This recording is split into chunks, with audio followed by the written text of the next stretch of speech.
Overwatch League is back. But this time, it's anyone's game. The top pros will be challenged by rising contenders. Can David topple Goliath? Ran take it down. Benhaven out of the fight. Finds the shot, gets another. Both gets thrown out. Howdy hit those. New challengers have emerged. Oh my God! Look at the man cook! But legends stand in their way. From still hungry. Oh, Theo! You best get up early if you want to come at the king like that. Dumping him out. Oh my word, Addison. Still game over. There's no power up. Oh no!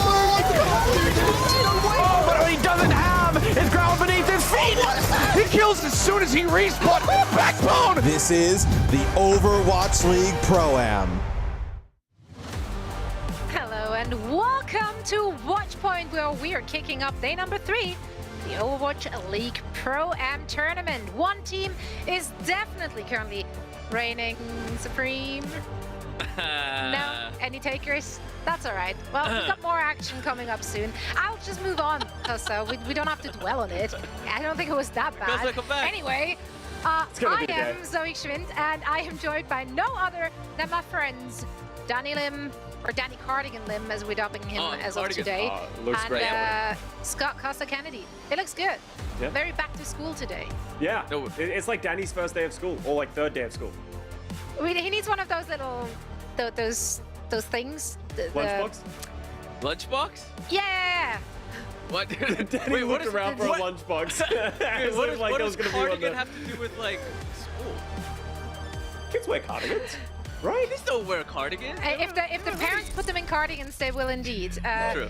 Anyway, moving on to greater things than Danny in a cardigan. I know that's hard to believe, but we do have some groups to take a look at with standings. Man, like first 2 days were crazy. How are you guys feeling ahead of day 3? Yeah, it was wild to see the opening day, and we started considering like, oh, maybe these contenders teams are like way better than we all thought. They're gonna dominate all the OWL teams, and unfortunately, so yesterday we came down to earth a little bit as we saw a lot of the OWL teams topple the contenders, but it's still competitive, and that's been cool to see. Absolutely. Guys, 2 days, first day full of upsets, as you said, to Overwatch yesterday, but I want to know what we've learned so far. Starting with you, Danny. What's your big takeaway from the first 2 days of Pro-Am? Atlanta is the best team. Easy, okay, low-hanging fruit, we take it. Can't argue with that.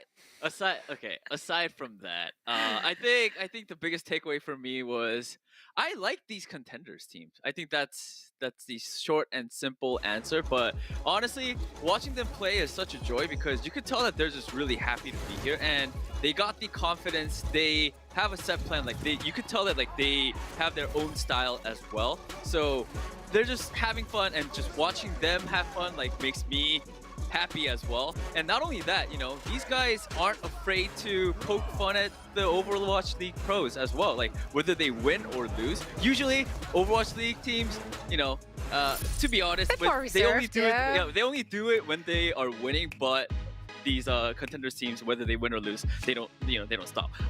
And this was also from Trick Room as well. After they beat the San Francisco Shock on the first day, a little, you know, they're like, hey, look at this.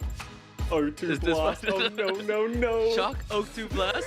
This was so good, though. That's so funny. smart. Yeah, this was so good. So I'm really excited to see more of these kind of stuff. You know, it's fun. Costa, what was yours? For me, I'm a nerd at the end of the day, and I love Overwatch, so it's been the meta. Surprise. Yeah, I know, it's a surprise, but it's been cool to see how the meta has developed and what all these different teams are playing.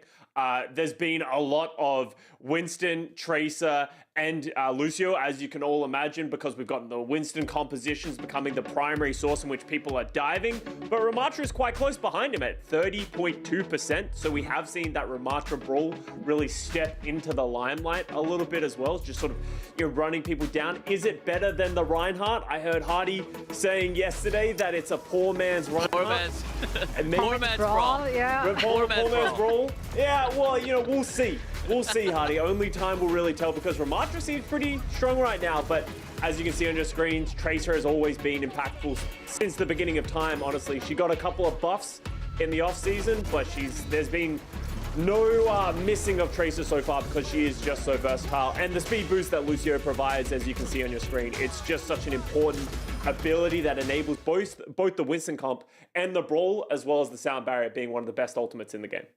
I did love that, you know, throughout all those different maps, we did see switches in terms of which tanks are being played from a lot of those teams. We saw Devo, we saw Ramatra, we saw Winston, we saw Ball, we saw Reinhardt. So I do feel like there's some, you know, some room to kind of add your own style and your own flair to it as a team, which I absolutely love. And it really feels like the meta is now solidifying. Now, for those of you who are fashionably late and just tuning in, well, let's get you caught up on the format before we jump into all the action today. 20 Western teams are participating in this 3-week Pro-Am tournament, 7 of which are from the EMEA and NA contender scene. 13 AL teams and 7 contenders teams are split into 4 groups with 5 teams in each of those groups, and there they will be facing off against one another in a round-robin best-of-3 with the top 2 teams advancing out of the groups into a single elimination bracket play. So no second chances there, and in order for the teams to get out of their group, truly every match matters. Now, what's it all for? You wonder. You see it on your screen right now. Money, the root of all happiness. Kinda. True.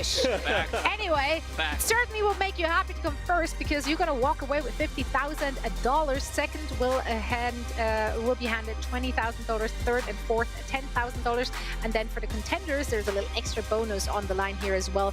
First and second, which didn't make it into the top 4, will be given $7,500 and $2,500. So that is a nice little chunk of additional money. Now, speaking of money, one team which looks like they might not be getting the bag is the San Francisco Shock. Yeah, way too punch down here. I'm sorry, but I have to talk about it. We were stunned. Day one saw the San Francisco Shock dropping not just one, but both of their matches. One against the Mayhem, and that one we kind of expected, but the other one, I don't know, man. That prompted a crusty apology on Twitter. Yeah, let me feed the San Francisco Shock fans a little bit of copium. They are known for starting slow. They have done this over the last couple of seasons. Obviously, this is probably the lowest they've ever been, losing to Trick Room. As much as Trick Room played well, we expect more from this San Francisco Shock roster, and they honestly just look a little lost. You know, Danny, we were talking about it a little bit before. It's not what we expect from such a high caliber team with so many great players coming from O2 Blast. Yeah, I mean, I think their biggest problem that I've seen, and like you said, Costa, that we talked about, was that they seem very uncertain what they wanted to do. Like, they were switching a lot of their comps. Like, I think in Hollywood as well, in their attack, they were, you know, switching. They were unsure what to pick, what to roll out with, and I think that was one of the biggest problems that we saw as a viewer. And it's a strange thing because we're so used to San Francisco Shock coming in with like a game plan, execution, and then of course having the mechanical skill individually to back that up. But yesterday, it barely felt like quick play, honestly. Not yesterday, the day before. It was strange to see, very uncharacteristic of the San Francisco Shock. I do want to jump in as well and talk about the elephant in the room. It was very strange in the match where San Francisco Shock played against Trick Room. Max played pretty much the entire time and was forced on to play heroes like Diva, which can have success, but overall, you'd want that Winston or Wrecking Ball player, which Junbin is great at. So personally, for me, with the San Francisco Shock, I'd like to see them come out with a better plan, as Danny said, but also just playing the right players on the right maps, allowing them to play optimal compositions. All right, Krusty made a promise on social, so we're going to hold him to that. Shock, exactly. You can't do that. That's unheard of. Anyway, Shock, they have to fight because now being down 0-2, it's not going to be easy, but they're not the only ones who still have to fight. Here are the rest of the teams playing today. We're going to have some bangers coming your way, some close matches, hopefully. Is there any of those standing out to you, which you really are excited, buzzing to see? Definitely the first match. That's gonna be a hype match. This is gonna be so hard to pick, honestly. I don't feel like I could have made an educated guess there. The exciting thing about this is we were all expecting it to be quite poor, honestly, coming when we first saw the schedule, but both teams have actually looked quite solid, you know, sort of exceeding expectations. As much as neither one has found a win yet, they've been playing quite well, quite cohesive. Personally, for me, I'm excited for Florida, Vancouver. Neither team has taken a loss. They've sort of been beating on contenders teams and shock. So I'm excited to see who's going to get the first loss because both have looked very improved from their previous season.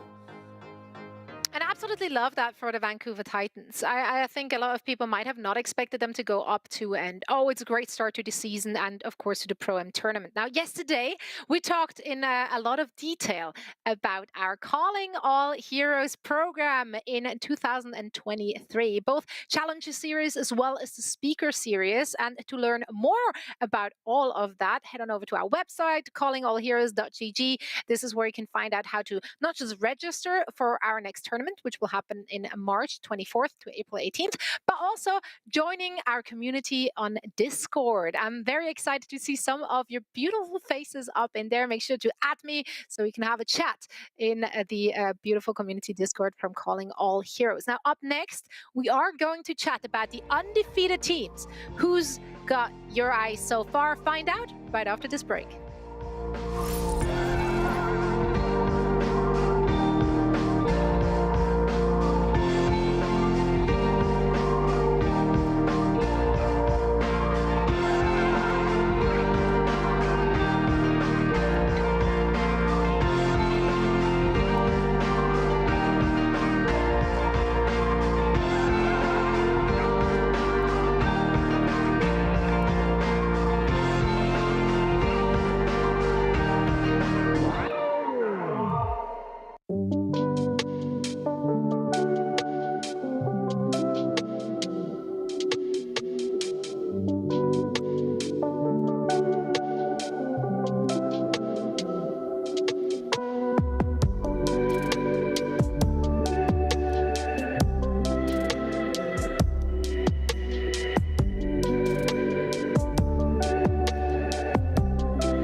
Welcome back, one and all, to Watch Point, where we bring you the best owl highlights and analysis in the world.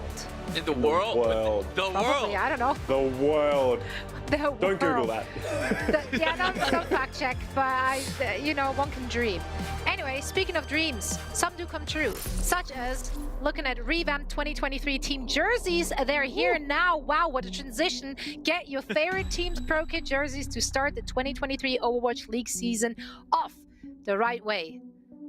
Are you gonna cop that one, Danny? The Valiant one? Oh, Because yeah, you've been high on them. Why not? I'm a Why not? big Valiant fan. I don't know why. I just started this. Aren't we all? Those colors are very, very pleasing. Now, It is. after It's 2 a nice days of color. Pro-Am action, we not just became fans of the Valiant. No, we got a few other teams we have our eyes on because 3 of them are still undefeated. Reign, Mayhem, and the Titans. But not all of them can remain undefeated. Someone has got to take an L. Let's talk about the teams which you think are not going to get one of those. Starting with you here, Danny. Who do you think is going to walk away without... I mean, Because I'm going first. I'm he's gonna been take next the to me. easiest one. Atlanta Reign. I mean, we've been talking a lot about Atlanta Reign the past 2 days, but I mean, I'm not gonna stop because they're just that good. Lip is a crazy player. We've all known that for so long, but coming to the Pro-Am now that he's with the Atlanta Reign, like I think he's getting the credit that he really deserves. His Sombra is insane, and just anything that he picks up is crazy as well. We're seeing Hawk right here. Hawk, of course, was a great tank last season, but coming in this to the Pro-Am, he added Ramatra to his toolkit, I guess, and now he's popping off as well. And and Atlanta Reign also got Donghak for another great tank as well for his Wrecking Ball, and Winston Stalker. His Tracer has impressed me so much as well. I think everyone, and we can't forget about their backline. They have such a strong backline as So you're really well. just calling so out good. Star everyone. players, yeah, Because they're just so good. They're just too good. They're too good. They're too They're good. so Just good. give them the trophy. They're gonna win it. So Well, why okay. why even waste our time with this entire season? You know. Well, okay, let me give a little bit of hopium for some of the other teams. I want to talk about the Florida Mayhem because this is a team that has made some great additions with Merit and Choron coming into the lineup. And, you know, we hyped up someone so much as a tank last year, citing how just energetic and how much sort of communication he brings to this roster. And you're seeing it here once again this year with the new additions. He is just leading the charge on all the heroes, Winston, Sigma, everything that you can do. And Florida's playing a very unique style in this Pro-Am so far as well. They really like playing Churung on that Ana that allows RuPaul to play this like aggressive flanking Kiriko style that no teams have really shown how to deal with that so far. So Florida Mayhem having a very unique and fun and aggressive style has just been very dominant across all of the teams so far. I think Vancouver today is going to struggle to deal with it, but hey, Vancouver's been looking much improved as well. Indeed, they have. Now, I don't want to rain on your parade, but here, let me give you a mild drizzle. I don't think Mayhem has been going up against the strongest teams as of yet, so maybe they can't get away with that aggression when they're facing off against the Atlanta Reigns of the tournament. Anyway, it's left to be seen, but with performances like this, I'm pretty sure there won't be a shortage of fans cheering them on throughout the rest of the season, not just Pro-Am tournament. Speaking of fans, all of you out there have a new and exciting way to engage with the Overwatch League because your favorite creators can now bring match action to their communities with watch parties. That's right. And those will be starting on March 30th over on YouTube. So get yourself ready for that. Now, up next, we've got casters, we've got an ops team, we've got live matches. What more do you actually need? Gameplay, probably, on your screens. And that's going to happen right after this break.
Overwatch League is back. But this time, it's anyone's game. The top pros will be challenged by rising contenders. Can David topple Goliath? Random taking down Benhame out of the fight. Finds the shot, gets another. Both gets thrown out. Howdy hit those. New challengers have emerged, Oh my God! Look at the man cook! but legends stand in their way. Promise still hungry. Oh, Gio! You best get up early if you want to come at the king like that. Dumping him out. Oh, my word, Addison. Still game over! No power up. Oh, but he doesn't have his ground beneath his feet! He kills as soon as he respawns! Backbone! This is the Overwatch League Pro-Am. Welcome back, one and all. Today's match is starting just a little bit, but before that, I do want to give you my daily reminder that our much beloved Overwatch League feature is back. Fan art gallery, cue air horns. We're gonna have more flexible- Thank you. I was hoping for that. But yeah, it's gonna come at you with a more flexible viewing experience, new tools to highlight work from specific tournaments as well as events, and enhanced full-scale views of all the beautiful pieces on display. So make sure to share your work for a chance to be featured on social media as well as on broadcast. However, now it is time to take a look at today's matches. Bring it forth, the schedule, because we got some good ones coming your way, and we're starting things off with one which was really difficult to predict. Valiant and Vegas Eternal, two teams which I don't think most of us had like a lot of expectations from either of those teams to perform any which way heading into this. Alas, here we are. They look good in their first few matches. Let's take a look at the Valiant starting lineup. Yeah, the Valiant have been playing quite well on the back of Seeker's high-level hit scan play, especially on this Hanzo as well. There was a little bit of shaky play yesterday, some questionable Genji decisions that I wasn't in love with, but this is important to note for the Los Angeles Valiant. If they lose this match, they are out of the potential to get into the bracket stages, so they have everything to play for today, otherwise they're out of this one. It's fine. It's not gonna happen. Seeker's gonna pop off. It's fine. Seeker's gonna pop off. He's gonna carry the team, and yeah, they won't be knocked out. That's what I believe. All right. We're seeing a lot of Words from Seeker. Danny. This is gonna happen. What we're seeing right now is gonna happen. Speaking it into existence. Now let's take a look at the opposition. The Paris, not Paris. Oh God, I did it. Vegas Eternal. It's the logo. It's really throwing me off. We just discussed it prior to heading into the pre-show, so now it's lodged into my head. But yeah, they actually really impressed a lot of people watching them throughout the tournament so far. Yeah, they pushed Atlanta Reign in their match yesterday, really showing on the brawl that they can compete with these teams. They got a little silly with it, with a bit of Mercy action, Genji. Maybe we'll get a Genji mirror on this match. Yeah, maybe after everything, we're going to get a Genji mirror. They'll play respectable gameplay. But as you said, Paris have been doing somewhat better, but have been unable to find a win so far. Exactly. Well, I am going to be excited to see which of the two teams is coming out on top. Quite frankly, doing that prediction, that was a hard one. I should have just tossed a coin, because I don't think I could have made an educated guess on which team might get the W. I do think I actually ended up going with the LA Valiant, but that's like 2 hours ago, so I'm not sure. I did in fact choose the Valiant, and I'm sure I had a lot of great reasons, but I'm not going to share mine. I'm gonna throw it to you guys. Danny, who did you go with and why? I'm actually surprised that you picked the Valiant, because I thought I was gonna be the only one. I went for the Valiant yesterday, and they kind of flopped. So I was like, hey, this is our last chance. I don't want them to go down. Just I'm already on this side. I can't flip flop. I'm just gonna keep going with this. I'm gonna ride with it. So I just went with Valiant. I'm going with the Valiant as well. Somehow, as a desk, we've ended up with 3 Valiant supporters. But it's true. Honestly, I believe Paintbrush can lead this meme team and chaotic team to victory. They look pretty good. And honestly, every time Seeker picks up any of these hitscan heroes, he is just carrying this team. And I think it will be enough against the Vegas Eternal. I hope that those two teams are actually going to be evenly matched. I want to see a really close nail-biter of a series, because so far I don't really feel like we've had that in the past 2 days. So day 3, first match, this is the time to shine for both of those teams. I can't wait to see which one will walk away with the W. Now for all the action, we're going to hand it over to the ever so lovely Lemon Kiwi and Leg Day. Hey, thanks so much. Get him out of here.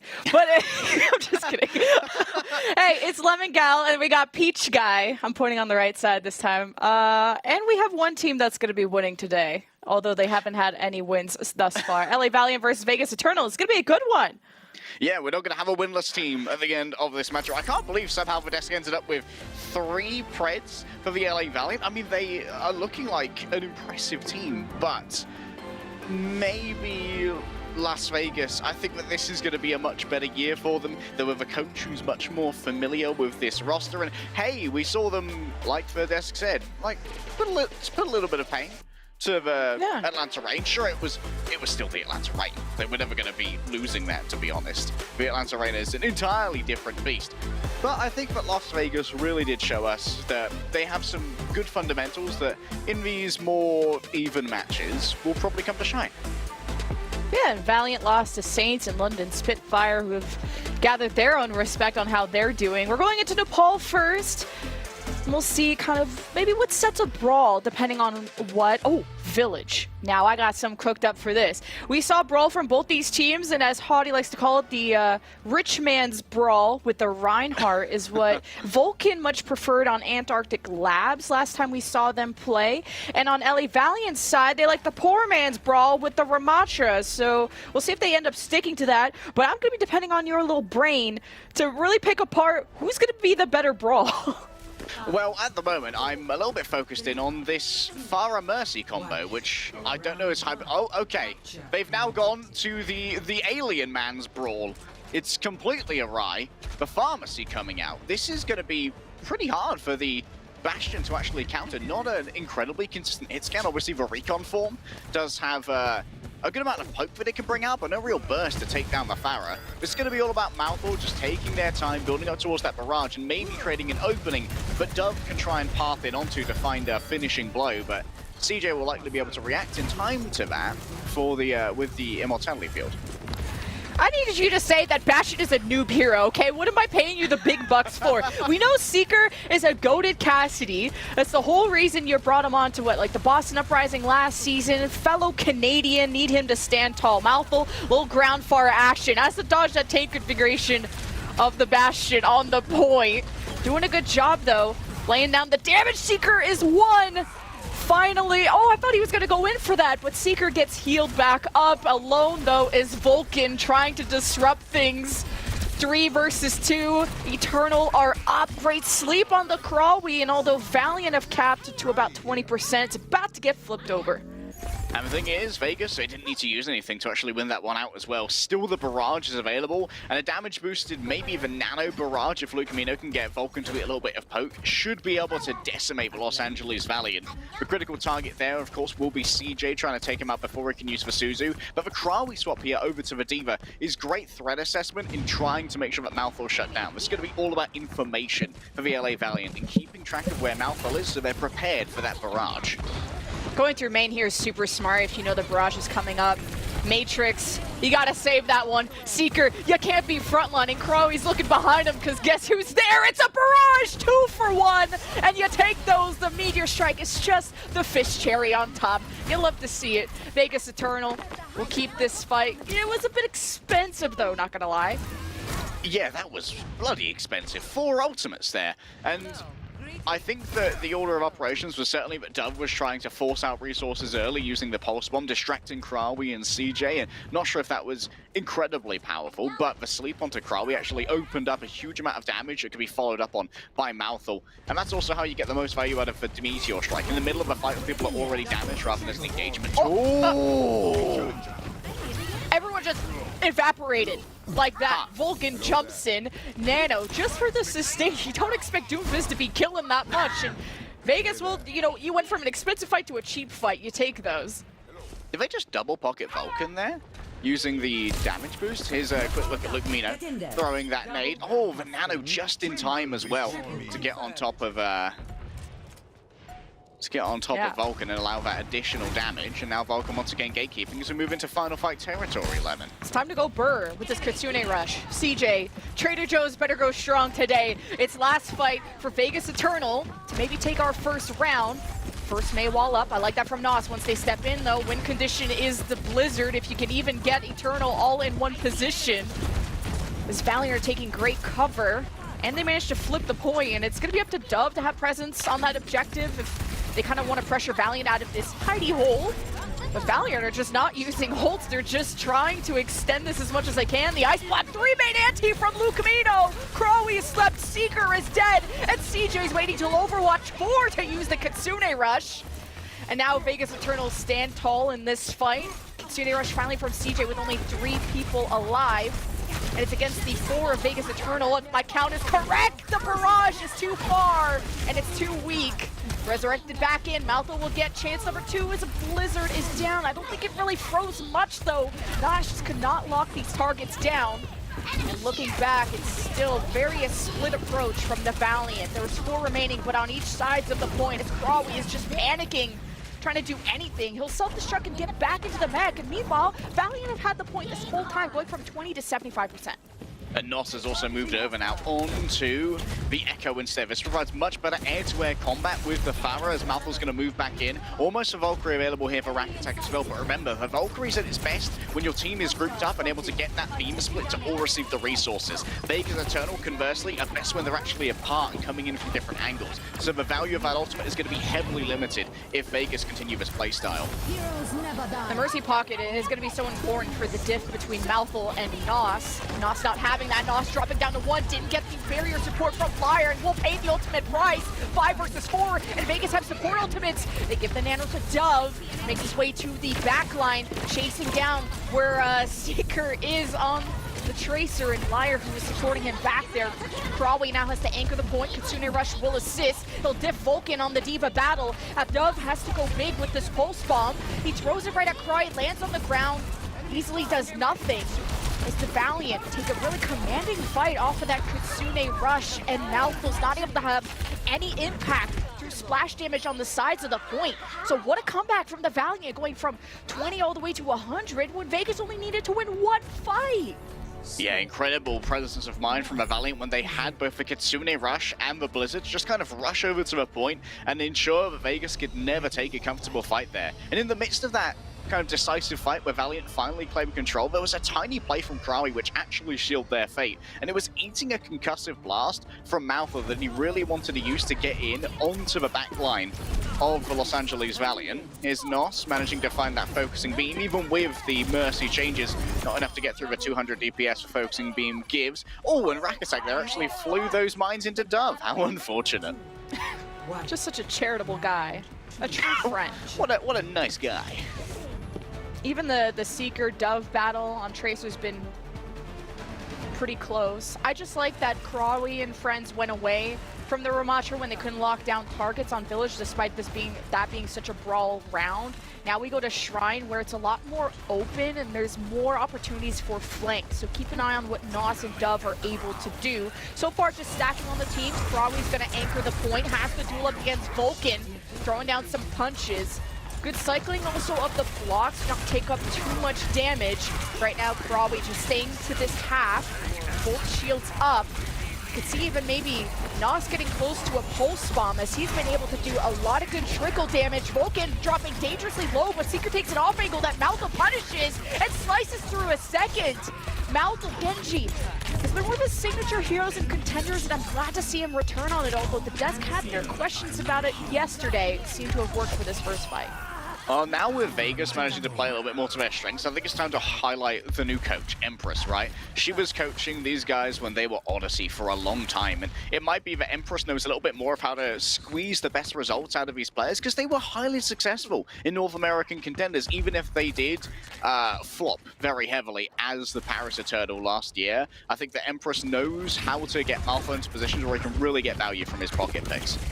How about the value of this pulse bomb? You just got to make sure the immortality isn't popped, or if you want to draw that out first, Kitsune Rush, pulse bomb, first kill for Vegas. They surge forward, but in a measured way to keep their block up, because behind them is Nos. As Vegas Eternal, once they mark that Tracer, they feel more comfortable going forward. This gave space to the Valiant to push through the statue side, and the Deadeye strikes down Malthor's blade. 0 kills, and an L is all he'll have to take. The barrier exchange is good, but Valiant used theirs later. They just need to finish off this fight. And without Lucamino, that's guaranteed success. I think that Malthor was countered not only by the Deadeye element, but also by a rogue lamp, which got in the way of Malthor's dash and sort of led him to float daintily down in the air like a leaf in the autumn time. Unfortunately, he hit the ground much harder after that.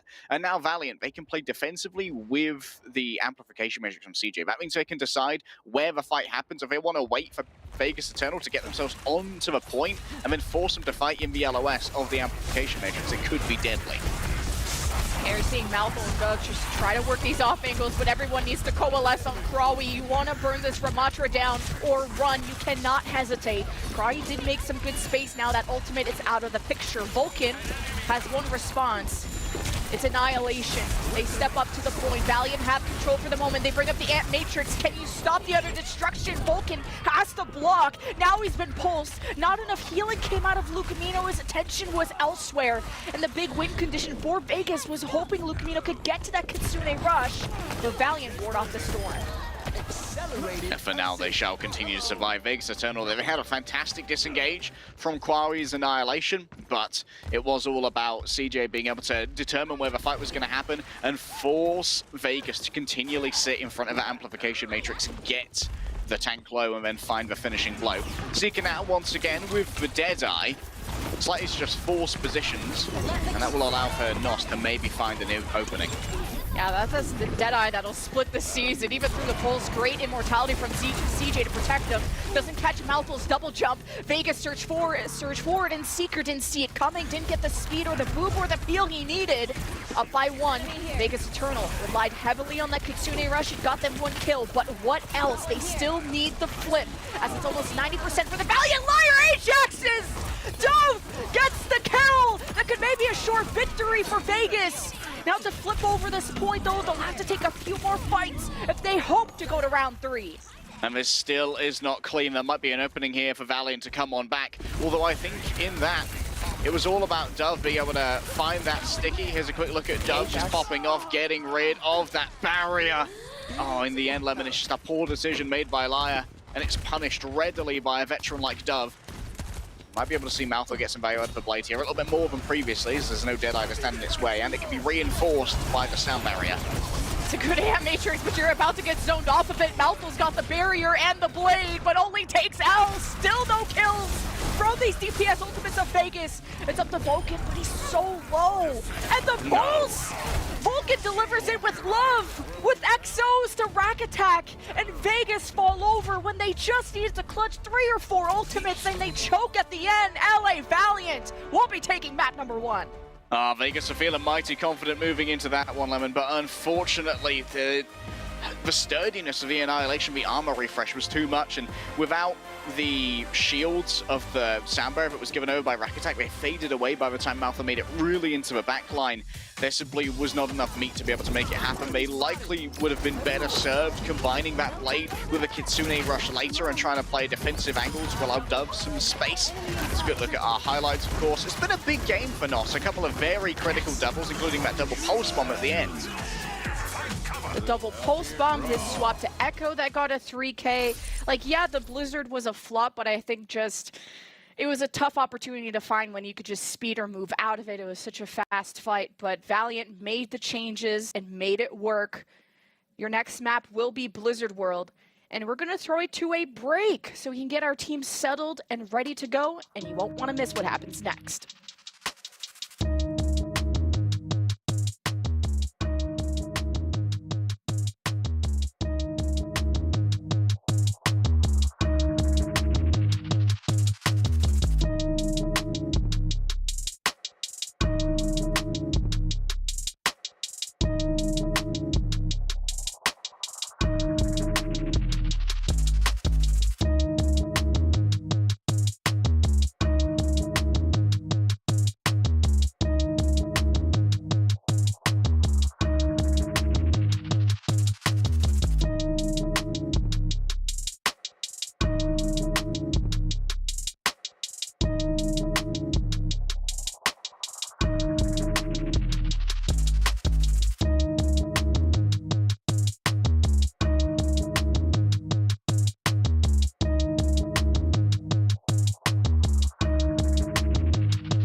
Well, the Desk are right so far. Take a look at this 2K pulse bomb by Nos. It was pretty sick. It pretty much sealed the fight there.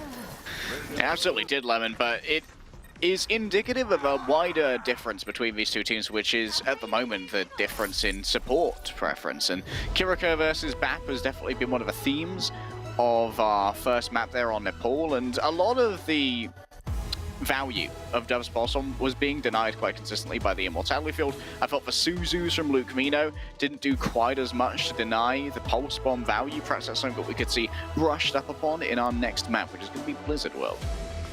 Yeah, it's tough. A lot easier to throw down an Immortality that lasts a lot longer than a Suzu. So the Baptiste and Kiriko counterplay was very interesting. I'm looking forward to see the Desk break that down further, but we go to Blizzard World, which is Vegas Eternal's choice. And if you remember, shout out to Yiska, who interviewed and got some great insight out of Vegas Eternal. I talked about this yesterday, but in case you missed it, they feel like they got shamed, and kind of unrightfully so. A lot of their worst scrims are what was shown. And Malthul especially was pissed about that because he has so much more to prove. And I remember casting this guy, I mean, you and I casted this guy back when he was in Contenders, when he was like this OTP kind of Doom or Reaper on the flank doing crazy stuff. And he's grown into a really good player. I think he just needs his opportunity to show it, and I think that's what the team of Vegas Eternal have been wanting to do in Pro-Am, is find their identity, refine those foundations, and prove that they can win. Vegas Eternal here also seem to be one of a few teams that's actually leaning into the Mercy, trying to get value out of the damage, because of course when you have a hit scan as good as Dove on the Ashe, you can try and exacerbate that in order to maybe get a leg over on either Nos or Seeker. Luke Mino being here on the Zenyatta Sing, I'm very excited to see, because that's going to give a lot of support to Malthul in a prospective Tracer duel. Not sure if we're actually going to see a Tracer, and yeah, there it is, coming out from Nos. This could be a little bit more difficult for Nos to try and take if we end up seeing a double orb dynamic where Nos takes the Discord orb, 150 HP. Does not last very long at all. Remember that Vulcan here, mostly going to be playing off health packs, so if the initial assault from Valiant here doesn't work, I wouldn't mind seeing a swap to Sombra to try and control the overall healing output the Vulcan has access to. Yeah, you can't let Dove up here. He's getting away with murder, and he's got a Mercy pocket, so any trickle damage is, I would say, not going to let him drop off the high ground, but I think he's worried about some people flanking over through the roller coaster door, so opposite sides now is a headshot from Dove, gets resurrected, but that's still the go sign for the LA Valiant to start their approach. CJ on this off angle, liking the creativity we see out of kind of these less experienced players to show that that is the most amount of value you can get out of Kiriko, is what offensive opportunities can you take advantage of. Now starting that first tick is the Valiant, but then taking quick shelter, just worried about this damage from Dove and these dynamites, and it might be up to Vulcan to really initiate this for the defense, as Dove has been headshot again by CJ, and Rack Attack can't go for the resurrect. Good punish by the Valiant, as surely this will be a full point cap. CJ is the entry fragger. It's part of the secret sauce that we heard Dor and Hurix talk about for Saints previously, in that they had both Tree and CJ who could pop off and really find that opening kill. CJ did it twice there on Dove, and you have to worry when you're going up against the Kiriko as aggressive as CJ. This also mirrors what we've seen from the Florida Mayhem thus far. Desk talked about, which allows for RuPaul to play an incredibly aggressive Kiriko, and you kind of have this flanking duo of CJ and Nos, who both have excellent escape due to the TP and recall combination. And Seeker has access to the Mega here. Now there's no Sombras in play, of course. So you can just play this right side.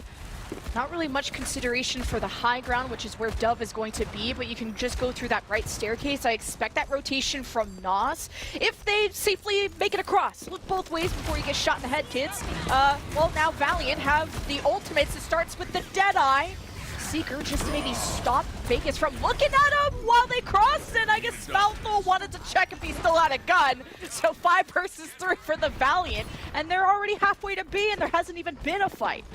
That seemed like a strange timing issue. Vegas, I don't know why they attacked that bunker with the Deadeye active. Now Lyre has access to the Nano, and you know that's likely going to be going on to Krawi, or someone who gets stuck by Malthul in order to just keep them alive. Dove's got a nice angle here, but access will be ready for Nos. Oh, here comes the Storm, the Kitsune Rush, the Nano onto Seeker. That's the carry he needs to perform. Pulse bomb from Malthul misses. Valkyrie in the sky. Luke Mino still has a Transcendence, but Vegas are running out of ultimates. And finally, the kills, the headshots too. Why is Rack Attack getting on the kill feed? I don't understand. But Valiant are down 2, and you gotta hope they don't get staggered. Kim's son has had enough of these flankers. I'll peel for myself if I have to. It's clock for Rack Attack. And Luke Mino needs to try and find a new space here. Control of the high ground for Los Angeles Valiant is going to allow them to set up pretty well for this next fight. And you can see that Vulcan now has swapped away from the Wrecking Ball onto the D.Va. But this brings up new problems of sustainability for the D.Va. These needs to be quick and clean fights because the D.Va can't survive by themselves. Pocket diff, sometimes Rack attack, sometimes Rack defend and pocket. And that's what's helping Vegas right now, just being able to poke and whittle down the Valiant. Although this Ana Kiriko should be outputting heals, if you miss a dynamite, it's quick before Dove finishes you off. What I'd like to see from Vegas is, hey, can we cut off these rotations? Can we stagger out these people? Valiant are in shelter and really not getting punished. CJ has created a little bit of an aura of fear around him. Oh, and yeah, as you say, Seeker taking that cross. One of the things I'm particularly looking for here is Vulcan to boot people off the high ground as they move through, to try and stop pathing over towards Dove. Because Vegas Eternal's win condition for this comp is to allow Luke, Mino, and Dove to operate untouched long enough to get an opening pick. Crawley says, bring it. I got Annihilation. Step up to me, you're gonna be in my trap. And oh, Vulcan actually loses the mech up top, so this is a free Annihilation. Transcendence, though, from Luke Mino will push things back, keep things steady on the fronts of Vegas, though, but Malthal's been antied, has to blink away. Nos goes in for the pulse, doesn't get the kill. More meters for Valiant. Kitsune Rush just have to get rid of this Bob, and surely they can guarantee these last few meters until Luke Mino beams down Nos. Malthal isn't having a presence. Seeker's on the flank, I guess, and surely this is a cap for Valiant, because it costs them so many ults to do so. They simply did not know, Green Square. They did not know. Valiant going to have Lyre swap back over onto the Lucio. I'm not sure if it's going to be a long-term change, though, as it may just be coming back from the respawn.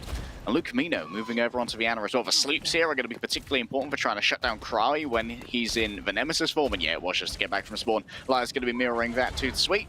Rack Attack's not going to be overly vulnerable here, to be honest. During the Valkyrie, I expect Rack Attack to be able to survive the entire channel of this, barring a crazy shot from CJ. And that's going to provide a lot more sustainability that Vulcan probably hasn't been used to in this comp just yet. Unless Rack Attack feels like blocking again. That's the way he could die for sure. I like the Seeker swap to the Hanzo. These random headshots could really kick off these fights in a good way for Valiant. Just a lot of poke, but you're having a contest, so you're wasting a lot of time not pushing Vulcan out of this left room. He will self-destruct, which is even more anchor potential, although he decided to tuck that into the corner. Appreciated Vulcan, what a good guy. Valiant, though, now that the self-destruct's out of the way, can push forward. Rack Attack's been in Valkyrie form, and it's not yielding any kills, although it's mostly maybe to support Vulcan on the front. Dove headshot CJ, and that's a good start for Vegas. A little bit of revenge finally here for Dove. No more one-tap headshots, but close enough to try and finish ahead of anyone who dares to get low. Nos's pathing here is going to be particularly interesting for me, as Luke Mino might decide to stack up on high ground or in this corridor. If noted, Nos needs to try and maybe go for a triple blink with a sticky here, because there's no real peel that will be available for that apart from a defense matrix, and you can outspeed that with a triple blink.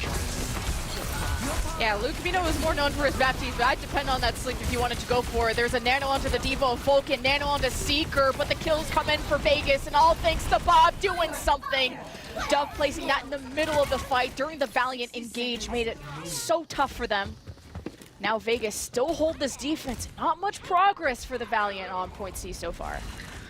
Yeah, the surround of high grounds here really is doing its best to flummox a Valiant's approach. Krawi's lack of mobility on the Nemesis form is definitely coming out. You can see Malthal on the right-hand side here is going to be checking Nos as he does decide to reveal himself. The Kitsune rush from CJ here is going to be the main factor, which is going to potentially allow him to path onto Luke Mino safely. Yeah, they pop the Kitsune rush. They pop some heads.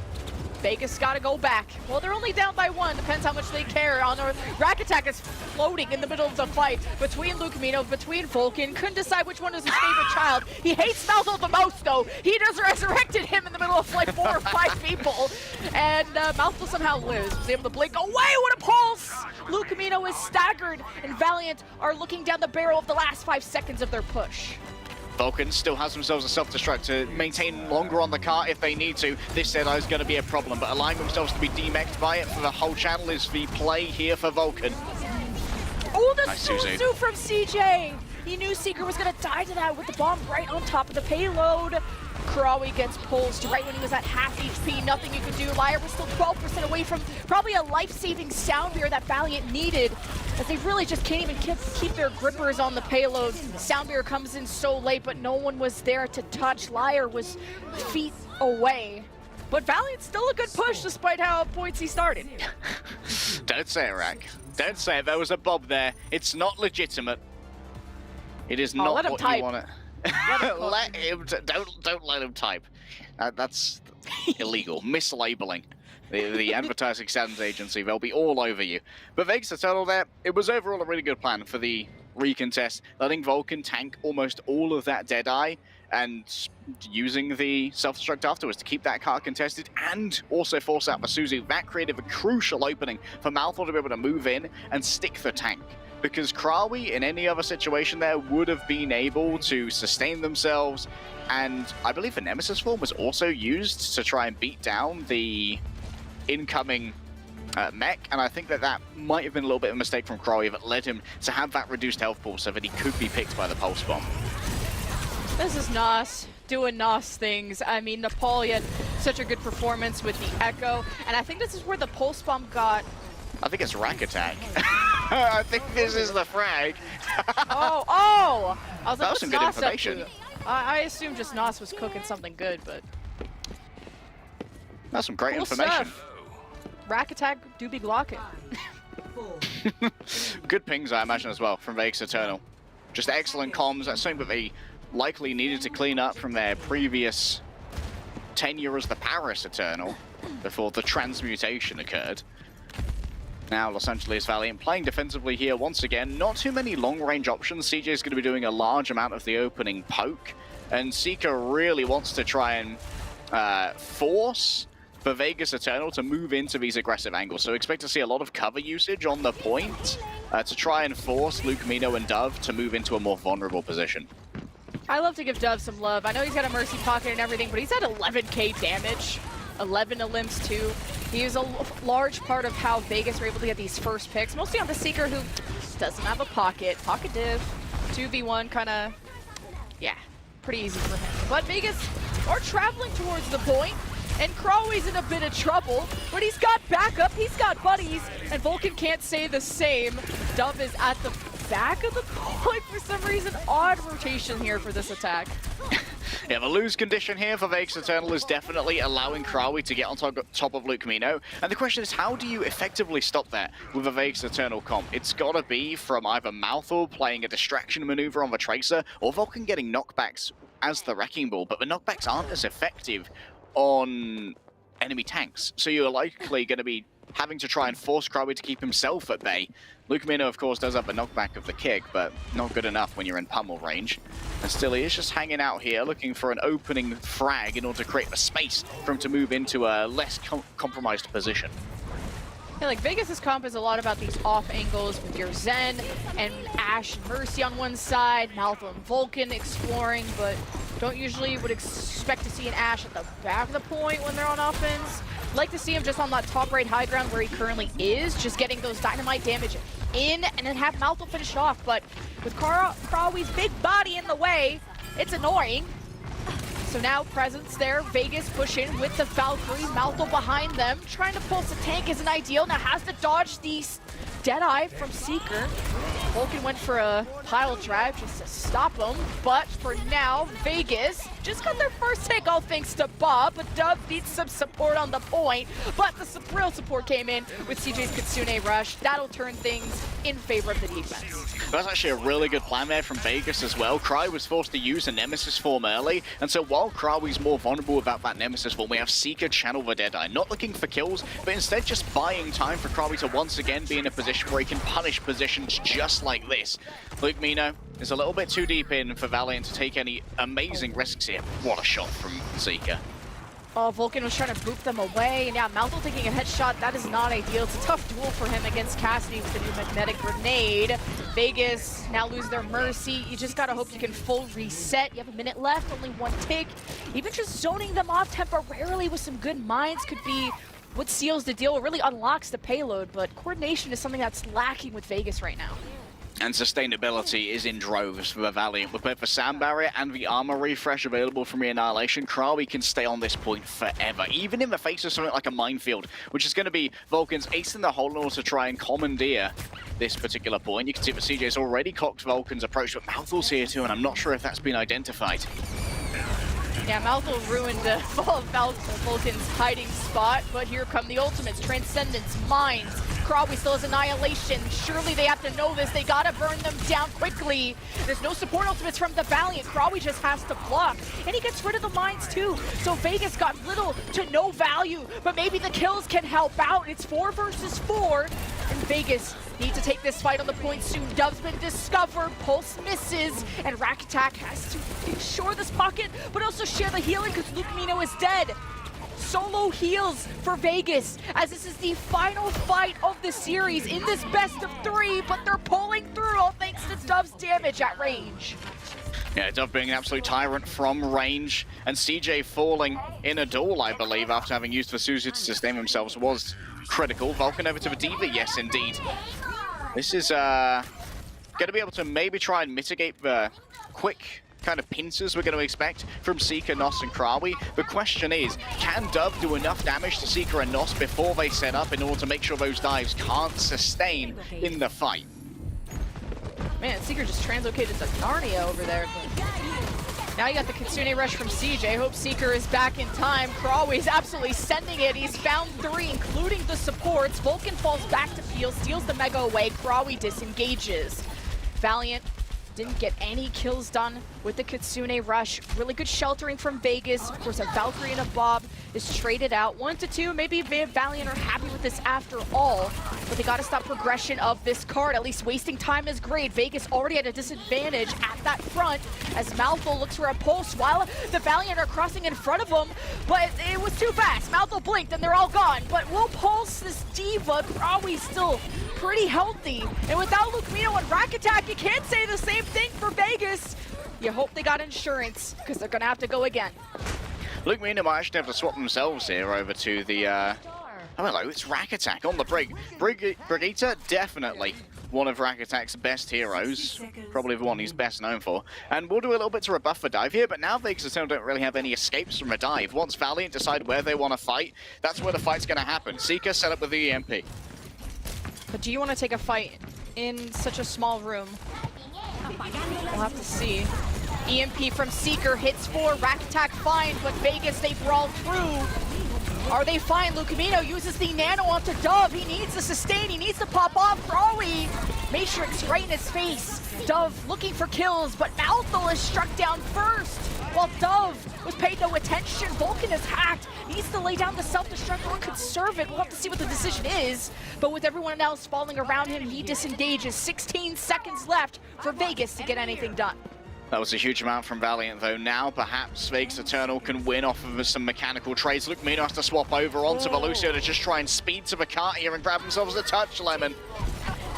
6 deaths for Malthel, and you can't afford these at the last fight. At least Vulcan will have self-destruct. Will he be able to get back in? Rack Attack has the rally.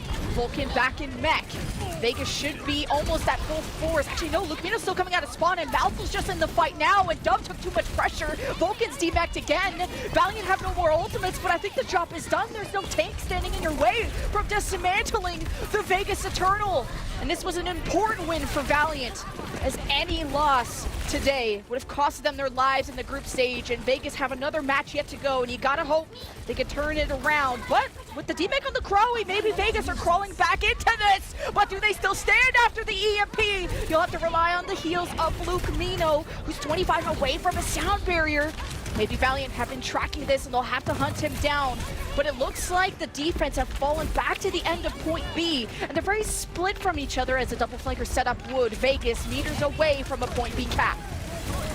There's the sound barrier coming in. Luke Mino gets hacked out of his. Oh no, it's huge! Oh, 2 Ajaxes for 2 Lucio players. What are we doing? Vegas down. Also no mech, no presence on the card, and the Los Angeles Valiant will be taking the 2-0 and staying alive in the group stage. Vegas are okay for now, but they got one more match today, or else if they lose that too, they're gone. I do wonder if that was a set play there from Lyra and Seeker, knowing we've tracked that Luke Mino has the beat, right? And he's going to have to respond with B if we beat. So if we simply keep our Sombra in stealth behind Luke Mino, use our beat, he's like, oh, guys, I've got a second beat. We win this. And we're like, oh, no, you don't. Get rid of the beat. You don't even need to Ajax him. You don't need to bring that health pool down to 0. You just have to interrupt him as he goes for it. Unbelievable coordination from Los Angeles Valiant that allows them to get a huge advantage in that fight. And honestly, I'm incredibly impressed.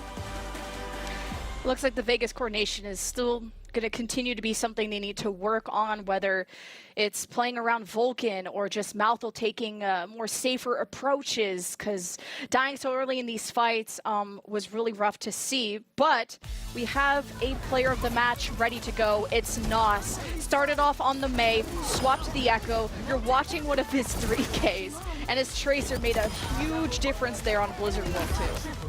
Yeah, Nos has always been someone with a great sense of timing as a flanker. The first time you and I cast him, Lemon, I believe was back in like 2019 late, and he was mostly a Doomfist player. But that sense of timing never leaves a player. And Nos certainly had a great ability to path and actually take less damage compared to Malthel, which was super important, not being picked off early and maintaining the 5 players, because even if you aren't getting all the kills, which Nos in many cases certainly was, the threat of that off angle actually forces much more conservative positioning from players like Rakatek, Luke Mino, and Dove. Nos had to play his life too when you have to deal with a pocketed Ashe. On the other side, yes, if you can deal with the Ashe, getting to the Mercy is quite easy. 2 deaths or 2 to 3 deaths is very low for a Tracer, considering just, like I said, a pocketed Ashe could just headshot you at any moment. So you have to be very smart on his chases towards the Hammond, and especially if he wanted to go after Rakatek, the coach gun could waste a lot of his time too, and Nos was very intelligent with his pathing, as you said. But man, we got some content today. Sound Bearers being canceled, heroes swapped left and right, and the desk were right after all with their Valiant predictions. I'm going to be looking forward to hearing what they have to say on the other side of this break.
celebrate the first Overwatch League Pro-Am event in history. That's right, go over to Overwatch League shop and grab your Pro-Am tournament tees. You can see them on screen right now. Don't wait, because they're only going to be available until the very end of the Pro-Am tournament. So you have like, what, 2 weeks left?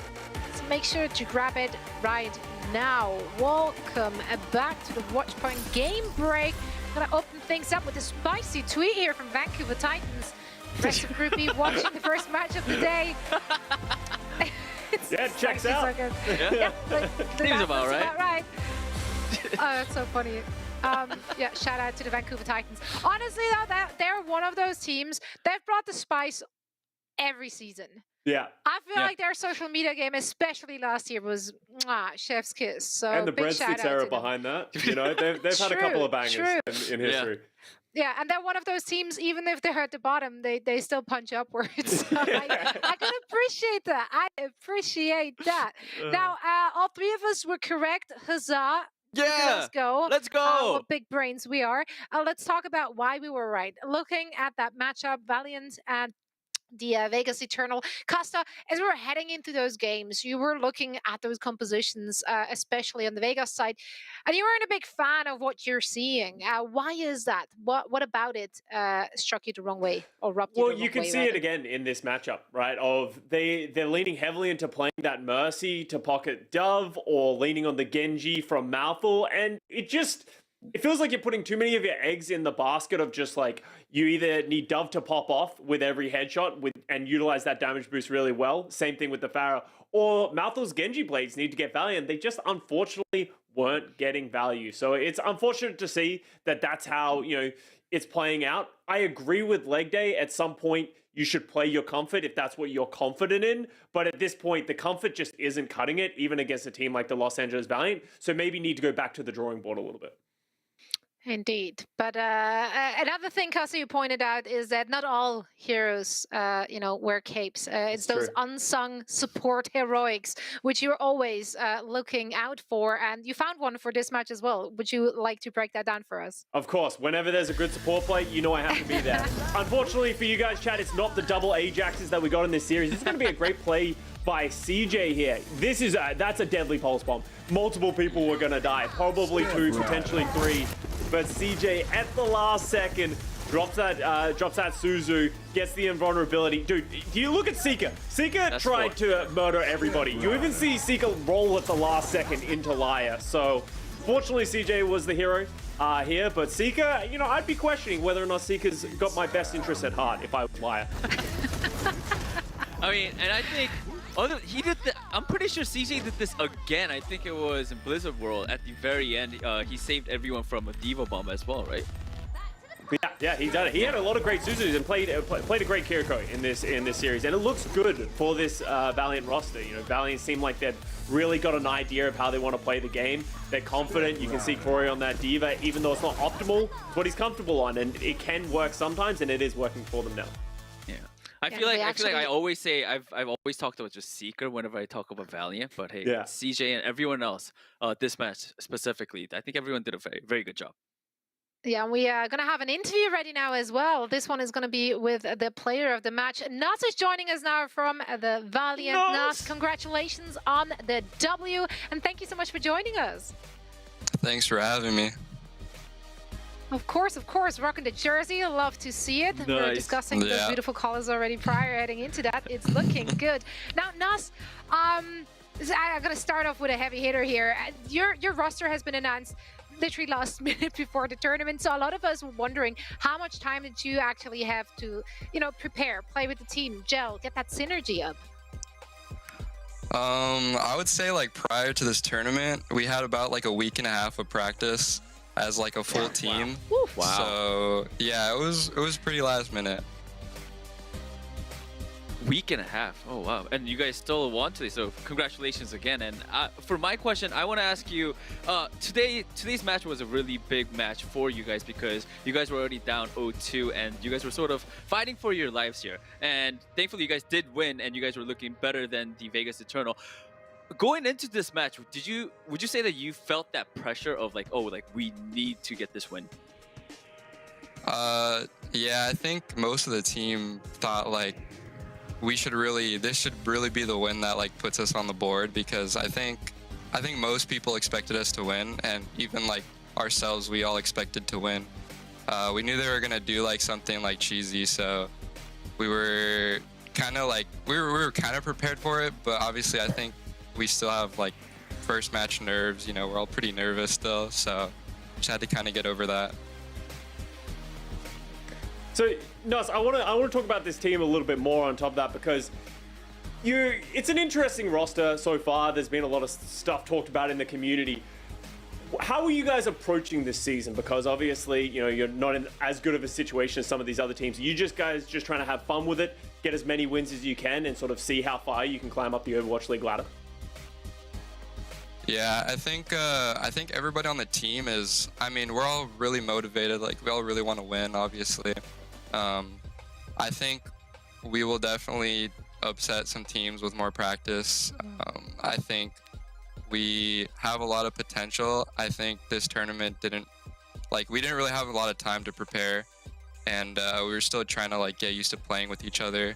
So I think as time goes on and we build more synergy, I think we're definitely looking to beat some like teams that people might not expect us to. Awesome. Awesome. Yeah, we can't wait to see that. We can't wait to see more of you and your team. Thank you so much for taking the time, and best of luck in your next game. Thank you, guys. Thank you. And that was Nos from the LA Valiant. I honestly think that now even hearing the limited amount of time that I actually had to practice, I think what we've seen so far, even in their losses, it was not a bad look. Yeah. I think they looked very solid, and that is it really goes to show to the talent of that team. If now imagine what they can do with more time to practice with one another. Now, two teams which are on a lot of radars right now because they're currently undefeated are the Florida Mayhem and the Vancouver Titans. And one of them will walk away of this series with a big, fat, tragic L. But which one is it going to be? You guys set it up, man. It's a high punch. Well, Mayhem, that is true. you're high on them, Kosa. You're high on them. Yeah, I'm a big Mayhem fan right now. I think the way that they're playing the game is very strong. I talked about it in the pre-show. Leading the charge by someone. Probably the favorites in this group to get out right now, with the San Francisco Shock struggling so heavily. And in the past, it feels like Florida Mayhem has sort of been this like middle of the pack team that people haven't really put a lot of weight onto. But I think that time is over. That era of the Florida Mayhem is over, and this is the team to beat right now if you're looking at this group. So the Vancouver Titans, they've gotten over two of these contenders teams. Now they have to go up against an undefeated Florida Mayhem that looks to be firing on all cylinders. Yeah, I mean, if Florida Mayhem were like the middle team last season, Vancouver Titans weren't even middle. But you know, judging from what we've seen the past 2 days, they look to be a completely different team. Aspire and Sugar Free, that DPS duo, is pretty good. And Punk as well, he has been, I think when we did the interview with him, he said that he has been practicing a lot on different tanks to sort of, you know, be more versatile, and that really shows as well. So I do agree with Costa that, you know, this is going to be a tough fight for the Vancouver Titans, but I do believe that it's still going to be a close fight. And I love how consistent the Titans have looked so far in their matches. I think we talked about that yesterday, and Doran Hurix mentioned it in the cast too. It wasn't flashy, but it was solid. It was good. The communication was on point. You know, they were all on the same page. They came in with a plan. So they looked like a solid team. Maybe it takes a solid team like that, who's just having that measured approach, to knock down a little bit more explosive, a little bit more of an aggressive roster, such as the Florida Mayhem. But the question is, who of us has faith in that? And we're going to reveal our predictions right now. I do not. I went with the Mayhem. I mean, I love what we've seen so far from the Titans, but I do think just when it comes to raw skills of the individual players, I do think in each individual matchup, it should be the Mayhem which has a leg up. What about you, Danny? I mean, I'm on the same page as you, so I went with the Florida Mayhem. I did say I want Vancouver Titans to play it close, but I think Florida Mayhem are clearly the favorites right now. Yeah, I like how Vancouver's been playing. We even saw a little bit of Farah on an Antarctic map. Like, it's important to have that versatility, and they've shown us so many different looks. But Florida Mayhem look to be on a different level right now in this group, so I'm going for them as well. And I have to say, though, as a caveat to this one, I do want Titans to win, though. Yeah. It's like my heart. It would be nice. You wanna It would be switch? My spicy. You wanna switch your heart. ped? No, I'm not switching my bread. No? I do want to be right, but also if I were wrong, I wouldn't be upset about it. I guess. Anyway. Me too. There's only one way to find out who's coming out on top, and that is, of course, by playing the game. And for that, we've got our casters ready. Oh yeah, we're ready. These are game-ready faces. Hey, so what's with this Trader Joe's stuff? Yesterday, you voted for the Titans. You kept your friendship with the Titans. I tried to be correct. I was wrong. Now we're double down. See, Titans, if I was on the desk, I would have voted for you, right, Leg Day? I agree that you would have. Yes, I don't agree that I would have. I just I'm a Winston stan too much, and someone is that guy when it comes to the Winston, but. Looking at the tanks here as we head into Ilios, I think that this is probably one of the easiest matches to characterize as like a battle of two leaders, right? Someone everyone knows he's a bit of a yapper, Manducom, and certainly has been leading these dives from Florida Mayhem to an absolute T. On the other side, Punk evidently does a lot of calming, but also very much a spiritual leader, it feels like, amongst every team he's on. Last year, Boston really needed Punk to be that adult, that big brother that everyone looked up to, and I feel like it's going to be the same here on Vancouver Titans, especially with younger players like Sugar Free. I can't believe how old I am, but Sugar Free is in the league now. It's finally Lenny time after all of these years, and I think that Punk is definitely the linchpin around which Vancouver Titans revolve, but can he be supported in the duel against someone well enough? Yeah, Sugar Free was like 13 when I was casting him, so as he graduated, I don't know, I feel old. But I'm sure Punk would come a lot if he had people who spoke the same language as him too, because Boston Uprising was kind of this mixed Korean roster too, so I'm excited for the Battle of the Winstons, where I think everyone would put their money on someone just due to this experience. But when we heard from Punk's interview yesterday, he actually really likes the Winston, even though he's been floating sometimes on the ball. But we'll see how this goes on Ilios Ruins. This is Vancouver Titans' choice, two undefeated teams. One of them taking an L.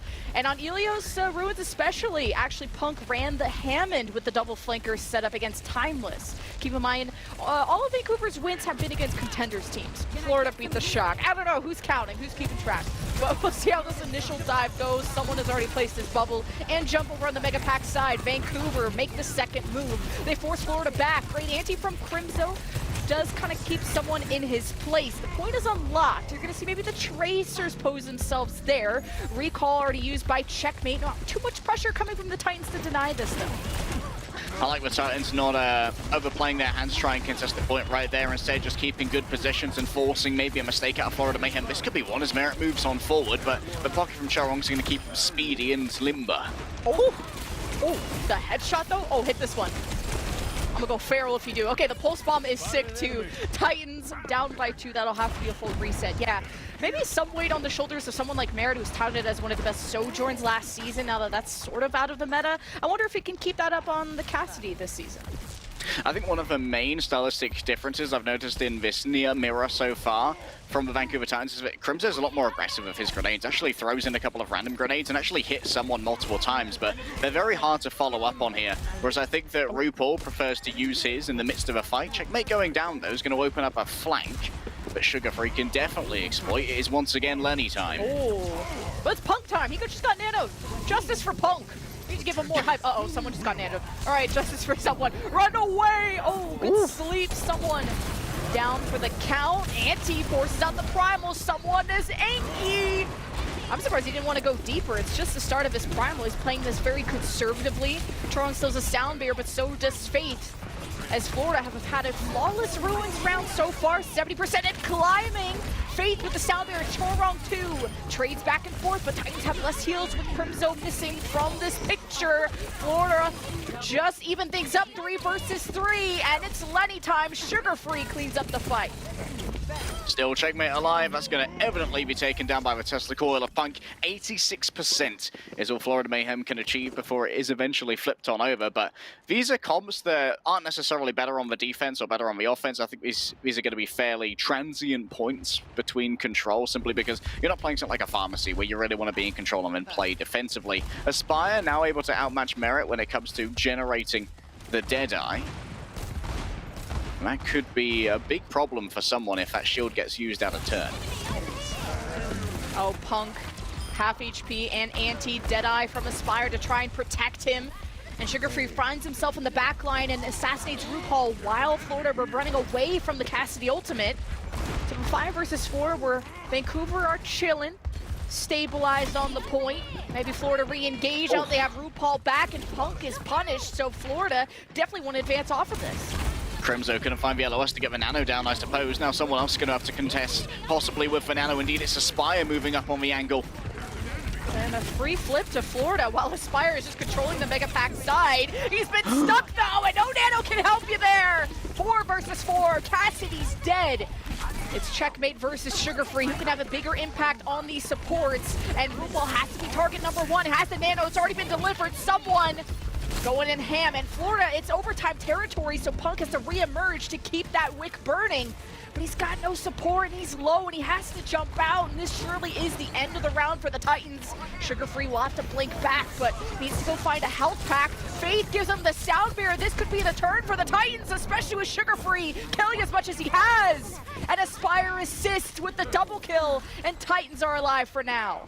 This needs to be a cautionary tale for the Titans, though. We need to have Crimzo in a supportable position if Punk's going to play up front. They can't allow for the Winston to drop down that early. Of course, Punk now getting closer to the Primal Rage can play a more aggressive angle to try and create space for Sugarfree, knowing he can get out with that free HP, but 10% is not active, and thus far, Punk is just going to have to settle for a little bit of cleave until that's good to go. Deadeye, maybe seeing if Sugarfree is behind. Look how everyone jumped back after just one little Sugarfree. After Lenny, oh, that magnetic grenade will cost him. And I think he blinked around the corner, so he wasn't in heal range of Crimzo. 2 down for the Titans as Florida go on forward.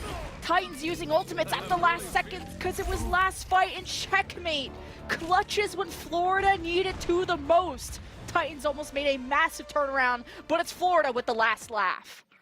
Once again, though, for the Vancouver Titans, they need to be thinking about Crimzo's line of sight. He's simply not fast enough to be able to get around those obstacles that are in the way of the heals. There's that massive brick block that separated Punk from the rest of the team. Obviously, Punk had to pop the Primal Rage to try and survive the auspices of the Deadeye, but the second that you no longer have a Sugar-free recall, at that point, you've got to give up that fight, or at least give up that space, give up the dive, and set up for a fight on point instead. Because then if Sugarfree tries to join you, he's at risk of getting killed from that off angle, just like we saw with a well-placed stick and a single shot. You aren't going to survive that as a Tracer. And I think that we need a little bit more modulation, a little bit of control, and maybe a little bit more information being exchanged on the Vancouver Titans when it comes to these dives. And just kind of comparing apples to apples of Tracer damage, it's actually, although we feel like Sugarfree's value of when these eliminations are coming in are so big for the Titans, it's Checkmate that's diffing them by 2.1k damage, and at least, maybe Checkmate has 1 extra death, so it's about the value of these eliminations at the end of the day, and Florida getting that last double kill from Checkmate is what tilted the scales. We're on pause now. We go to round 2. Game plans locked up as Florida really were tested today in that first round of Ruins. Oh yeah, quite a bit of back and forth. And one of the things that was quite interesting was I noted earlier in the round how Crimzo's using his nades a lot more offensively. Let's quick look at how Checkmate tried to shut that down. Crimzo's offensive nades are a lot better on the defense than they were in the neutral fights. But I think at the same time, the attempts to squeeze value out of a well-placed nade, Vancouver Titans may have been looking more for kills than they should have, and may well have been better suited to just settling for Florida Mayhem using resources to rebuff those dives, which would weaken the fight afterwards instead. I gotta say, Checkmate's Tracer has also improved so much. I mean, Sugarfree was known for that flexibility back in Contenders, and I think that's why he was kind of that 6-figure kid coming in, even despite the break, is looking this good. We got a Doomfist from Punk, which I remember him popping that out at the start of the season last year. But this could be chased down by Checkmate, slept by Chorong. Punk has to be so smart with his engages, and speaking of which, Florida, the point is unlocked, and they're set up to cap it. I'll be interested to see how RuPaul uses the Suzu. Obviously, you likely want to use it defensively, but you can also use it to really mess with a Doomfist engage by making yourself incorporeal, then the Doomfist sails through you into some undesirable areas. Like that Merit has the jump, So what exactly is Punk gonna lock down? He's already low, has to find his way back to Faith or Crimzo.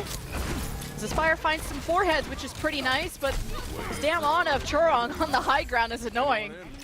He's backed up into a corner, and Titans are safe for now. This means you can have a really cool protected core of like Faith, Crimzo, and Aspire moving as a trio, while Punk and Sugar Free can generally operate pretty independently and try and play off health packs or Crimzo's sightlines. But once again, the same issue, it needs to be considered for Vancouver Titans. How does Punk play in Crimzo's LOS to make sure that he's always supported in these dives? And how someone, on the other hand, going to try and block those LOSs with his shield? Back cap there from Checkmate, forcing the attention of Sugar Free as that duel will continue. Punk looks like he's stepping up to assist. And on opposite high grounds are, of course, the Cassidy's. Never mind, -1. Math class has already begun. 5 versus 4, but someone got slept as he was approaching, got woken up. Thanks, Punk. And now everyone behind Punk is dying as Mara takes an off angle, kills Faith, and Titans will have to reset. Well, the other thing you got to think about when you bring in the Brigitte, there's much better support for Sugar 3 due to the homing nature of those armor packs, but also at the same time, it means less poke that can come out from something like a Kiriko. If you hit those headshots, it can really set up a huge advantage in that range duel that we saw Merit winning over Aspire previously. And now access to high ground is going to be heavily controlled by someone, forcing you to try and use your resources or trade your health in order to actually control that. Otherwise, you have to play on the low ground, and that means that someone can access you at his leisure. No, onto someone jumping down into the mini room that Titans were trying to rally around. Quite literally, Faith is popping the rally. Crimzo, I don't even know where his nano went. Aspire's Deadeye also didn't do much, but as Florida just keep going in deeper and deeper, it's a 2-kill trade for both teams, 3 versus 3, as Florida still have the point at 80% though, although there's flip potential if Sugar Free's gonna keep popping off like this. 2 kills as he's going after RuPaul. Summons the attention of Checkmate, but with all the rally and support behind the Titans, Sugar Free gets a 3K to solidify the fight. Okay, now it's Lenny time. Now, everyone mark your calendars, mark your clocks, it's Lenny time right now. Merit, if he gets access to high ground with Deadeye, could be very critical to Vancouver Titans' ability to operate with this Doomfist. They need to try and disrupt the rotation here, potentially from Punk. Remember, the Punch can cancel the Deadeye, but if that's somehow Suzu'd, it would be super troublesome for Punk. Merit has the Deadeye, but doesn't want to expose himself in the middle of the map due to the high ground control from it looked like the supports of Titans. Trying to obviously dodge the sleep, but I guess he gets punched out of it. Tried to get as much coverage as he could as Florida forcing the flip so close to it before Sugar Free goes to deny. His presence on the map is so sick to see. Denies the flips, harasses the supports, tries to cut off the crosses towards the objective. Checkmate has to keep this guy in check and has done such a good job of doing so. As we go to 80% and growing for the Titans, it's last fight territory. Everyone's very split from each other. It's Punk and Sugar Free coalescing together onto targets, seeing if they can capitalize on the moment where the anti-grenade hits Merit and Churong. They confirm the kill when Cassidy's are traded 4v4. Round 3 potential for the Titans if they can clean this up, but they got no supports. Checkmate kills both as Sugar Free hopes to do the same. It's only 2 left and nobody touched the point. Checkmate was too late and Titans force a round 3. Oh, come on, Crimson, was only the one guy. Now on to 1. This is the match we were promised, and it's basically on mirrors as well, with a couple of little dashes of panache. A little bit of individual styling and taste. Punk is going to return to the Winston. Got a quick replay here of Sugar Free really coming into his own. Checkmate's a little bit ahead on the stats, but I feel like Checkmate is getting a little bit of damage padding here from trying to overwhelm Punk on some of these dives and maybe doing a little bit of counter diving, especially on Ruins against the Winston, whereas it feels like Sugar Free is mostly concentrating all his damage onto squishy targets and not doing too much to try and shut down someone. I feel like RuPaul, I'm not sure if the heals just came in too slow or if he was trying to get a headshot onto Sugar Free, because that would shut him up, but if you ain't healing your team, they will also die, fun fact. So we go to the final round of Well. Same setups, Tracer, Cassidy, Winston dives, but it's Faith that always goes for that Brigitte for a more defensive, peeling backline. Protect Crimzo, who could be very vulnerable if that sleep dart doesn't hit the target he's hoping for. Point 1 locked shortly. It'll be up to the Tracers to start that pressure already. Up now is strong, supporting Merit's rotation to the front. Titans all clumped up, and Crimzo finds the ugly end of a pistol of checkmate. But we're left with a 3v3, and Punk and Sugarfree just don't have healers to sustain through this, while Florida can speed right into them. Feels like truly a Tracer face-off between Sugarfree and Checkmate, as Titans have already capped.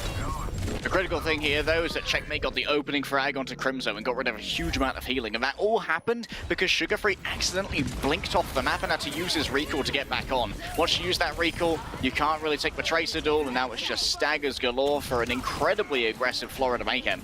We haven't really been this aggressive previously on Ruins in the Winston mirror, so I like the change up in tempo to really try and mess with the comm structure of Vancouver Titans.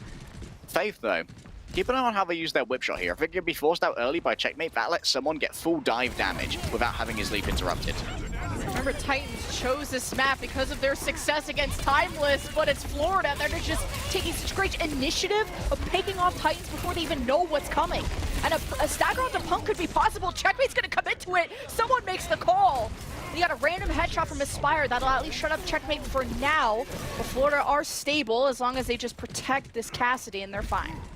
Suzu Cleanse came through, and I think Sugarfree is going to have a chance to really take advantage of that with a Pulse Bomb with 20% still to go. Crimzo, though, with the Nano. Could set up Punk for a good dive here, but they need to not get too antsy and instead allow Sugarfree to set up so they can pincer with this dive rather than simply buy a tiny bit of space.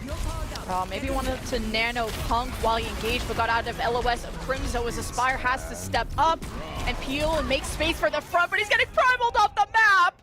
Someone, how could you? Oh, and we're calling for a pause, but we're going to need to replay that. Someone is bullying. And Titans are not starting this fight off well without Aspire. Yo, pause. We're going to go find our Cassidy. Where is he? He's gone somewhere. That was a brave Deadeye, let's put it that way. Likely gambling on the fact that maybe someone would be able to negotiate him out of a door, because obviously, like, it's only a small doorway and a larger wall. But someone keeping his calm, managing to find that kill is very impressive when it comes to the control of the Primal Rage as well. And like I said, I don't know if we wanted Crimzo to be able to get that nano onto Punk potentially, or if the dive just came too soon, because it felt like Crimzo was lining it up there from our observer POV, but just so, woo, he's gone, and suddenly no more Winston. We're going to head back in now here, as Florida Mayhem are about 1.5 fights away from claiming Ilios. Yeah, and if Florida get any more staggers, oh yeah, that answers my question. That sucks. Sucks for them. But yeah, I agree that the Titans trying to peek out through main is a little difficult. I expect more information coming out of Punk, but the right side mini is always a safe place to rotate if you don't have tank presence. You all have the shelter of the mini pack room, but yeah, last fight coming up. Florida Mayhem have plenty of resources for this fight as well. You can see the Checkmate lying in wait, Pulse Bomb in hand. Not going to be anything to try and shut it down, that's huge. Oh, the Queen has been found. Crimzo dead. 5 versus 4, Kitsune Rush. Support, healing, where? We'll have to pause to find that out again. Overtime into effect. It'll be up to Sugarfree and Punk's Primal to buy as much time as possible. And even getting the flip, so that's even more time. So Soundbeer is being used, because why not? And a Deadeye to swat that fly from the sky. Titans will be back with the rally, but they're just so staggered from each other, they can't take a full fight. Florida got pushed to their limit all the way to a round 3 as Titans have met their match. Florida go to match point. Sugarfree walking away from this for the Vancouver Titans with the most final blows limit, but one thing I really want to highlight here is that Sugarfree only managed to get 1 Pulse Bomb kill compared to 4 from Checkmate. And while those may seem like small numbers, the difference here is in how vulnerable the enemy support line is to Checkmate with that Pulse Bomb compared to the Lucio and the Kiriko, who have a good amount of tools to be able to try and mitigate that Pulse Bomb with the Suzu. And that's something that needs to be factored into the ultimate calculus for Vancouver Titans if they're going to continue to try and play this pseudo mirror. Yeah. And 12k damage for Checkmate versus the 8.6k of Sugarfree. I was not capping when I said I'm looking at the tracers to make a huge difference. I mean, even on Ruins, we had backlines being traded back and forth. It was so fun to see it. I mean, Aspire and Merit were always the first one on the kill list. As soon as you see that grenade down, feels like it was the go sign for both tracers, and I think Punk did his best to initiate these fights on well, but the counter dives from Florida were just so strong, including a beautiful primal boop from someone to get this Deadeye out of the picture. And I think maybe a miscomm where I felt like Crimzo wanted to nano Punk in that moment because someone's getting all the nanos. You maybe want to match that, but not connecting on that front. Our next map has been chosen by the Titans already. It will be Hollywood, and you'll see what happens there after this break.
Just went around. They lost their jungle queen already, and he finds Hisu again. Starts up big. 4-on-4. Oh, make that a 4.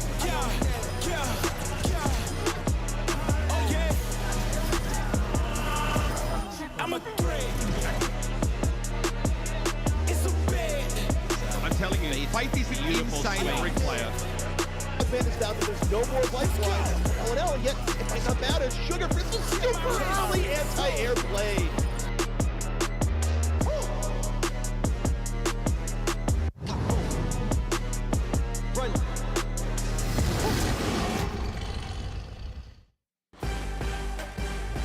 Well, the Titans made a stomping ground of the contenders teams, but they're facing the big dogs now. And there's one big dog I gotta highlight, like Day. It's Checkmate's stats. We've been keeping an eye on these Tracer duels, and he is next level today.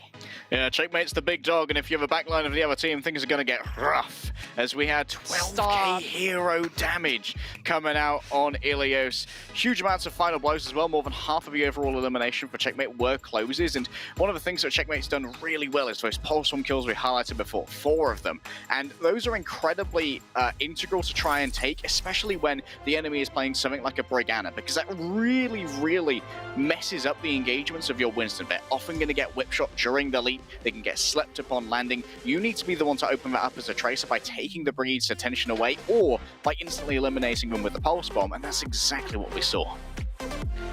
The Checkmate was aggro, getting 18 final blows there at the end, but 7 deaths versus the 12 final blows, 4 deaths of Sugar Free.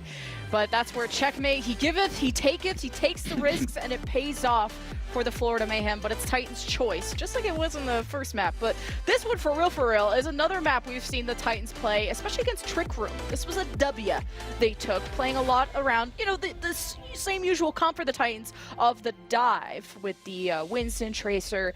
What the difference is with what Aspire likes usually, which is Sojourn for more mobility on attack, maybe Cassidy on the defense for more consistent damage, and then even the backlines change up with the Lucio on attack to a Brig on defense, and we'll have to see what they cook up on the attack as they still have time to decide. Yeah, it feels like in preseason we've seen a lot of teams embrace a mix of both flexibility and identity. Florida Mayhem in particular, they have a super flexible backline between RuPaul and Cherong. We've seen so many different looks from them, whether it involves the Bap and the Lucio, or if they want to play the Ana and the Kiriko, as they often are, which allows for RuPaul to get super aggressive by TPing in with someone and essentially almost playing a brawler Kiriko in the midst of all of that. But generally, someone in Checkmate on Winston and Tracer is the bastion of kind of identity that we've come to expect from Florida Mayhem. On the other side, Punk. Going Winston versus Winston against someone, Punk's had himself quite a good era here of moving out of the title of off-tank and just becoming the tank. He is the guy. He is him. He is him. And also a different look from the Titans from what I just talked about, where they usually prefer the Lucio. So it sounds like this almost kind of counter dive setup of having the Brig. You lose out on the speed. You have the magnetic grenade to kind of ward off these Tracers. Mainly Checkmate looking at you. As the Titans, they thought they were safe on the high ground, but they got stomped like bugs. And what kind of coordination from Florida, but the anti-grenade from Crimzo costed someone who overstayed his welcome on that high ground. So with a 1-to-1 trade and a tank still alive for the Titans, they cross over to the other high ground where they're trying to access Merits! And that anti-grenade from Crimzo again! One of the most impressive Anas you can see in the league that definitely deserves more credit. Oh, Crimzo, what a nade. Big Kobe coming through. Someone now does have a chance to re-enter here with Cherong soon to be in range for all of this healing. It's going to be a first touch from Checkmate trying to build up towards that pulse bomb. However, with Checkmate being forced out so fast, Florida Mayhem decided to call it there and are instead going to try and invest in a high ground defense instead. I mean, Punk did a very good job there of not overcommitting on the jump and just waiting for Crimzo to be able to find the angle. They simply took the attention of Merit for long enough to make sure that Crimzo wasn't going to be accosted while lining up that nade. Only one death on the side of the Titans, just Aspire. Somehow, maybe my stat card is still updating, either way. Titans going to the high ground soon, I would think, as Florida may be thinking of crossing over to the other saloon, as Sugar Free was doing some scouting, gets headshot. Merit's not even done headshotting people, and now Florida take the initiative. They descend down, see what else they can hunt. But Titans are so far back in their spawn, Mayhem ain't gonna get much. It's an all-you-can-dink buffet here for the old Florida Mayhem. Question is, how does Sugar Free get up to high ground? You have to be super telegraphed here with the Tracer unless you've got some nifty mobility tech using those elevators. However, the drop down here of Checkmate to the low ground might give an opportunity for a duel. Titans coach has had enough of this. We'll analyze map 3. But Nano for Crimzo, maybe giving this over to Punk. I think they gotta connect better, those two, like they did on Ilios, or unlike they did on Ilios. But these anti-grenades from also Cherong is slowing things down. Looks like they'll get a free teleport to the high ground. Jump scare. Checkmate waves, all good. But who's waiting above is someone who has the Primal. Crimzo is looking for a nano target, and again, that doesn't hit Punk right away. The rally starts. Now Titans have messed up their rotations to the high ground. Mayhem can now descend upon them with the nano Merit. Looking for headshots, but Titans take shelter.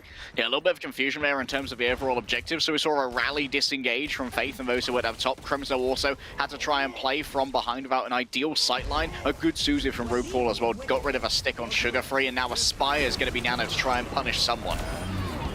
Oh, checkmate. Couldn't see that one coming in. Oh, he had his back turn, that's why. So Titans sure love nanoing Aspire a lot more than Punk. Punk needs some more love. Someone doesn't want to love him, though. He's disengaging out of that after the Primal usage. He's at full health. Support's dropping dangerously low. Suzu has to be used by RuPaul after a two-man anti by Crimzo as Titans hope to zone the high ground, doing just that.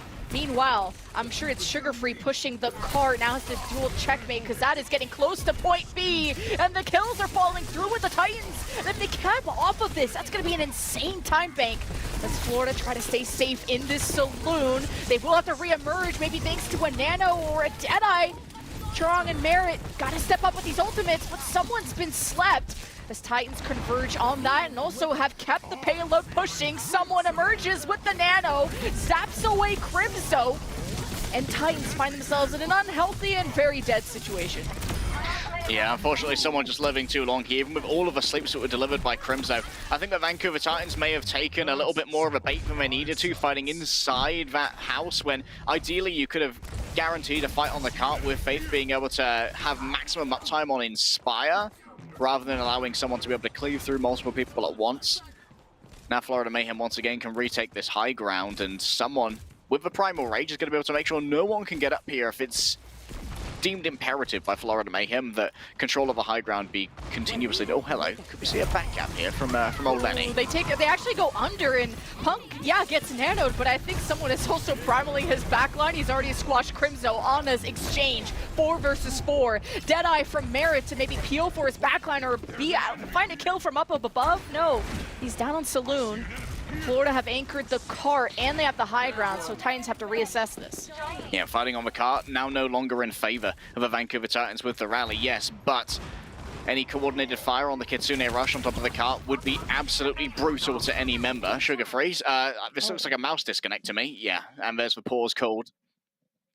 Yeah, Sugar Free. They're testing me, testing my knees. I have to keep getting up all these damn pauses.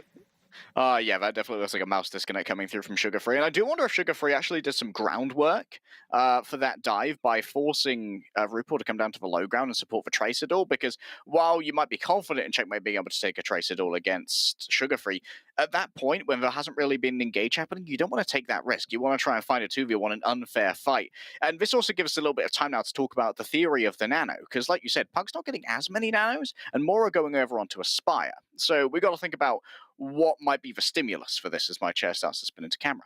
And I think the stimulus for this is actually to try and create danger for RuPaul to respond to that Nano. Like we saw RuPaul be taken away previously by the Tracer-Duel, and I think they're not nanoing Punk as much, because if you nano Punk and you try and dive the Ana, who's going to be your primary target because she doesn't have the mobility, they're going to get Suzu'd.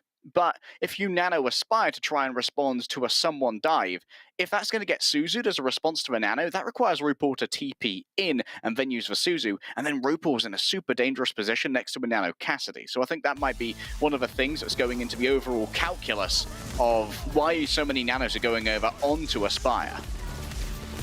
And Aspire is at least able to deliver that. He has about almost 1k more damage than Merit on the same role of Cassidy. The Nanos helping out a lot with that.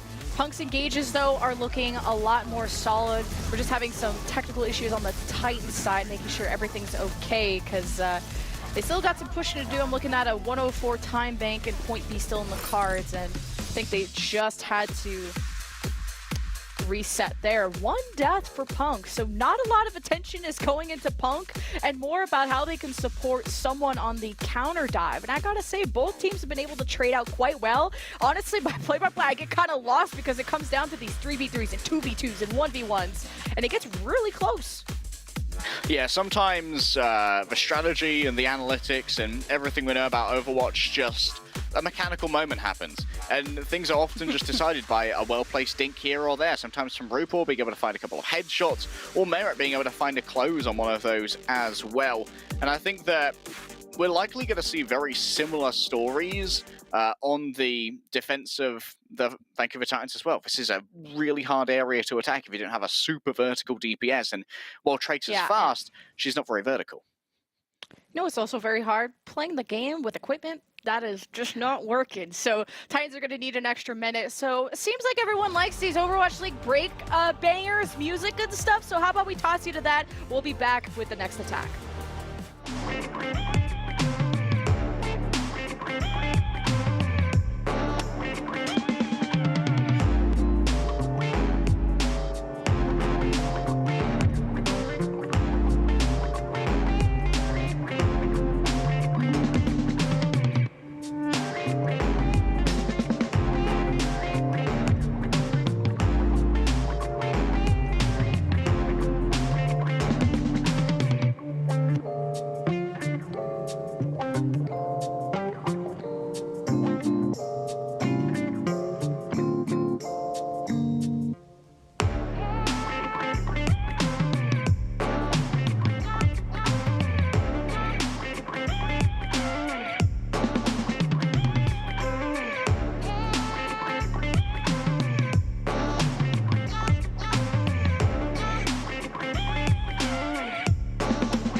Turns one around. They've lost their jungle queen already, and he finds Isu again. Starts off big. 4-4. Oh, make that a 4.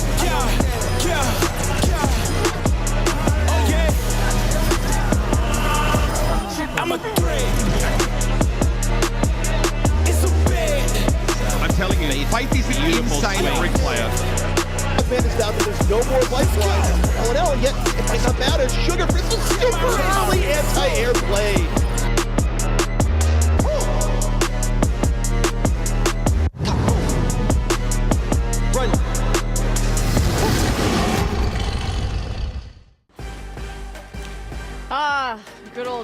Crimzo pause. That's our man right there on the Titans. Shout out to them.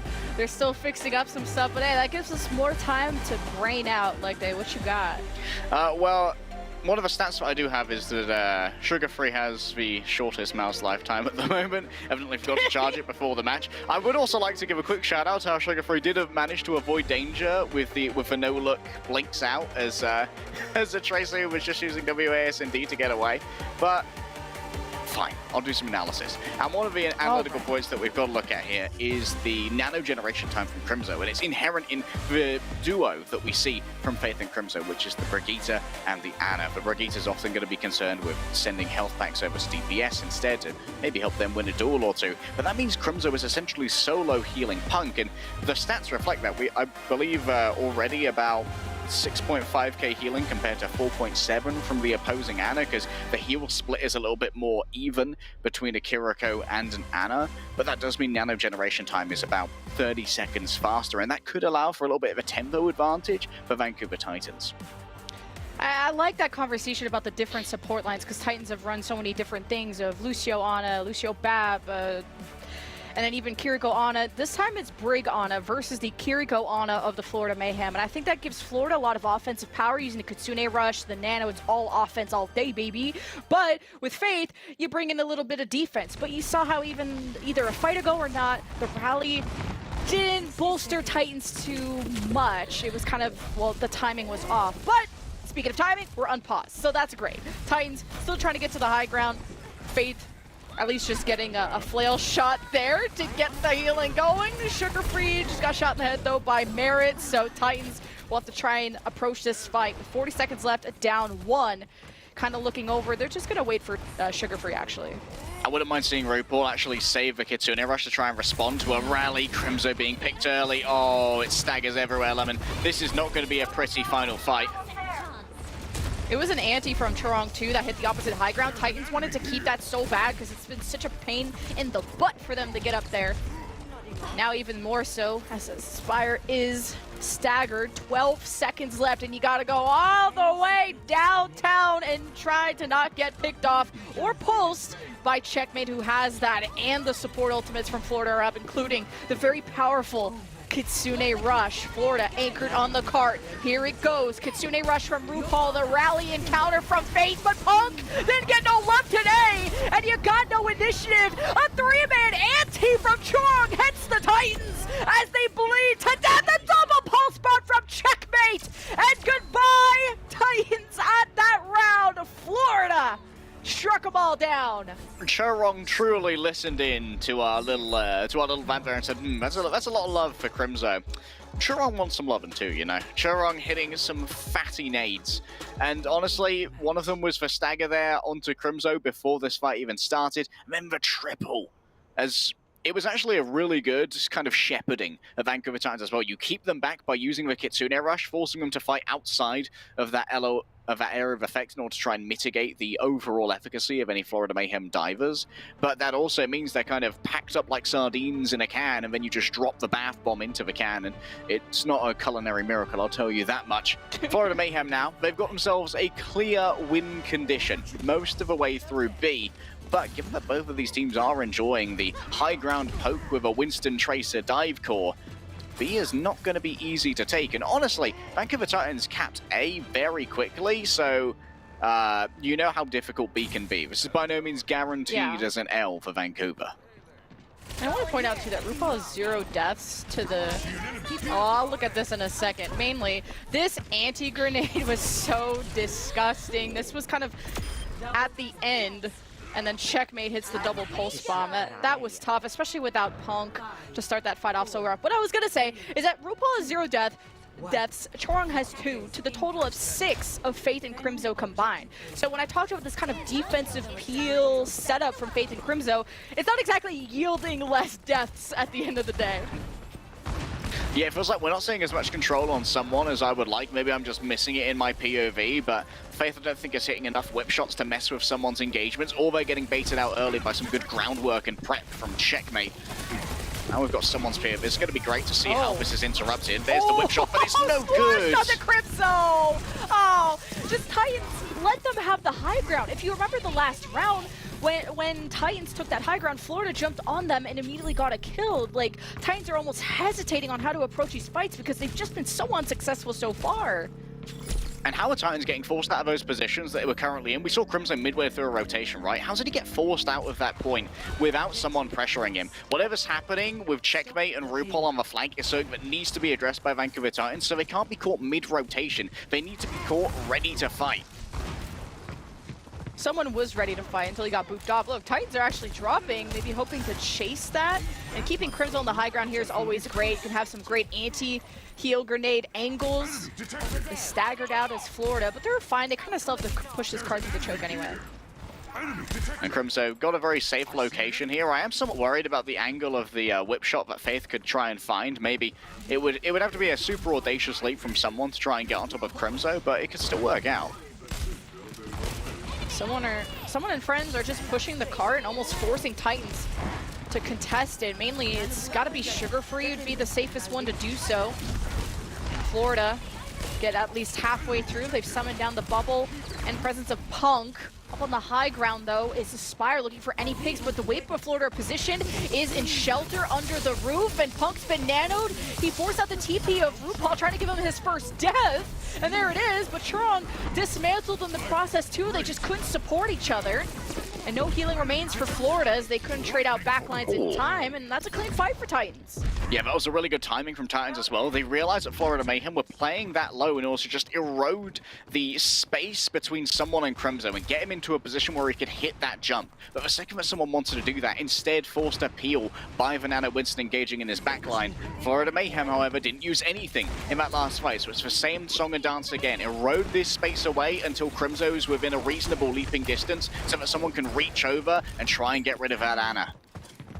Florida, if they expose themselves to this Deadeye, could randomly pick someone out in the open. Florida, though, focus on the high ground. Someone jumps in. He's been separated, drops down to Mega. It looks like it wasn't available. The Deadeye's canceled, and Aspire is finished off by Merritt. Managed to climb up to the high ground. Florida not feeling so hot, though, losing Trong and now getting beaten to death. Punk has stomped down too. And Titans need to buy themselves time because it's match point for Florida and the box of victory in the sight of Florida at the end of point B. As Titans chase down these last few members and more precious seconds shaved away. Staggers here would be valuable, but you don't want to risk someone using that primal to catch out an overextended Punk. You need to allow time for Aspire and Crimson to continue their rotations back up towards high ground. Now the Nano's ready again. This is the kind of cycle that you get with the Ana. So much uptime on the Nano boosters for solo healer of the Winston. It's like the Nano onto Punk, but he's been antied. And he's pressuring down Florida's backline, has access to the Mega so he can keep going, and he's found Trong and Merritt in a small alley, and that's not the type of heat they wanted. Someone's primal, though, is trying to have as much of a splash as Punk did, but finds nothing. And now this time bank is whittling down to only 2.5 minutes for Florida. Woo! And this is the point at which you have to question if Checkmate needs to reassess priorities and do a little bit more cart trolling instead. Force Sugar Free down into one of these duels to allow a little bit more space for Merritt and Shorong to only have to worry about a dive from Punk here. And that's why Punk's actually coming down to help out Sugar Free, so they kind of move as a dive unit rather than allowing Sugar Free to get isolated into one of those 2 versus 1s. Ooh, someone is so low and he needs help, and the anti from Trong was enough to ward away from Sugar Free and get someone back on his feet. You cannot afford to lose him at this moment. 2 minutes left. Florida just trying to get any progress. Sugar Free contesting as much as he can. Not sure if he still had the recall. There it is. It's gone now, so Sugar Free will have to be uninvolved as Punk taking a nap. And all is getting collapsed on, and now it's forcing you to primal. Florida very split and low from each other. Merritt capitalize on. And 90 seconds for Florida. They have important ultimates, but these fights just haven't started off on the right foot until Checkmate had something to say. Double kill, solos the supports, and Florida nano someone just for some front pressure. Checkmate is Super Saiyan on the Tracer today. Minute 16, and Florida still have another fight to go. This is where we talk about that lack of card pressure in the last few fights, where there's still that additional time to try and work with, including a nano from Crimzo. The real question is, how can Vancouver Titans try and deal with the pressure on the high ground? They need to force out this sleep before Nano Punk goes in, or maybe preemptively use the shield to try and catch the sleep on engage instead. Last fight for that box of victory, although Titans have closer respawns at this point. Crimzo's very hidden in the bottom right, trying to stay away from this high ground control that Florida have. Deadeye available for Merit. Punk knows he has to zone that off. That is a powerful position that Merit has. Punk couldn't really dissuade him from being there. Titans have their backs against the wall. That's a 3-man ante from Choron. Force out the rally of faith to keep them up.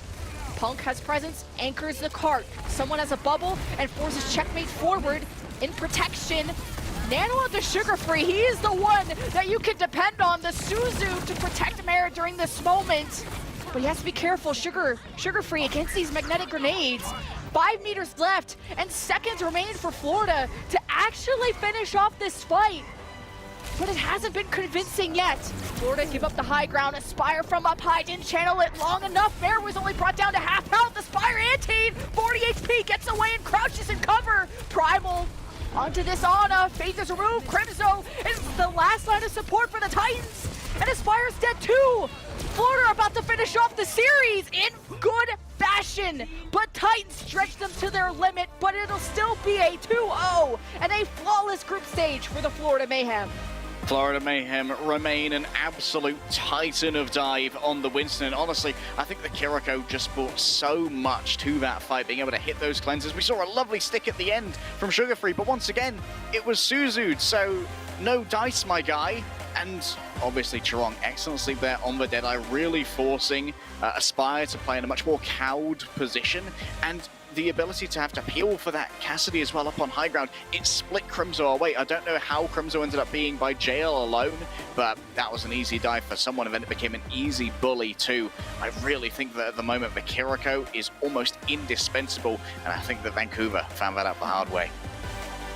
Well, there's one of the match is, of course, Checkmate. His Tracer, his power levels are over 9,000, had like 3k more damage than Sugar Free, although it was a duel of a lifetime. Checkmate might die a little bit more often, but he delivers, because he'll walk away with corpses behind him when he does go in that deep. And the way he synergizes with someone, this is exactly why Florida retained someone in Checkmate on this roster. They work so well together. And it's kind of unfair to expect that from Sugar Free and Punk, who just began a team together, even Sugar Free coming off of a break, but Florida are looking like the masters of dive this season. True, this early in the season, the existing synergy that someone in Checkmate have is definitely a huge boon to them. Here we go in the per 10 minutes. 11 final blows per 10 minutes, not too bad at all. And 4.5 deaths per 10 is not that bad, considering that you only have 150 HP to work with. And yes, Checkmate does die a fair amount from some aggressive dives, but he survives more often than you'd expect due to the double long-range healing of both the Kiriko and the Ana. They're definitely built to be able to support these kind of at times boneheaded dives. Just like they weren't expect us to punch her in the face like a brawl comp would with a Tracer, but it can work out because of the viability of the nades for long range healing from the healing of Fuda from the Kiriko. So Florida go undefeated, which might have set them up for success to get out of the group stage and enter the bracket side. And Titans are still fine for now. Remember, only 2 teams from each group do move on, and Titans have met their match, their first Owl team they had to face, and they took an L, but it was a really exciting match, and I can't wait to hear from the desk of really what was their favorite play, and also an interview to see how are Florida doing after all of this. So we're going to throw it to a break so that gets all set up, and we'll see you on the other side.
Your team support bundles are on sale right now through April 11th. Get Kiriko, Ana, Baptiste, and a weapon charm in your favorite team skin, all for just 350 League tokens. The Vega skin you're seeing on your screen right now, Vegas is coming up next, going up against the Spitfire. They certainly want your support. So, you know, support them with the support something. I don't know, there was a really good transition somewhere. Yeah, there was something there. I can see it. I felt like there was something there. I just didn't quite make it work. Who did make it work, however, was the Mayhem. Wow, saved it. What a flawless transition. In their game against the Vancouver Titans. Thank you, Danny. Thank you. I'll be here all week. Week is over tomorrow, alas. But I want to talk about the match we just saw, because honestly, yes, this was the Titans' first loss, but I do feel like it was a quality one. And if we're looking at the Mayhem squad there as well, they once again managed to play their style. They played aggressive, which is what we discussed heading into this match, right, Costa? Like, can Titans actually punish this aggression? Do you feel like they got that done somehow? No, unfortunately. The answer of can you deal with the aggressive nature of someone with Drupal falling up and just checkmate, proving once again how great of a player he is. You know, someone's just running over the backline. I think the main person that really felt the brunt of that force was Crimzo. You can see him just getting bullied right now on your screen, and that's really the whole series. And Faith went over to that brig and they almost got away with it on the second point of Hollywood when they could play more defensive and play on that back high ground with Crimzo, but unfortunately it just wasn't enough. So it was still a good look from the Vancouver Titans in my eyes, but just the sheer amount of pressure the Florida Mayhem are able to put onto them, they just weren't able to deal with in this series. I am really honestly liking this sort of very aggressive playstyle that Florida Mayhem has been adopting. It's kind of scary and fun. Yeah, it's entertaining, scary and fun. That's what tickles Danny's fancy. I like it. Well, speaking of scary and fun, Reinforce! Johnny? Not really. Johnny? Yeah, I got my friends here in the desk, but our co-worker is watching. Yeah, of course. Running back. I mean, he's got some praise there for a checkmate. Stonks are up. Bye now. Did you guys notice that when we saw his stats at the end, they got a new picture where his arms aren't up? I honestly don't know if I can support him if he doesn't have his arms up and when he wins player of the match. Yeah, so. like where's the lemur? Where's the lemur? Yeah. It all went Florida with lemur Mayhem, power. What are you doing? Well, maybe later in the season, maybe for the Owl matches, the lemur is back. However, we now have an interview ready. So Danny, please take it away. Thank you. So, all right. For the interview today, we got none other than Merritt here. Merritt, can you hear me? Merritt 선수 들리시죠? I cannot hear him. So let's give him a second. Hello, Merritt. Hello. Hello. All right, we got him finally. Alright, that scared me. Alright, 네, 들립니다. 처음에 좀 한 몇 초 안 들려서 또 이거 잘못된 거 아닌가라고 했는데 다행히 들려서 다행이고요. Starting the interview off, I mean, Merritt, congratulations on the win. You guys already have 3 wins. Things are looking good for the Florida Mayhem. Now, I do have to ask you, we were sort of talking about this before going into the interview, that Florida Mayhem this season has been looking very aggressive. You guys are playing aggressive. You guys are doing spawn camping, and it was just sort of a different look from previous seasons of Florida Mayhem. So, what's the thought process of adapting this sort of this aggressive playstyle? 자, 첫 번째 질문은 제가 봤을 때 이제 저번 시즌도 그렇고 항상 좀 플로리다 메이엠을 봐왔던 거랑 좀 다르게 이번 시즌에는 이번 플로리다 팀은 조금 더 공격적인 플레이 스타일을 많이 선보이는 것 같습니다. 좀 이런 공격적인 플레이 스타일을 사용하게 된 계기가 있다면, 아니면은 좀 이게 어떻게 나오게 된 것 같으신가요? 이게 좀 그냥 자신감에서 나오는 건지, 아니면 이게 어떻게 해서 이렇게 좀 기용을 하게 되신 것 같으신가요? 일단 자신감도 맞는 것 같고, 저희 팀 플레이 스타일이 그냥 공격적인 게 좀 좋게 다가오는 것 같아서 쓰는 것 같아요. All right, it's definitely one of the big things is the confidence. We do have the confidence, so that's why we are adopting this aggressive playstyle, and also this sort of aggressive, forceful playstyle. I think it sort of suits our current Florida Mayhem team pretty well, and I think this is a color that really matches our playstyle as well. All right, my second question for you, Merritt, is of course I have to talk about Checkmate as well. You got your new DPS duo, Checkmate, who has been popping off this Pro-Am tournament. So how is it like playing with Checkmate? 자, 두 번째 질문은 메리트 선수가 이번에 프로에도 넘어오시게 되면서 새로운 DPS 딜러 파트너가 생기셨죠. 다름이 아닌 체크메이트 선수인데 요즘 프로엠에서 메리트 선수와 같이 너무나도 좋은 모습을 굉장히 많이 둘이서 보여주고 있기 때문에 체크메이트 선수와 좀 같이 이렇게 합을 맞추는 거 어떠신가요? 엄청 좋은 것 같아요. 승훈이 형이 잘해줘가지고. 네. 어떻게 잘해주시나요? 근데 룸메이트라서 같이 뭐 친해지고 막 그래가지고. 네. All right. So Merritt says that it's been going really good. Our synergy has been building up with me and Checkmate. He's also been very nice because he's also my roommate. So I think that's where we get that synergy. All right. That is it for the interview, Merritt. Thank you so much for your time, and again, big congratulations on the win. 자, 다시 한번 승리를 축하드리면서 메리트 선수 인터뷰 마치도록 하겠습니다. 감사합니다. 네, 감사합니다. Thank you.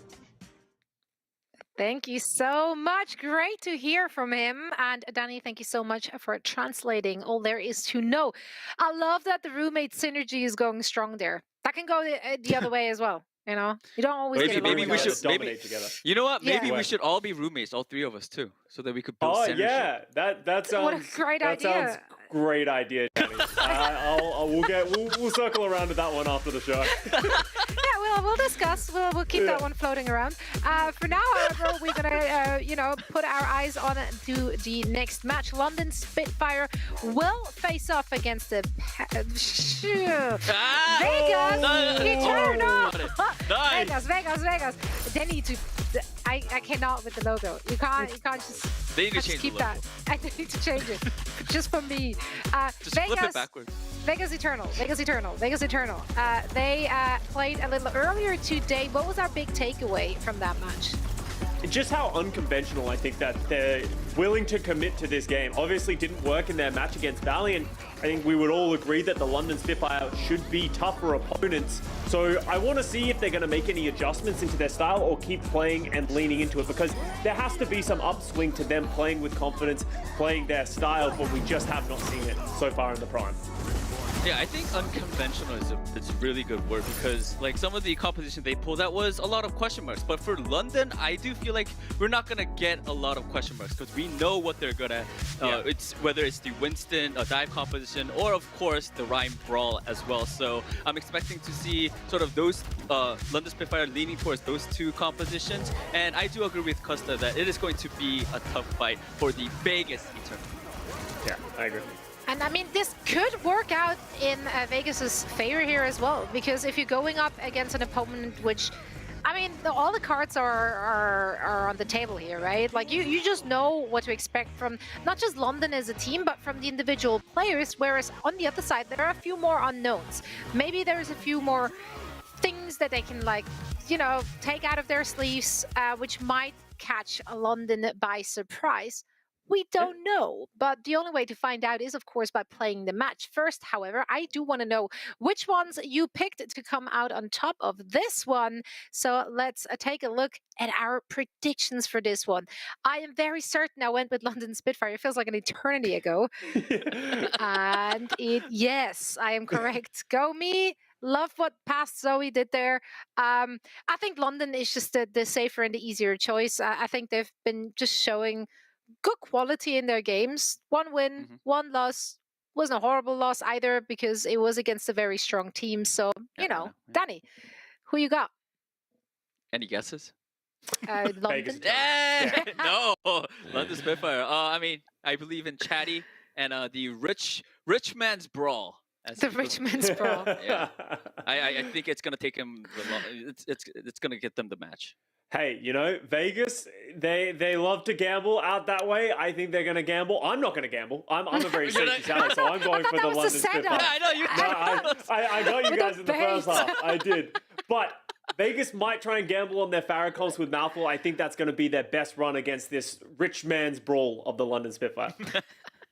I love how What we're a all great using- name. Thank you so much, Hardy. You really provided for all of us. So we are about to get this one on the way. And just once again, remember, this is all or nothing for the Vegas Eternal. If they're losing this one, they will be out of the Pro-Am and don't have a chance of getting all that sweet cash at the very end of it, or even making it into the bracket play. So let's see if we get to see more of them, or if this is the end of their journey. It's all up to London Spitfire whether or not they're going to come in hot and get that W.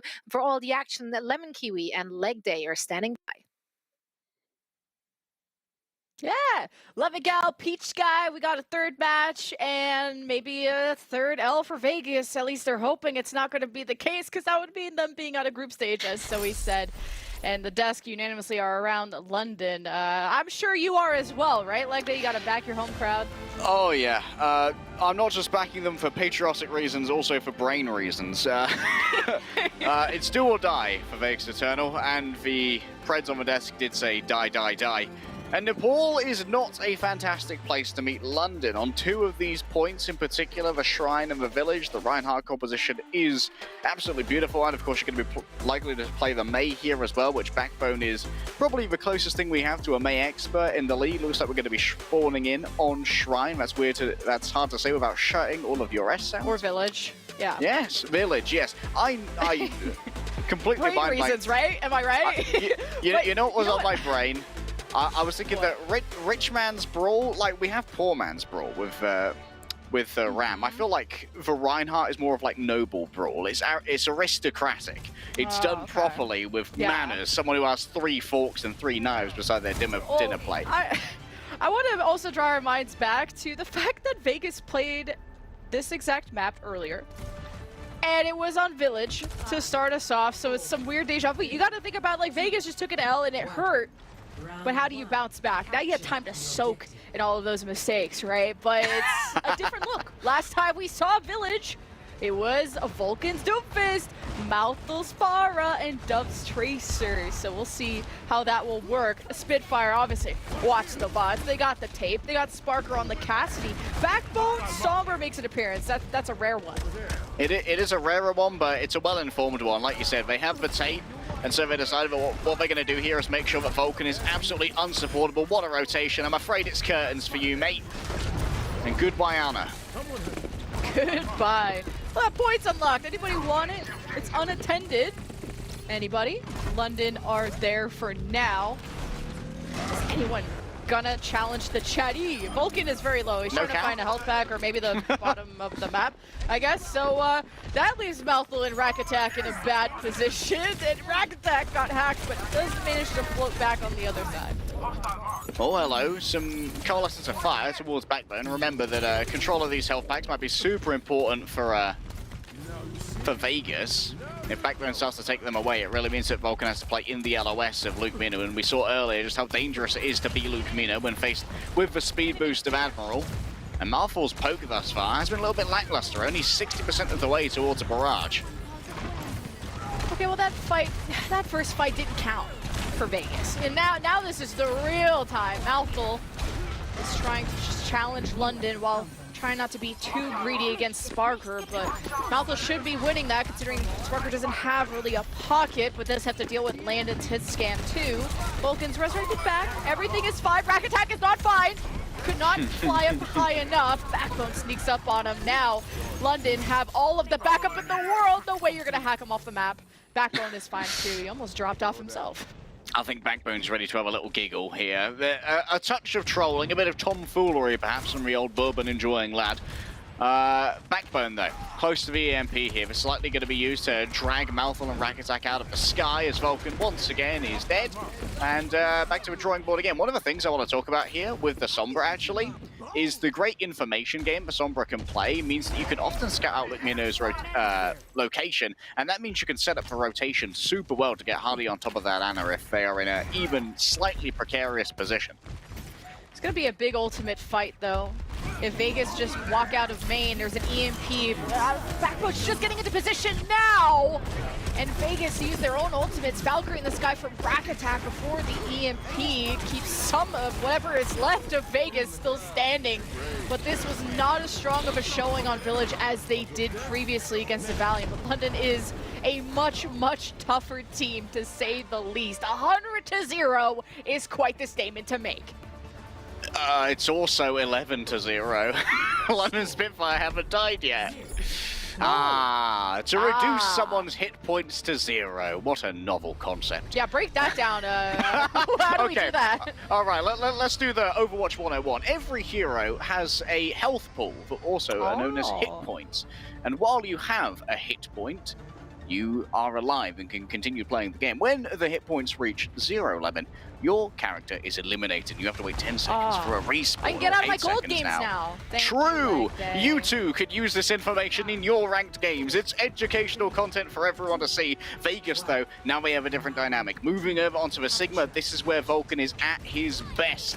Rack Attack, though, now there's no pocket for Dove like we saw previously on Blizzard World. Instead, playing the Brigitte, which is going to have a little bit of trouble brawling up against the Rhine. Yeah, if you keep your distance, you can maybe whittle down the shield, because Ryan has to get a bit closer. These fire strikes are cute and all, but doesn't do a lot of damage. But Hadi is over on Megapack side behind him, though. Lurking is Malthol, looking for maybe his first kill on the blade. That would be sick. See if he generates one this round. If he wants to swap up. Oh, that's a Ryan charging up. Thank God for wall climbing, but he is in a bad position. London are just forcing off these players. And they are so lethal close range too that Vegas want to whittle them down before they get close. As Hadi didn't have a shield and didn't have enough healing. So that's one person out of the way and the first kill for Vegas.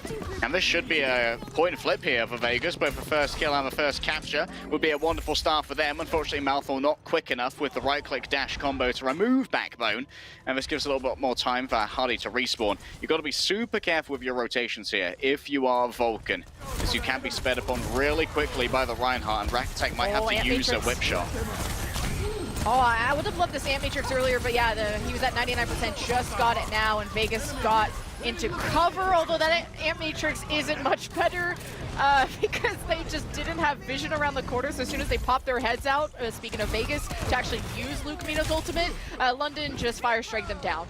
So not a wonderful choice by Vegas.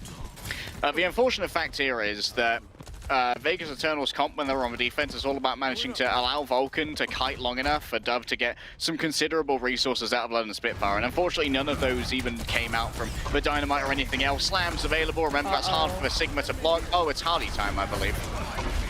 I do believe the shield is broken too for both sides. Chatty, not assuming the chat role yet, although he is wanted to charge past the shield, gets rocked, just the Gravitic Flux to float around Hadi.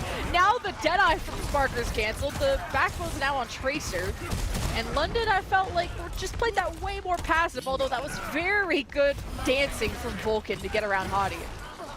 Yeah, and of course a really good pre-fire on the Accretion as well to shut down the charge. Remember that it started. That really opened up the need for Admiral to try and reinforce that charge with the sound barrier. And then Vulcan managing to catch Landon up in the air. Malthol getting on top of a target that was needed to strip away that sound barrier led to a kill on the main healer here for London Spitfire. Once more though, we need to see Dove's poke shut down this engagement.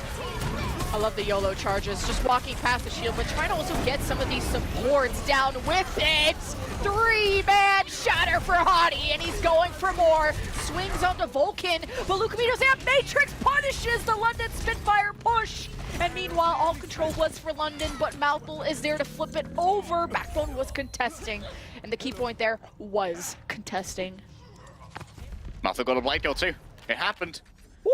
We got the blade value here on the pool. Excellent stuff, managing to get around the immortality field as well from Landon, which would have been a significant issue, especially without a nano. That takes 2 whole slices to kill. You can't slash and dash it because you won't get a reset from its destruction.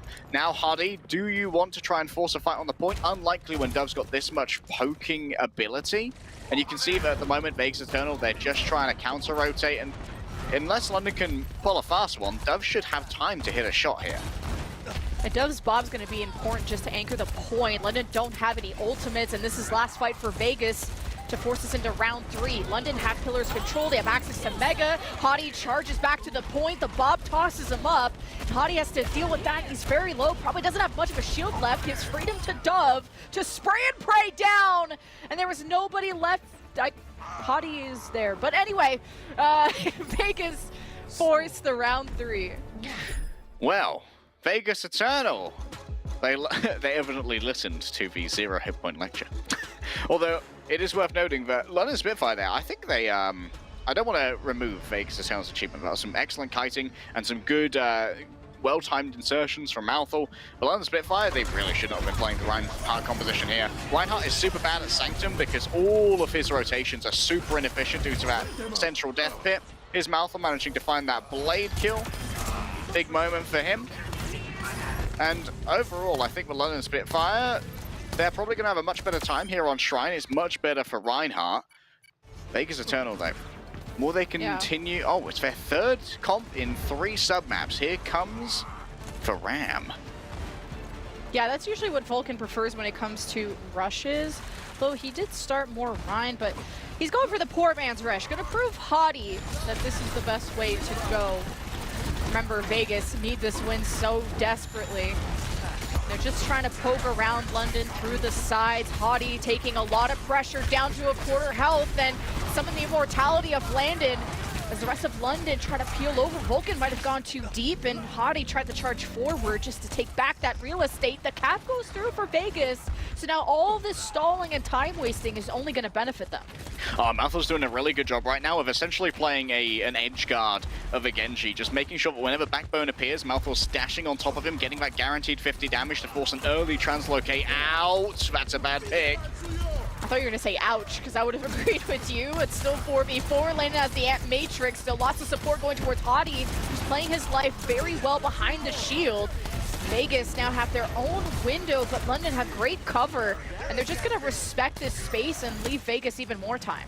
I really feel like Backbone should be playing the Mei here instead. I don't know how much value the Sombra's really going to be able to extract from this composition. I think you could definitely just instead overplay the tank fight, yeah. There's just no pressure elsewhere. What bad timing. If only London had a Tracer Sombra player. I wonder who they could substitute in. Anyway, we'll think about this next time. This is now the 3rd fight for Vegas, and they've trapped London on this right side, but easily can be broken out with the Shatter, Sounder, and all the ultimates that London have. But Vegas are fine on initiating fights. The pressure is on London's shoulders. Random pin! Wait, it missed. I thought he got somebody for sure. Either way, Hottie has to now reposition himself after going way too deep on that one. He's going to be assisted by Admiral. Now he's taking the grenade. He's dangerously low. Sparker's Deadeye to ward them away as an EMP for London to strike back. But the Annihilation makes London consider this twice. When Vulcan went too deep, you still got more kills at the end of the day, and Vegas are up to 85%. Alright, Lojmar, I think he's a bit silly, but he's getting a bit too fresh in the gaff right now. It's not ideal for London Spitfire. Finally, we have Backbone move over onto a Mei. Vegas Eternal need to win one more fight. They've got a Blade to do it, and an Amplification Matrix as well. London might well have thrown this one away and given Vegas the opening they need. Last fight, London used so many ults to not get nothing, but Backbone's on the Mei. See if they can isolate Vulcan. Amp Matrix from both sides. Careful cover being used. Vulcan in a not so healthy position. Malthal's going in with 61 HP, gets healed back up. Dice is at the back. Landon dodges away. And Dove gets the last laugh. But London are down their main healer. Vegas down their Genji. 4 versus 4. Vulcan backs against the wall, slowed by the Mei. And Vegas's front line falls for the first time, and London will get a cap shortly. Mei good. Tank die. London Spitfire, they were all about that last year. For some reason, they forgot it for a long time, trying to make that Sombra work. Bit of a competitive scrim environment, perhaps. Vegas Eternal now, though. They have all the time in the world to try and build up a critical mass of ultimates. London Spitfire need to win every single fight, but they did earn themselves 4 ultimates during that previous engagement. Only Landon's amplification matrix was used. Rack Attack's judicious use of the sound barrier here is going to be super important. If they can simply force Admiral to use one in this next fight and then have an advantage for it in the next, that would be a great setup for a winning fight. London want to bring the fight to the point. They got a Blizzard and Vegas's name is on it. See if the house can put a bet on this. Hottie can also pop around the corner. One more Fire Strike or 2. He could surprise Vegas. Vegas step up. Just need to win the one fight to start off on match point, but Vulcan gets collapsed on. The Maywall comes up behind him. And Vegas now just go in one by one, just not coordinated at all. They'll have to retreat. London, they're not even done yet. They're going for more kills. You got a speed advantage, and the enemy don't have a tank that can slow you down. Why not start to look for blood? 5 ultimates going to be available now for London Spitfire. And the question is, could you even force any out if you're Vegas Eternal? Because you don't have any real engagement power when you're going up against the Mei with the Ramatra. You basically instantly get eviscerated. You can get pinned out of your block so that it doesn't block any damage. Hardy really is able to win these fights quite easily by using the block into the ice wall. And now is getting some early scouting. Oh, no, guys. Let's not be the content slam. The big metal feet are very loud, so they know this guy is here. You'd have to be deaf not to hear it. So, I mean, Hottie just did some scouting, not going to surprise Vegas, although the shield play from Vulcan is going to be tough to pull off against the Shatter. Dove, Deadeye, zoning London back. Ton of ultimates as London, their hand will be forced. At Matrix zones London away. They re-engage though with the sound barrier. Admiral Shatter gets Rack Attack low, and I don't know if the sound barrier even went off. London unleash everything in their arsenal, and from a 0 to 100 comeback, London have done it and take map number 1. A return to your regularly scheduled programming as Backbone leaves the Sombra in the dust and picks up the Mei, allowing them to really control these engagements, and that made it so much harder to attack this as a Vegas Eternal. But we saw these little sparks of brilliance, especially on Sanctum in particular, where we really saw some excellent rotations and proactive movements from Vegas Eternal that indicate a good comm structure. In the end, though, they simply weren't able to match the brawl on 2 brawling maps where London was always going to have a topographical advantage as a noble brawl team. Well, London just also played conservative. We say chatty because he's such a chat, he's alpha, and he gets in there and he's aggro. But he actually played very smart and measured. I think he was dying a lot on Sanctum and had to kind of reel that back a little bit because they started playing more reactively around him. You saw that they let Vegas Eternal use their ultimates first. For example, zoning away from Luke Mino's Ant Matrix, or just waiting for Malthus to go in with Blade and then kill him and act afterwards. Then London came in with 5 ult. I mean, it was a 5 ult fight. London were supposed to win that. But the way they approached it wasn't too eager and antsy. It was very measured. Yeah, I'm just wondering how much silliness lives in the veins of London today, because the first few engages here on Shrine were bona fide 100% pure grade silly. Vulcan, unfortunately, nothing you can do as an Nemesis form against the charge. You don't have any kind of counter charge. Your block can't work. You just get stunned out of it the second you get picked up. So London will eventually walk away with that one, but I think maybe it was hairy. It was fear-inducing. Was it you? Yeah, that is a little bit of my style of Reinhardt play with a Sombra in it. Well, Backwood's going to have to work on that a little bit more. The Mei looked a lot better, and so do London, although it got close. On the other side of this break, we'll find out where Vegas Eternal want to go to next.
Well, they had a lot to say. I hope I'm live right now, but I hope they had a lot to say up on Twitter.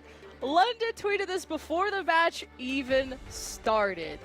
Chatty, I mean, the whole team chatting it up. They felt very confident coming into this. I think every team should as well. Vegas have a lot to work on. You heard it from the interviews. They only had a couple weeks to scrim. But hey, that got kind of close to it like that. It was round 3. Yeah, no Europe, no win, but going to map 3 was definitely a little bit of screams and confused Brexit moment. We got ourselves a couple of subs coming in. Sparker getting a little bit of well-earned rest. Instead, Lethal is going to be moving on in, and Scarippa, all 240 pixels of him, are going to be joining us here to play the double flex support. And this is filling a role that previously Backbone, or Boneback as he was known in that particular iteration, that particular version of him, used to fill the double flex support role. Backbone was the Zen player. Now Scarippa comes in as an actual flex support player to be able to fill out London's availability for support on some of these maps where it can be a little bit more prevalent. I spoke it into existence. I was like, man, if only they had a Tracer flex, you know. God, yeah, Lethal is here. He's been a bright star on every team he's played on. He's kind of known as like that hit scan god, mostly on Cassidy or Widow, but truly Lethal plays whatever Lethal wants. And Skyripper, we'll see if he gets Thanos snapped at the end of this. Finally getting some playtime though from the bench. It's cool to see London just trying things out, and it's Vegas trying their hand at Hollywood as their choice of map. Hollywood makes sense. It's a lot less brawl friendly, and it's going to require a lot more coordination in terms of dive setups, but we've seen plenty of that from London, so I'm not particularly worried. I do think that Vegas Eternal can leverage this potentially, especially with their how they like to play Mercy. A pocketed Ashe here could certainly do some real damage to London before the dives can come on through. I'd imagine Backbone's probably going to play a little bit of the Sombra here in conjunction with a Lethal Tracer, but honestly, London can bring out anything. On the other, hold up, is that a real Swedish man and a real? Hold up, we've got both Lindholms. Interesting, the full Lindholm from Vegas Eternal. This is certainly one of the comps I've seen in my life. They played, yeah, we actually saw it earlier today. When they played LA Valiant. It was the Torb defense, Dove, this exact composition. Obviously, the desk isn't a fan, but we kind of all justified it as they're playing their comfort picks. And Maltho's always been that silly hero specialist. And it's, if you want to justify the Torb as, it is anti-tank, has range, and it is annoying for Tracers. It is really annoying for Tracer, and like, it's a good read. You see Lethal come in, you're like, oh, okay, yeah, Lethal's in. He's going to be playing Tracer. He's going to be probably on ping a little bit. Why don't I just mess with his life and make him not enjoy Overwatch dive so much? Backbone here, this is going to be all about claiming the high ground early. I want to see a double pocket on Backbone just to make sure that he's super healthy as he claims what most people have come to call juice up there due to the big old tubs that are on the side. Oh. Somehow Skyrip has been in range of a Sigma, which is not usually what happens. So I think Hadi is still getting into position, which meant Vulcan felt comfortable enough to step up, and he still is comfortable just putting orbs into the backline of Skyrip and Landon. So Hadi's got to get some cooked up quick. Yeah, the question is, will Backbone feel comfortable enough to go up on this high ground and really try and erode that space away from Vulcan, make sure that no one's coming up towards him? Rakitek is a little bit helpless in this duel, so we'll have to break LOS instead of actually taking a fight. Yeah, Dove is most likely to swap to Ashe after this, and maybe some Malthul Genji, the high ground, important. Outside of this point, it's kind of very easily accessible on in this area. Backbone's Hanzo is a rare sight too, but hey, if he gets shots like that, I don't mind it at all, but Landon's dead, Vulcan's pounding the front line, and Vegas just barely stable, especially at least they can rely on the turret to protect them, as London have to reset again, and almost half their time bank is gone. I think London might have just grugged out of their minds. Did they just get a single pick from Backbone and everyone abandoned the high ground to get killed by Vulcan, or did Vulcan wrap up behind them? Either way, lack of reconnaissance on Vulcan's location, they're doomed for London Spitfire. You can't allow your Sigma to get a mirror against two characters that have basically unlimited vertical mobility between wall climb and exo boots. Right, still waiting for London to start. Oh, jeez! Vulcan died mid-grab flux. Backbone delivers that in style. How about another? Oh, Landon kill-stole that one. But at least that means London are going to be capping the point. I was getting a little worried there. Yeah, they are going to be able to grab it here. I am still concerned about the fact that Backbone is very quickly removing himself from the high ground in many of these situations. That might become more of a problem on defense that could turn 4v5 fights into somewhat lost condition exploiting ones. Hello?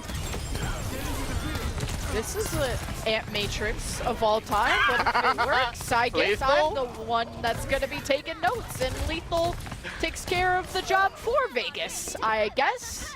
I hope there's a replay of that, but if I had to bet, if I was going to go to Vegas and bet on it, I think we probably stuck Rack Attack Shield and then Rack Attack Shield bashed it into Lethal because there's no stun that could have kept the Tracer in that area.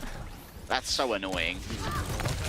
Oh, the early ammo field, though. That could be a problem. Goofy defensive setup by Vegas. They're on high ground. They shouldn't be. Remember, the point is cap, and the spawns are right there for London. At least Vulcan's back in the mech. He got Molten Core and a rally being used. London are perfectly fine with this. If things start sucking, you just go back to spawn. So this is kind of a waste by Vegas, not gonna lie.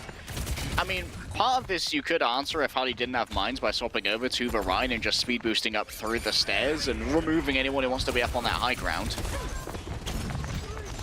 Okay, getting out of spawn challenge. Wasn't expecting to say that about London, and looks like Vegas are taking the initiative of sending Dove behind them. And still, Vulcan is not in the healthiest position and has to get within pack range or even range of Luke Mino. Seems to be fine for now as Malthus provides a safe zone for Dove. And it fires back into London's space, who are still struggling to get this card through choke. I mean, the goofiness to a degree does mess with such a regimented team like London. Like, you have a plan for this. You don't know what to do when there's this silly, goofy brawl fight. Luke Mino's used Ant Matrix somewhere. Well, that was a situation that occurred. Vegas at the front door. Hottie is off on his own. Where was Scarippa? I don't know where anybody is, dude. I can't explain any of the macro that's happening right now. This is goofy and unconventional, to say the least. Hottie was in so deep too, didn't find a mega, so you just don't have initiative. You have Lethal able to maybe push the cart, and Backbone needs help getting to the high ground, so Vegas are very defensively set up right now. In the most affectionate way possible, I think Vegas are dragging London down to their level. They're going for some real crazy fights here. Random pulse bomb still kills Scarippa. What? Huh? Now I gotta look at deaths. Oh yeah, it's just 4 deaths, not a big deal. Malthus at 0. See, the world is healing. All you 1 in 12 Malthus stuff, shut up. He's at 0 right now, okay? So 0 deaths, not 0 matters. kills. It's 6 and 0. Malthus is a bit of a bandit right now. He's marauding around the backline and able to survive anyone who comes to try and take him out due to the overclock giving the additional movement speed and the armor, and just making it too difficult for Lethal to try and find a 1 versus 1. It's a more regimented retreat back over to the high ground now as Malthus gets a little bit of a scout, and Backbone's going to be able to remove the turret, which opens a bit of space for Lethal. Some space, but not a lot of time. 46 seconds for London. Hottie can go up there and drop the mines if he want, or they could just anchor cart, but they got to make sure that Lethal wins the duel against Dove if they want to get progress. Now the mines have to be used on the high ground, and so it is. Vulcan's going to drop. Vegas now are contesting the cart even more, although you wish Vulcan was more at the front, but he's kind of flanking at the back, going after Skyripa and Landon. At least he's getting back up, and Dove hits the pulse on the Backbone, and they're chasing kills even more. The Molten Core to zone London off their own high ground. This is the most Vegas game I've ever seen. Dude, Dove's having a game right now, really showing off why he was picked up for Paris Eternal previously and kept on for Vegas Eternal now. Lethal needs to hit a mega pulse bomb, but also at the same time, you've got to try and maneuver around the Suzu. Lethal will get the tut, wait that out if you're Vegas and try and make a move for an opening pick. Malthus dropping it might have been a bit of a throw though. Yeah, welcome to your first match in Overwatch League. Now push the cart, buddy. He's gonna need some support. Transcendence is on its way. And London obviously incorporating new members here, so the structure is all out of whack, but Vegas thrive in that chaos. Up from behind though, Dove assassinates Skyripa. Is going after more. Backbone turns, tries to burn down Dove. Ant Matrix for Landon. London start to pull through, but These flankers on Vegas are just ruining everything for London. As up to Lethal and Hottie to keep the overtime wick burning, only halfway to B. And it's just not a lot of ultimates to depend on, and eventually the brawl and the healing of the Brigida will be enough, and Vegas will stop London halfway to B. Wow-y. Dove right now, 6.8k damage. 18 elims, 2 deaths. Lethal, 4.4k. 5 elims and 3 deaths. So much constraint has been given over here by Vitorbjorn. Also, Dove's out-damaging Vitorbjorn, by the way, which is super impressive, because Tracer is not a high, like, she's high damage output in fights, but her uptime for damage is not incredibly high due to her small health pool and the quick nature of her engagements. In order to actually be doing that much damage compared to a high uptime Torbjorn, who's got a huge amount of poke with no damage drop off and a turret, Dove is doing an incredible amount. See this replay from Dove, pulsing the ground, and Skyrippa said, anyone drop this? And Landon said, I thought you had eyes, and I didn't need to drop this. The immortality could have came out earlier, but obviously thought Skyrippa saw that, but unfortunately backed into it. But the siege from Vegas was cool to see. I wasn't expecting the ultimates to be committed to the spawn camp, but it worked, so I'm confused now. Another interesting note, Luke Mino is actually out-damaging Skyrippa in Kiriko versus Zen, which means that Luke Mino has been able to weave a huge amount of healing in here, considering how much Rack Attack is going to have to be responsible for the DPS, and Luke Mino would have been pretty much the solo healer for Vulcan for most of this. Blackbird's getting a bit of scouting in here. This is going to be super important for Hardy and Lethal to stage a good dive onto a vulnerable member like Luke Mino. No, continue breaking it down, Lemon. You break it down, Queen. I know. I was trying to learn the moves from Backbone on top of the lamp. It's invisible bag doesn't count if they don't see it. So Vegas just try to cross. You see Hottie placing the bubble. That's a 3-man anti-grenade from Skyrippa, and you're thinking about, is Hottie want to jump in on that? Anyone want to farm that? No? Okay, we're just going to let Vegas mosey on down to the left side, trying to be in a difficult diving range. It's also going to be a difficult LOS for Skyrippa if Hottie does commit that deep, and he got already low without even doing anything. So Vegas gaining even more space until Landon frags down Lucamino, and you're not feeling so good if you're Vegas going into this fight with just a Brig. Hold up, how'd Rack Attack get here? What's the Brig doing back here? That was some lovely movement. It might get punished, but at the moment, London Spitfire are absolutely corralled into this small room versus a Brig, which is no good at all. This fight is far from over, Lemon. If Vegas are on the defensive high ground, they've taken care of Lethal. Now they can just focus on capping the first point. I like where Lucamina's position is. Dove is above into the skybox. But London have a re-engage available, especially with off of Backbone's EMP. But they're going to nano Hottie first, who gets booped back, flailed, and honestly just harassed by Rack Attack. We're going to have to file a report about that. Hottie's not getting anything done besides just cleaving through, but he's getting pushed back by Vulcan. And now the kills at range happen for the Vegas Eternal, who should be able to complete and get the payload going. We talked before about how it might be preferential to try and play a little bit more towards your comfort if you're Vegas Eternal, and this is almost 100% full comfort for Vegas Eternal right now. Like, the only possibly more comfortable thing would be Dove on the Soldier 76 as well. He do like that hero.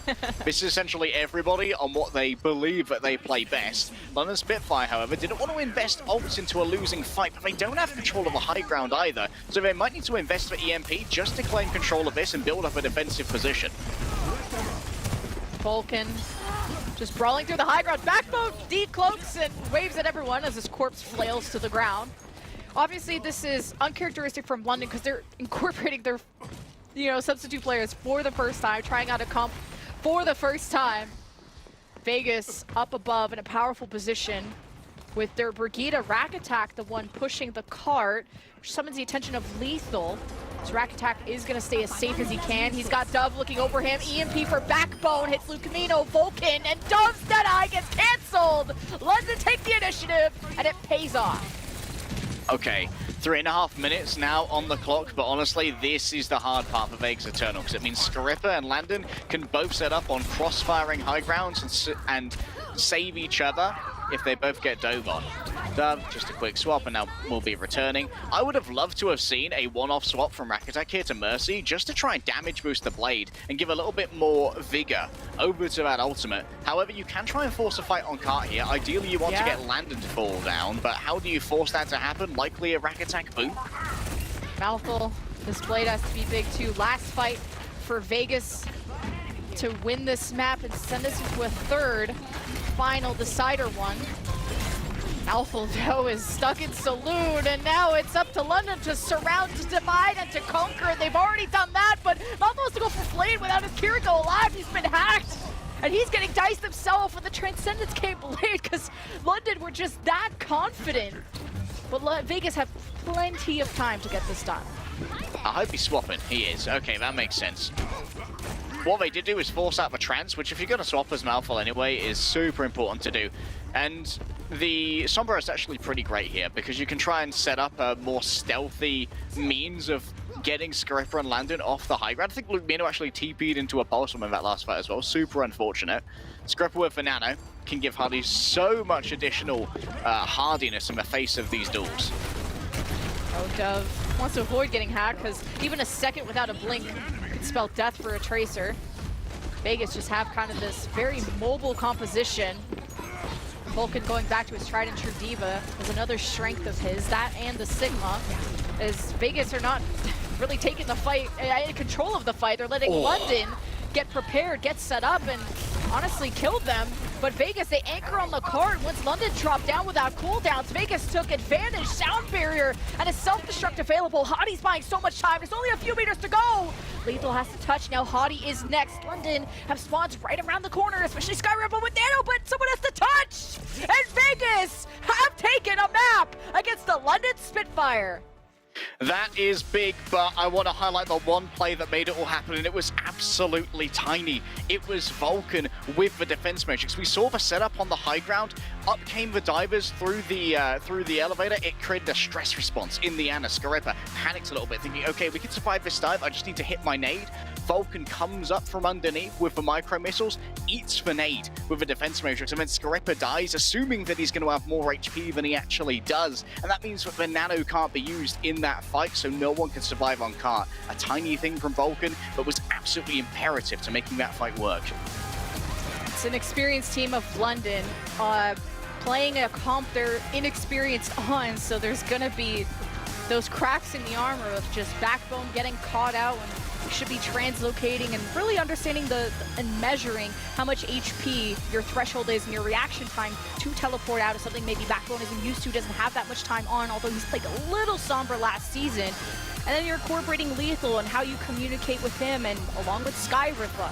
You even saw those disconnects with the Immortality versus the Pulse Bomb that came out, how that didn't connect and Landon had to suffer. So, but you have to keep that in mind that also Vegas are playing heroes that they are very comfortable on. They're a core that have been together for a long time, and everything will be decided on Colosseo. Will the Vegas Eternals survive in the group stage? We'll find out after this break.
Not my circus, not my monkeys. Not my circus, not my monkeys. I'm not saying anything about the last map, but I think we're getting back into control of things leg day. I think we're going back to peace and normalcy. Roster changes coming in. Yeah, we're returning to the tried and true for London Spitfire, but it makes perfect sense considering where we're going soon. Backbone's going to be returning to the roster alongside Admiral, which means that we can expect two things: Ice and Speed. Oh, yeah, Sparker's returning to the roster. I'm thinking about the return of the Mayor, so I do not want to... I don't remember who was in for last map. I don't remember who was playing the last map. I don't remember what last map was. I'm removing it from my head for my own sanity. Me too. Honestly, that was just a silly... You know, as Dora said, a Mickey Mouse map. Let's go to Coliseo. Our first push map for both of these teams who have been 2-0ing or getting 2-0'd. Either way, we're going to find out if Vegas stays alive in the groups, because remember, going 0-3, very bad. And London losing to Vegas, that would also be bad for them anyway. Funny for us. We'll see how this last map will end up. Yeah, if Vegas managed to win here, it would actually allow Saints a much easier road to exiting this group, because both London and Vegas would then be 1-2, and we've got Valiant who are 0-3, meaning that they probably can't possibly actually get into the playoffs, or rather our bracket play. Vegas Eternal, how are they going to deal with London Spitfire, presumably playing what was an absolute barn burner of a composition from all of last year? The Reinhardt with the May is actually perfect on Coliseo for a huge amount of boost up onto high ground. The May wall is the perfect height. And London Spitfire, I mean, it could be real with the Bastion. The Bastion is part of the North American meta, and it really does strain the enemy's comms to try and figure out how you can pressure off angles when Bastion's out of his pressure cycle, which is when he's using his tank form. And last season, London were one of the few teams that ran Rush on this map, which is very difficult because of how long the sightlines are, and Ryan is just so incredibly awkward to rotate with on the staircase part of this map. But Backbone even tried some Sombra back in the day. Like, the few times we did see Sombra was actually on this map. There's not a lot of great May isolation areas, as Hadi just went in without the team. There was a memo that was missed. The letter did not get into the mailbox, and that was not coordinated. Despite this being the starting roster for London, that was really weird. Oh, that was actually a beautiful play by Dove to play the Symmetra. While it might not be ideal in so many of these brawls, what it does give you is a faster roller. You can't usually do it on Coliseo because you don't get a good LOS for TP, and you have to walk so far back towards the Symmetra. Hardy did not expect that, and so he just rolled out alone, got walled off, 1v5'd, and Bob Sharunkle. London Spitfire now out of control, and Dove can try and control where the fight happens using both the TP and the that's bad. Well, headshots, they hurt. Fun fact today. London at least able to fight back, and spawning right on top of Sparker is the force of 1,000 suns, but it looks like he's able to just jump away, I guess. So Vegas got some initial mileage, but London are done goofing around, I think. Sparker really just came in, pat Little on the head, step back, son. Let the big boys handle this. Beautiful headshots to open up those angles, and honestly, there's going to be a lot of trouble here trying to deal with Sparky. He can access these high grounds super easily using the wall climb. Vegas Eternal don't really have anyone who can fight the off angle unless they do it as a team, or they send Rack Attack, and Rack Attack's going to be necessary to try and give Vulcan ease of access to Hardy. You need your Lucio to support you if you're a Reinhardt in the Reinhardt. Versus Reinhardt, rather. Sparker gets vision on Lucamino, who knows maybe an Amp Matrix could be in the cards, so London are playing safe on pillars and may want to wait until Vegas engage into them, trades back and forth. Amp Matrix in the middle of the fight will force Vulcan to take cover on the other side, so not getting a ton of value here, but Vulcan is still kind of lurking around, so he's going to get beaten down by Hadi. Should still go his way, and London can see even more progression. Yeah, Chief 5 of London as well, just matching the amplification matrix. Unfortunately, when it came to opening picks, Sparker simply wasn't as important when the fight actually started happening. Sparker's early pressure is much more than worrying. And now the Dragon Strike actually could be great for zoning off Vegas. If they wait too long to take an engagement, could guarantee the cap by forcing them off this bridge. Okay, Vulcan, are you able to Rhine diff the Chatty himself? It's the tale of two shatters. Dragon Strike forces out the ice block shatter from Vulcan and Hadi, but Vulcan's the only one on his knees until Rack Attack brings him back up. Sound Barrier helps a lot. Vegas chasing after Hadi, who doesn't have a shield, and barely has any health. as you're waiting for Sparker to have a clapback of a lifetime, and it didn't come fast enough. Hottie's finished off. 4 versus 4, but again, without that Reinhardt, the dominoes just fall right behind. So at least Vegas stealing the cart, and then there's still people from London that have to rotate back. Well leveraged sound barrier. The players from London know that they can get out here using the speed boost because Vegas Eternal are unlikely to over-aggress into that, knowing that they're going up against the Hanzo. And now Huddy has returned. It's 5 versus 5, and no additional progress was gained for Vegas. Oh, Vulcan in trouble. Don't love that Maywall from Mouthful. I think it was, oh, it was actually just to slow down London. Never mind, I take it back. Amp Matrix, bring down the shield of Hottie. Will disengage, especially without backbone. The Mei is such a good enabler of the Reinhardt. So 5 versus 4, and Vegas just looking for any more kills, but Hottie is not in a place he wants to be right now. He's so far away from how to get on the high ground. Surely they run after Hottie, but he's actually getting escorted out by Admiral, so Vulcan is ready to cut off the cross. He charges in right into the Blizzard of the other team, while I guess his Blizzard is getting some backup. So Vegas being proactive there, very good.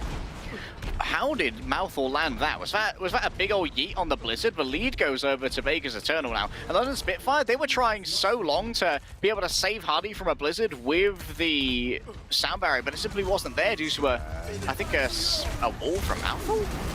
Oh, the Deadeye. I thought you could time it for Backbone getting out of Ice Block. Sound barrier, and the counter engage from London's even stronger. Rack Attack wasn't ready for the speed out. Vegas thought they had the upper hand. And I mean, technically they do, because they're at 66 meters, and London got some catching up to do.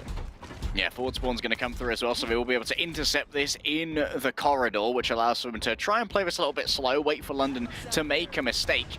And Vulcan also going to have an advantage on the Earth Shadow, which is super important, because it means that Huddy has to play a lot more defensively. Never mind. Yeah, headshots, they do suck. London have to be careful of this off angle, or Vegas have to be careful of this off angle by Sparker. Rack Attack can't afford to die either. Shatter from Vulcan. Sparker and Hottie down. Immortality from Landon. There's the clap back from Hottie. Didn't get anything. Good block by Vulcan. Luke Camino's Amp Matrix will make London think twice about this engage. But Vegas already backing away, and Sparker's looking for the finishing blows. And I mean, London are in a great position. Any stagger kills here would be big. In London, one more fight to take the lead. The overall damage of Dove needs to be leveraged more. Spark's actually drawing equal on damage of Dove right now, which is not good in Miss Cassidy versus Hanzo Mirror. Huge damage coming out now from the Hanzo. Basically every shot hits like a headshot. And London throw the Blizzard down just to get that checkpoint and to get the lead. Still 4 minutes left. Sparker double kill, and he's got Vegas Eternal trapped. And this was after a Rack Attack barrier that you thought would have been enough to bolster Vegas to a win. And with that, London will get the checkpoint and the lead shortly. Dove swaps over now onto the Hanzo. However, the areas from which Hanzo can operate a little bit more limited in this picture area. Likely going to see him up on the top right in that bedroom, firing down from what is essentially a parapet upon the London Spitfire. There's plenty of cover available if they modulate their positioning well. Well, this Dragon Strike can be big to separate out. You want to use it to isolate, to divide, to conquer. The Blizzard's thrown first from this defense of Vegas, and they might have zoned out. Oh, they got Backbone. The Immortality, though, only bought him so many seconds. And that's a fight confirmed for Vegas. They'll get the cart back, but again, down 20 meters. They got the time to make it work, though. I'm starting to wonder what the response stimulus is that Admiral's looking for this sound barrier. Usually in this matchup, it is the Blizzard, but perhaps in this case, they're looking to try and counter out Vulcan's Earth Shatters instead. Hardy and Vulcan, both about ready when it comes to putting these down. Thus far, Vulcan's been playing very well in those duels. Matrix. Yeah, Luke Camino puts that down. Maywall from backbone to buy them time to disengage, and then you throw the Dragon Strike from Sparker, just putting more pain in. Vulcan tried to go for a heroic shatter, gets nothing. And Vegas need to ride momentum, and they keep getting stopped. London are back in control. Oh no, Dove getting staggered here as well. That's guaranteed essentially to be a couple more meters for London Spitfire here. Backbone's doing such a good job of just stressing out Vegas Eternal with these early walls, putting them in the right position, also majorly out-damaging Mouthful. And now Sparko can just freely farm on this angle. Amp Matrix to see if he can burn down the shield of Vulcan. before he gets too comfortable, Vulcan says, okay, isolate me, I dare you. We'll just kind of be there to contest the card. Hadi playing his sightlines carefully. He has the shatter. Vulcan on the other side. He could just walk past it. Goes for the ego challenge onto Vulcan. Now walls are coming up. Vulcan's trying to leave, and he's actually frozen up by Backbone's Blizzard and couldn't pin out in time. So now as Hadi has a free shatter, and Vegas know it. They're trying to contest it with everything they can. They'll reset as a team, but we're reaching 100 meters plus for London and a potential full capture on their first push mat in sight. Sparker has 14 final blows right now. Unbelievable. The next highest in the lobby is Hadi with 6. This is Sparker's map. We are simply renting it right now, and the rent is extortionate. It's too damn high, Lemon. Rakitek might even need to use the sound barrier here just to try and facilitate a re-engage through a Dragon Strike.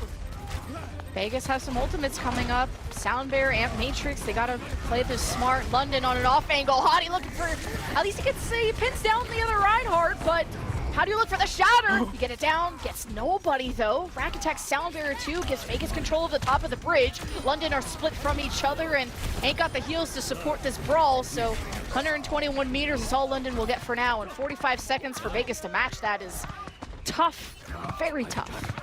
Yeah, that is a lot to ask for. We're probably looking at 3, maybe 4 fights, 1 in a row in order to try and match this distance. And while London Spitfire don't have too many offensive ultimates to try and stop percentage tracks, if they see an opening, they can rush it down with the sound barrier. If anyone's caught out of position, Hadi can instantly execute them. Blizzard Throne and Ant Matrix from Vegas, pulling out all the stops but needing to go all the way. Great shots from Dove. Double kill will get Vegas out of this neutral point. What do they have left? A shatter and a Dragon Strike versus the barrier Ant Matrix of London. This is going to be a big fight coming up, and Rakitek has to anchor the bot. Yeah, Rakitek gonna have to stay with Timmy for the rest of time. Immemorial. Vulcan, a slam. Can he shake off a reputation as an off-tank to get a big slam against Shadi himself? For now, disengaging, playing towards Timmy. The Dragon Strike was a big bait, but now that's one less thing London have to worry about. London are above 2. Actually, the Ant Matrix on the right side, so it's just zoning Vegas off. Can hide this pretty easily, but Sparker takes the other angle, and now Vegas are just getting pincered. And they have to maintain control of the bot at all times. The Blizzard is thrown for Backbone! Vulcan tries to shatter to stop the push from London, but London just have too many ults at the end of the day. They will sweep things up with the roster they know best. London and Map 3 will take the series, but I gotta say, I had a fun time watching it. Yeah, that was much closer than I anticipated. Everyone Colosseum meeting the comp mano a mano. I think if Dove had started off on the Hunter, it could have been very different as well. We saw Spark absolutely dominating on the off angles because no one can really deal with the Hanzo at that range, because if you're moving your Cassidy over to try and deal with that, you are losing out heavily in the Reinhardt trade against a Mei Reinhardt combo like Hadi and Backbone, who are so well synergized with each other compared to Vulcan and Malthor. Just the way that London were forcing these positions in the final fight of Ant Matrix on one side, Hanzo on the other, Vegas quite literally cornered. And then when you thought you were safe, there's a Blizzard on top of you and a team with Soundbearer speeding into you, ready to toss you off the map. So Vegas had already needed to use 2 ultimates just to win the neutral fight in the middle of the map, and didn't have much gas left in the tank after that, but it was fun. It was fun to see London try out some new looks with some new players. Obviously a lot of things to work on if they want to solidify the Winston double flanker. And with that, the Vegas Eternal are officially eliminated from the group stage of the Pro-Am, and London survive for now in the group. But we have one player who did exceptionally well today, the one who is bright and shiny. Sparker from the London Spitfire is your player of the match. So much damage done on the Hanzo and an absolute terror on the Cassidy. Always able to follow up where it was most needed, hit the dinks, and get rid of those pesky flankers who were threatening that soft underbelly of Admiral and Landon. Sparker had a real breakout year last year. Of course, he was, for a long time, stuck in age jail in 2021, I believe, with the London Spitfire, where he couldn't play until like the end of the season. And while he did show some prowess, that was a tragic season for London, let's not lie. It was a season that left a lot to be desired, and a renaissance in 2022 had Sparker and Hadi at its head. Here's a quick look at the overall stats as Hanzo per 10 minutes. 14.8 final blows per 10. That's pretty spicy. 27 limbs too. Like, Sparker is involved, and he wants to be. And it's cool to see him on all these different hit scan looks, and that's so cool. Who made him do that? There's a weapon like behind Sparker somewhere forcing him to do this. It's just green screened out. London have always good content in store. And if you're a fan of the London Spitfire, they have another match today at the very end. They'll be facing the Saints to see if they can maintain the good record that they have, or will more contenders teams come to surprises. But before that treat, we have Timeless versus Shock coming up next. But we're going to throw it to the desk after the break to get an interview, to get analysis, and we'll see you there.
Welcome back, one and all. This is Game Break. Zoe here, joined by Kasta and Danny. And before we get into the nitty-gritty and all the details of that quite frankly, a little bit more scrappy brawl game we saw there. I do want to once more talk about the Calling All Heroes program.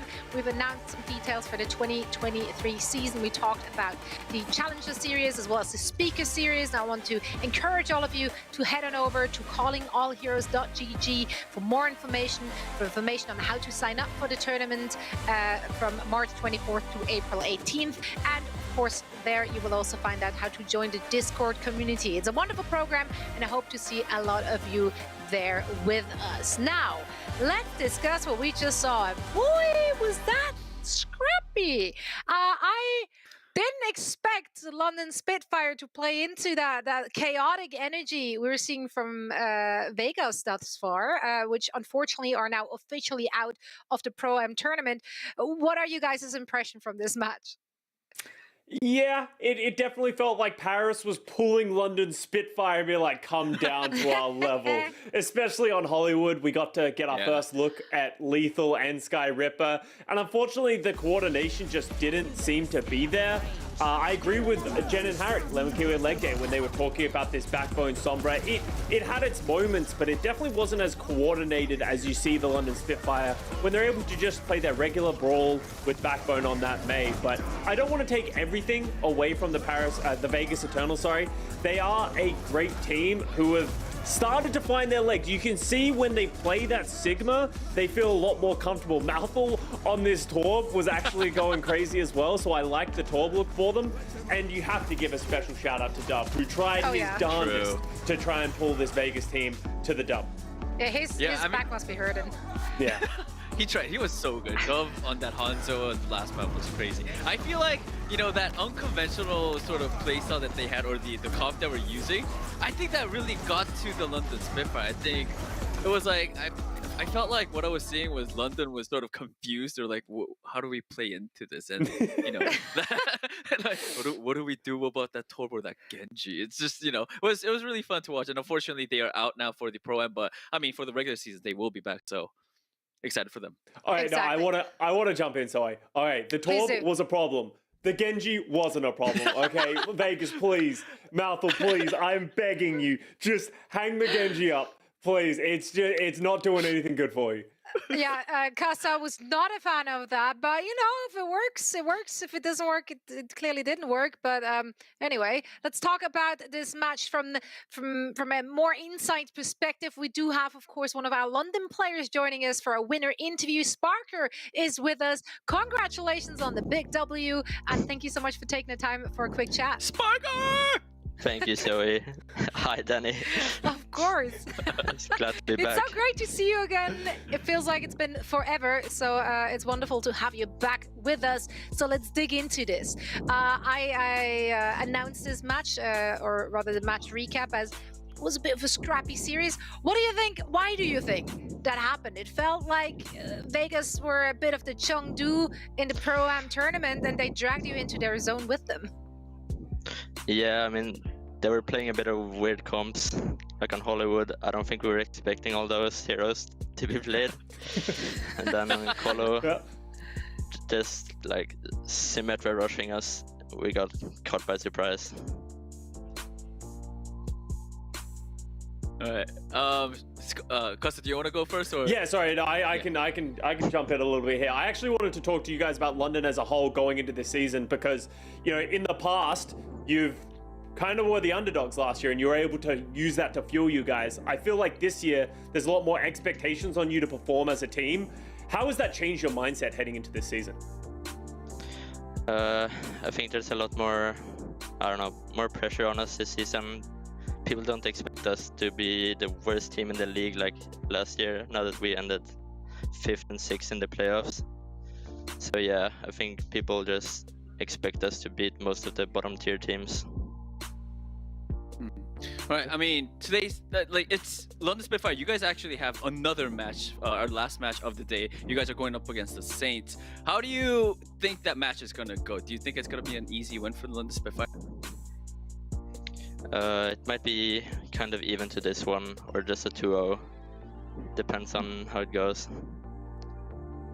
All right, it's 2-0, but can you make a promise that it's going to look a little less grippy than what we just witnessed? Yeah, I'll try.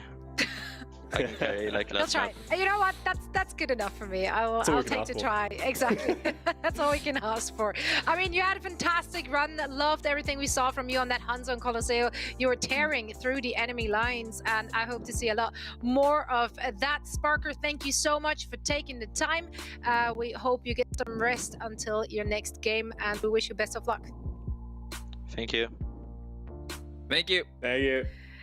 Goodbye, Sparker from the London Spitfire. They are staying alive with that victory.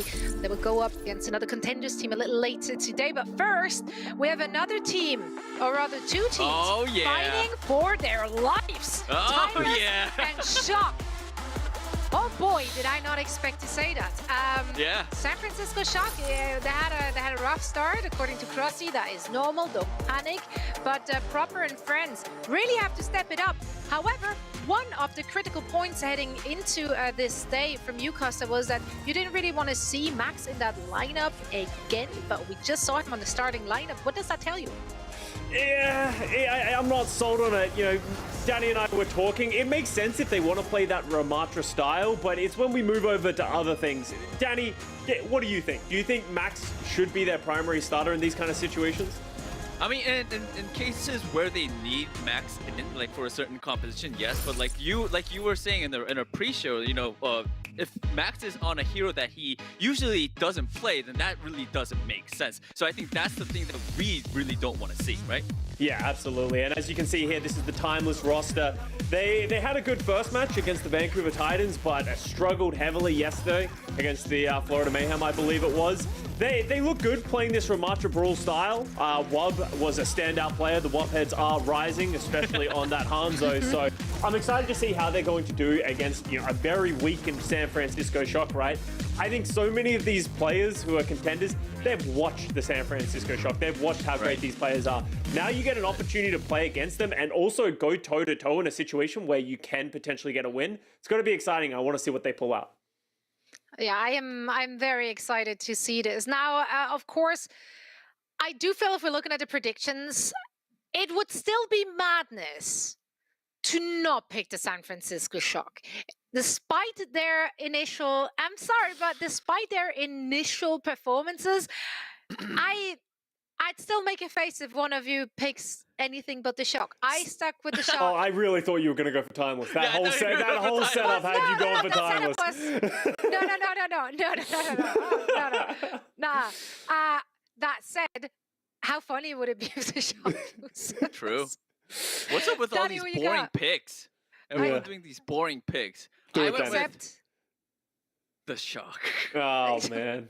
Yeah, wow, really I really just want to see them, you know, because they have a stacked roster. Like, I just want to see them do a little bit better. Of course, yes, they're playing on ping. They have that disadvantage, but with this roster, they should be doing a lot better.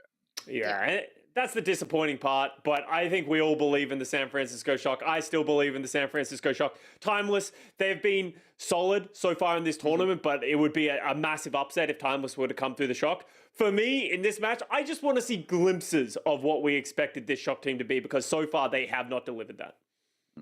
Absolutely. And okay, we're unanimously going for the Shock despite the first look we got to see of them.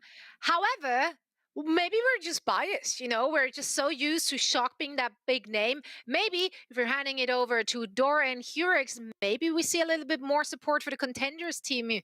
So let's bring him in. Thank you so much for watching our game break, and we see you on the other side.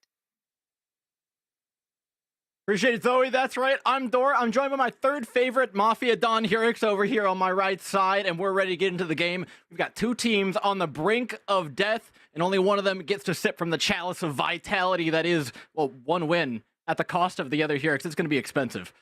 Oh yeah, big time. It's gonna pay dividends though for the team that comes out on top. Obviously, you know, a team like San Francisco Shock, they're in the hot seat right now. Everybody expected, you know, some pretty decent things from this roster.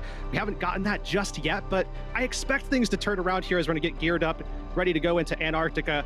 And Timeless, on the other hand, man, if they could pull out a win and be the second contenders team to really upset the Shock, I mean, that would be a big win.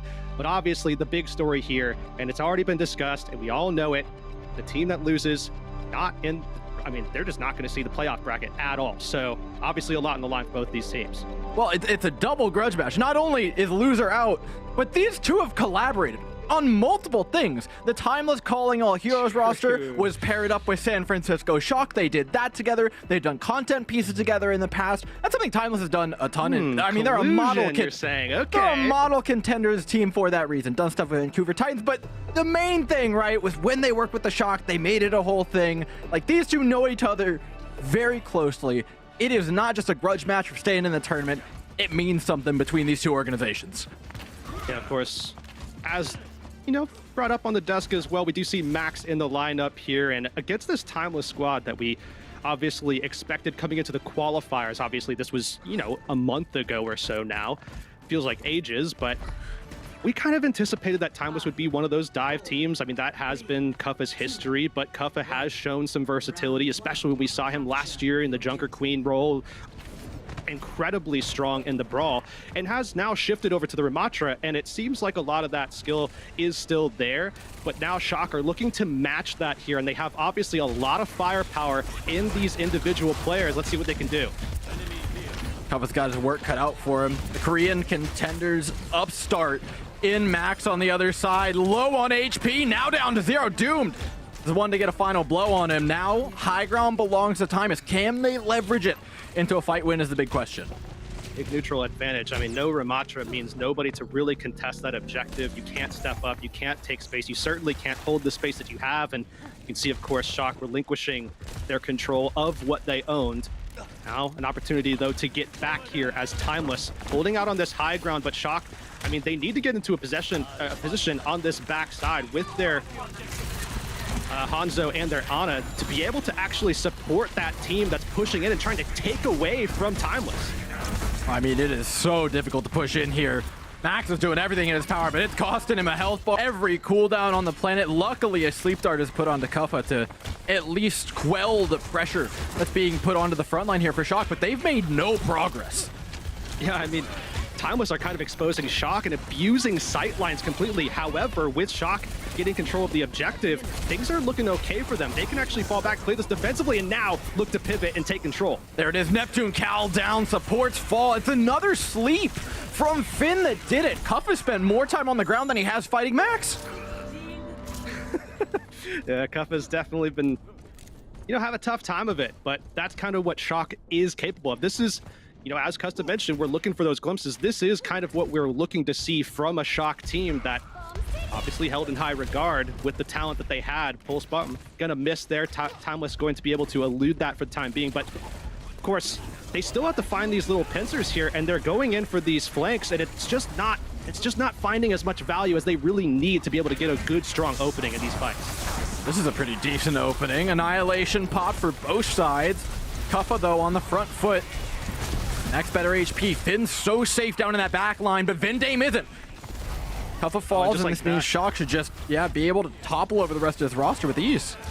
Yeah, the sound barrier out too, but Shock, I mean, they don't even need it at this stage. You see Timeless, they lost Neptune, so same story there, and because of that, Shock, they're going to be able to take control of this fight. But, I mean, had Neptune not fallen there, because of the timing on that Vindime death, that really could have been incredibly damaging for Shock at a time where now, at about 90% here, obviously 1-for-1 in the sound barriers, Shock, they're in a commanding position here. They're set up to take a win. Again, it's all about execution. If there's a team that you expect to be up to that standard, though, it is this roster, steeped in pedigree.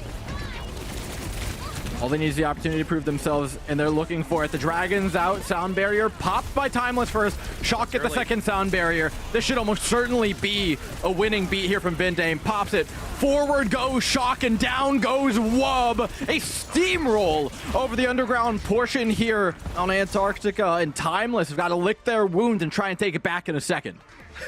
I love the way that Shock did that too. They forced Timeless to go early, and then they were so patient about that shift at timing. And of course, the big thing here was the way that we saw Shock pulling out the ultimate from Cal as well. The nano boost onto Kuffa. As soon as we saw that, well, Shock just leave the fight completely, and they go ahead and they kite.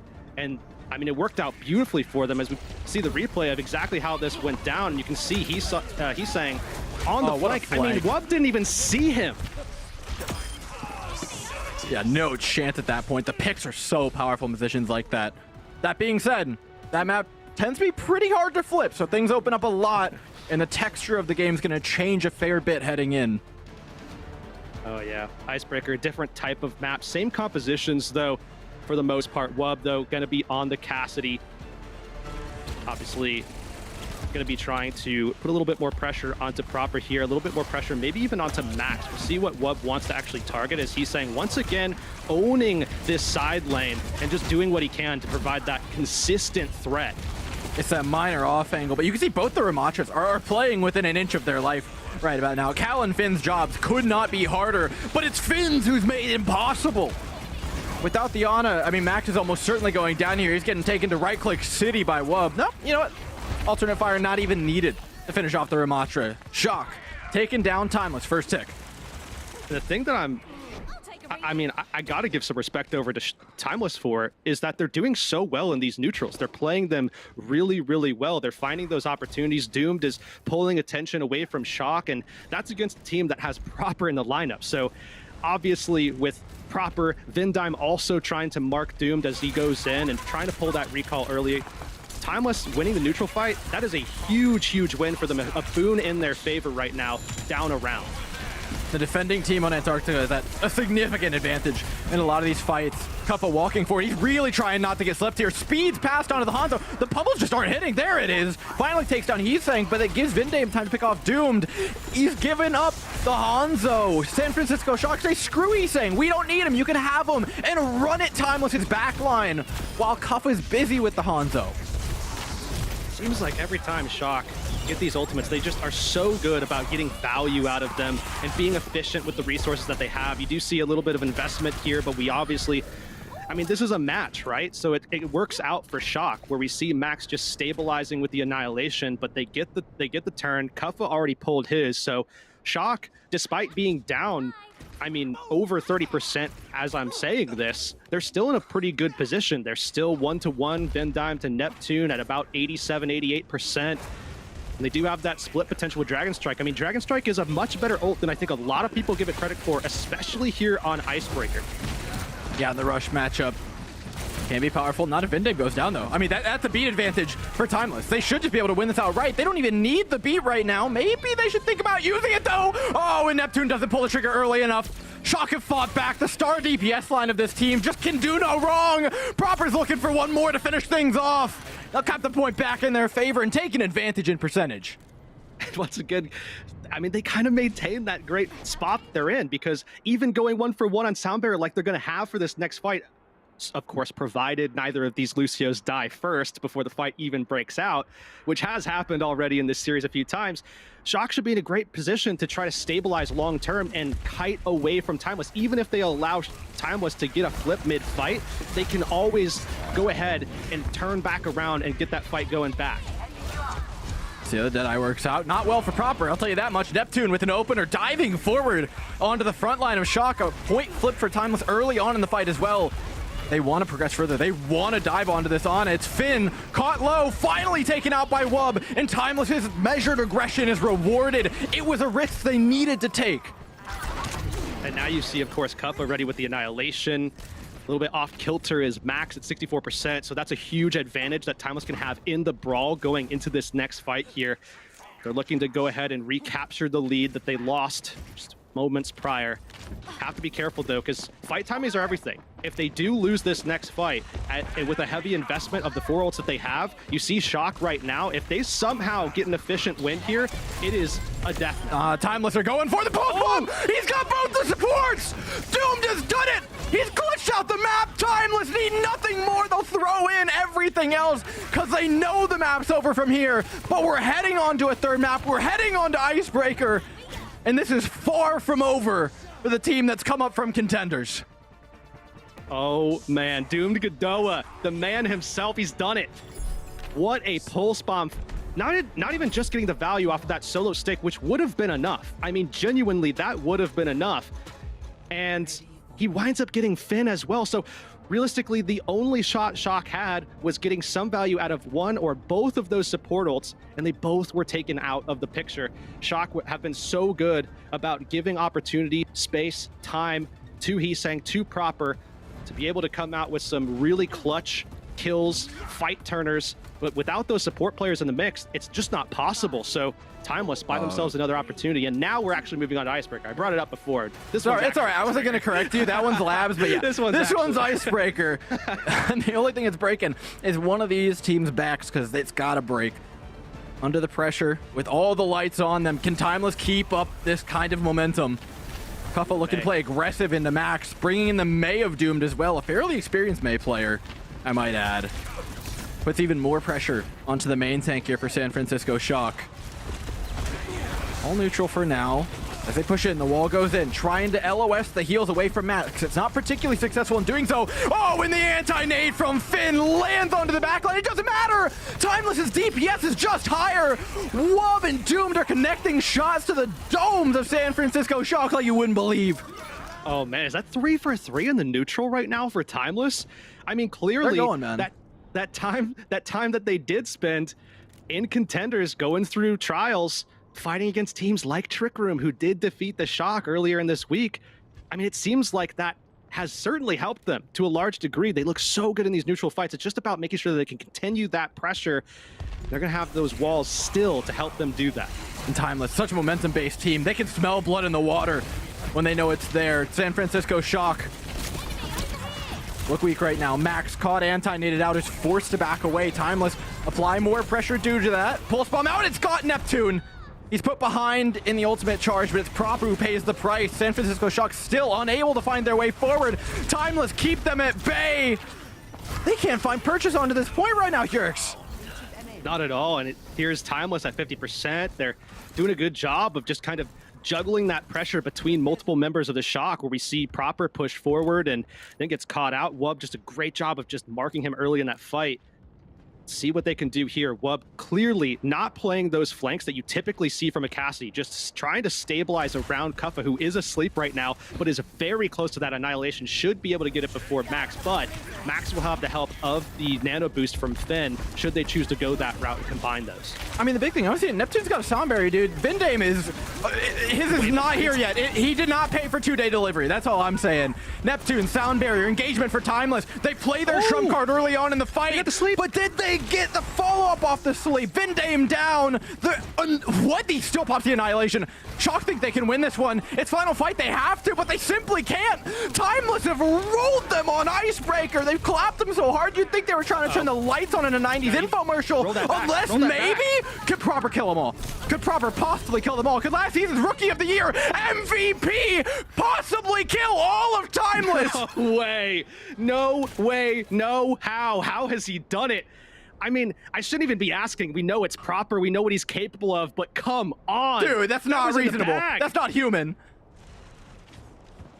How do you come back from that? Timeless, you have so much time, but so much resources invested into that last fight, and yet one man alone came through. I believe it was a 4K, the most unreal clutch I've seen. Now the wall comes up. Timeless trying to get control of this point. Something to take note of is Shock needs control if they want any hope of outlasting Timeless in this one. Oh, Proper's cooking up something different right now. A first pick onto Wub. One more onto... He looks away. He knows. He knows that May's supposed to be dead after he's taken that much health off of him. Looking for the next target. Oh, it's Cal in his sights. It feels like there's a lot of momentum going either way here right now, Yurks. When Timeless are going, they're going. When Shock are going, they're going. There is no in between.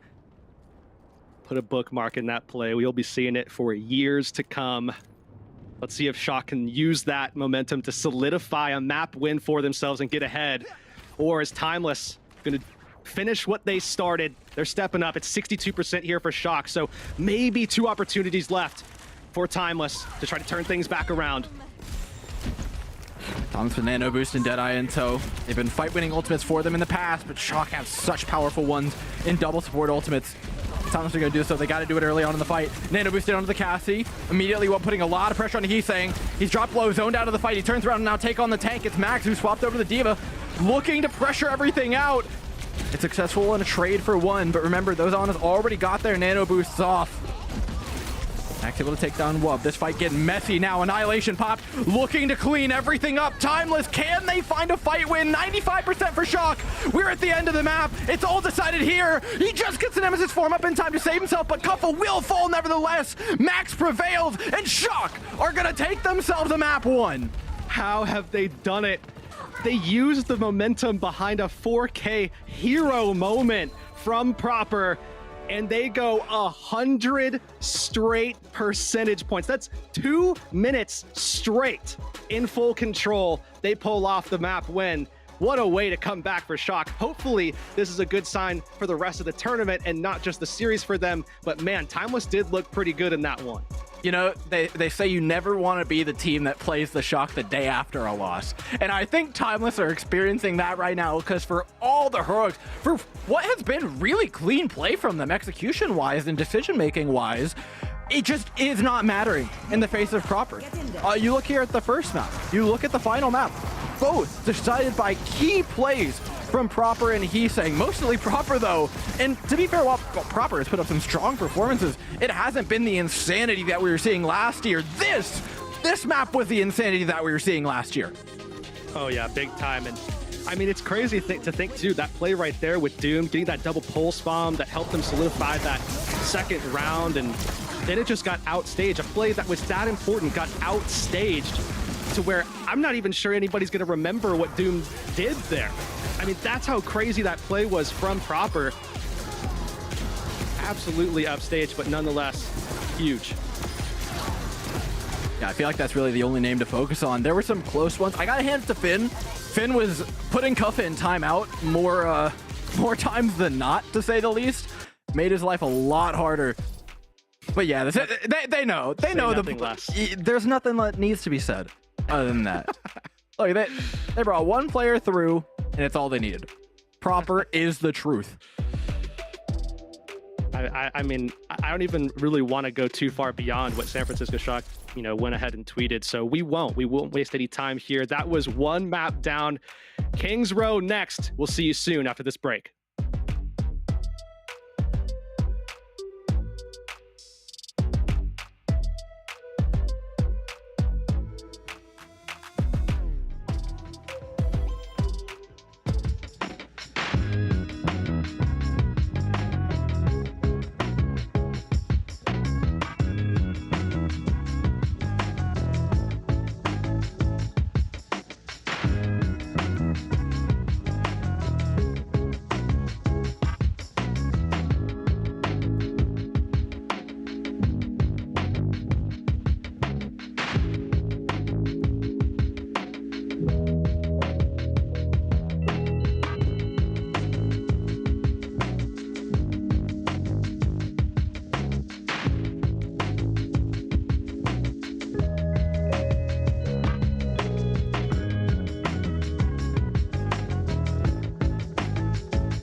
Overwatch League champions. San Francisco Shock,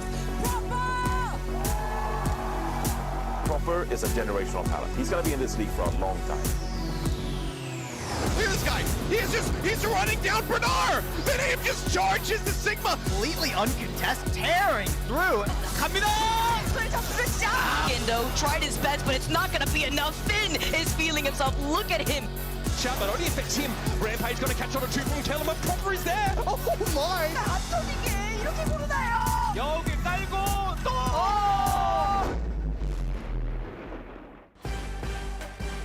Welcome back, everybody. This one's just heating up as Shock have taken map number 1 with what I'm hearing was about as close as you can get to a deadlift without it actually being a deadlift on a win from Proper. Obscene scenes from this guy who has just turned it on after Shock start going 0-2.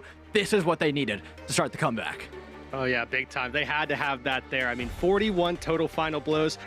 Of those, 20 came from Proper. We'll see if that continues. However, there is going to be a shift in the roster coming into this second map here. Of course, Shock already up 1-0. Well, guess what? They're going to be bringing Junbin into the mix again. So Max out, Junbin in. Of course, what this means is likelihood of some of that kind of Ball Winston probably is going to be in play here. I think maybe a little bit of an exit from the Ramattra to a degree, but we'll have to see because we have seen some success from that compositions, specifically on King's Row, which is going to be map number 2, especially from a team like Timeless. I think this has been somewhat of a comfort pick for them, actually, because of the nature of Ramattra, that tempo style of the rush that we've seen in the past from Ryan obviously loves as well.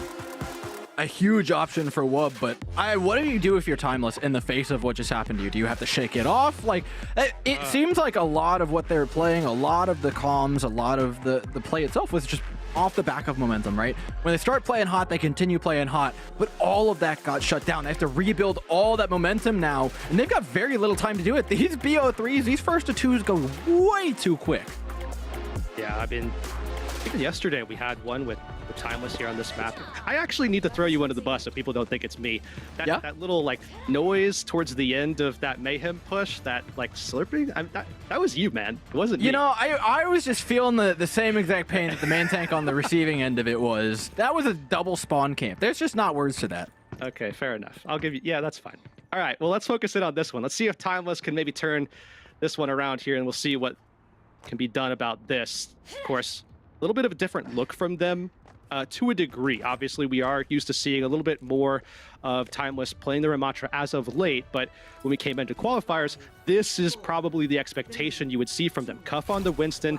When we talk about comfort picks, I mean, there is nothing better for Kuffa specifically, and for this team, they should look good on this dive, but against a team like Shock, it's a lot to prepare for. We'll see what happens.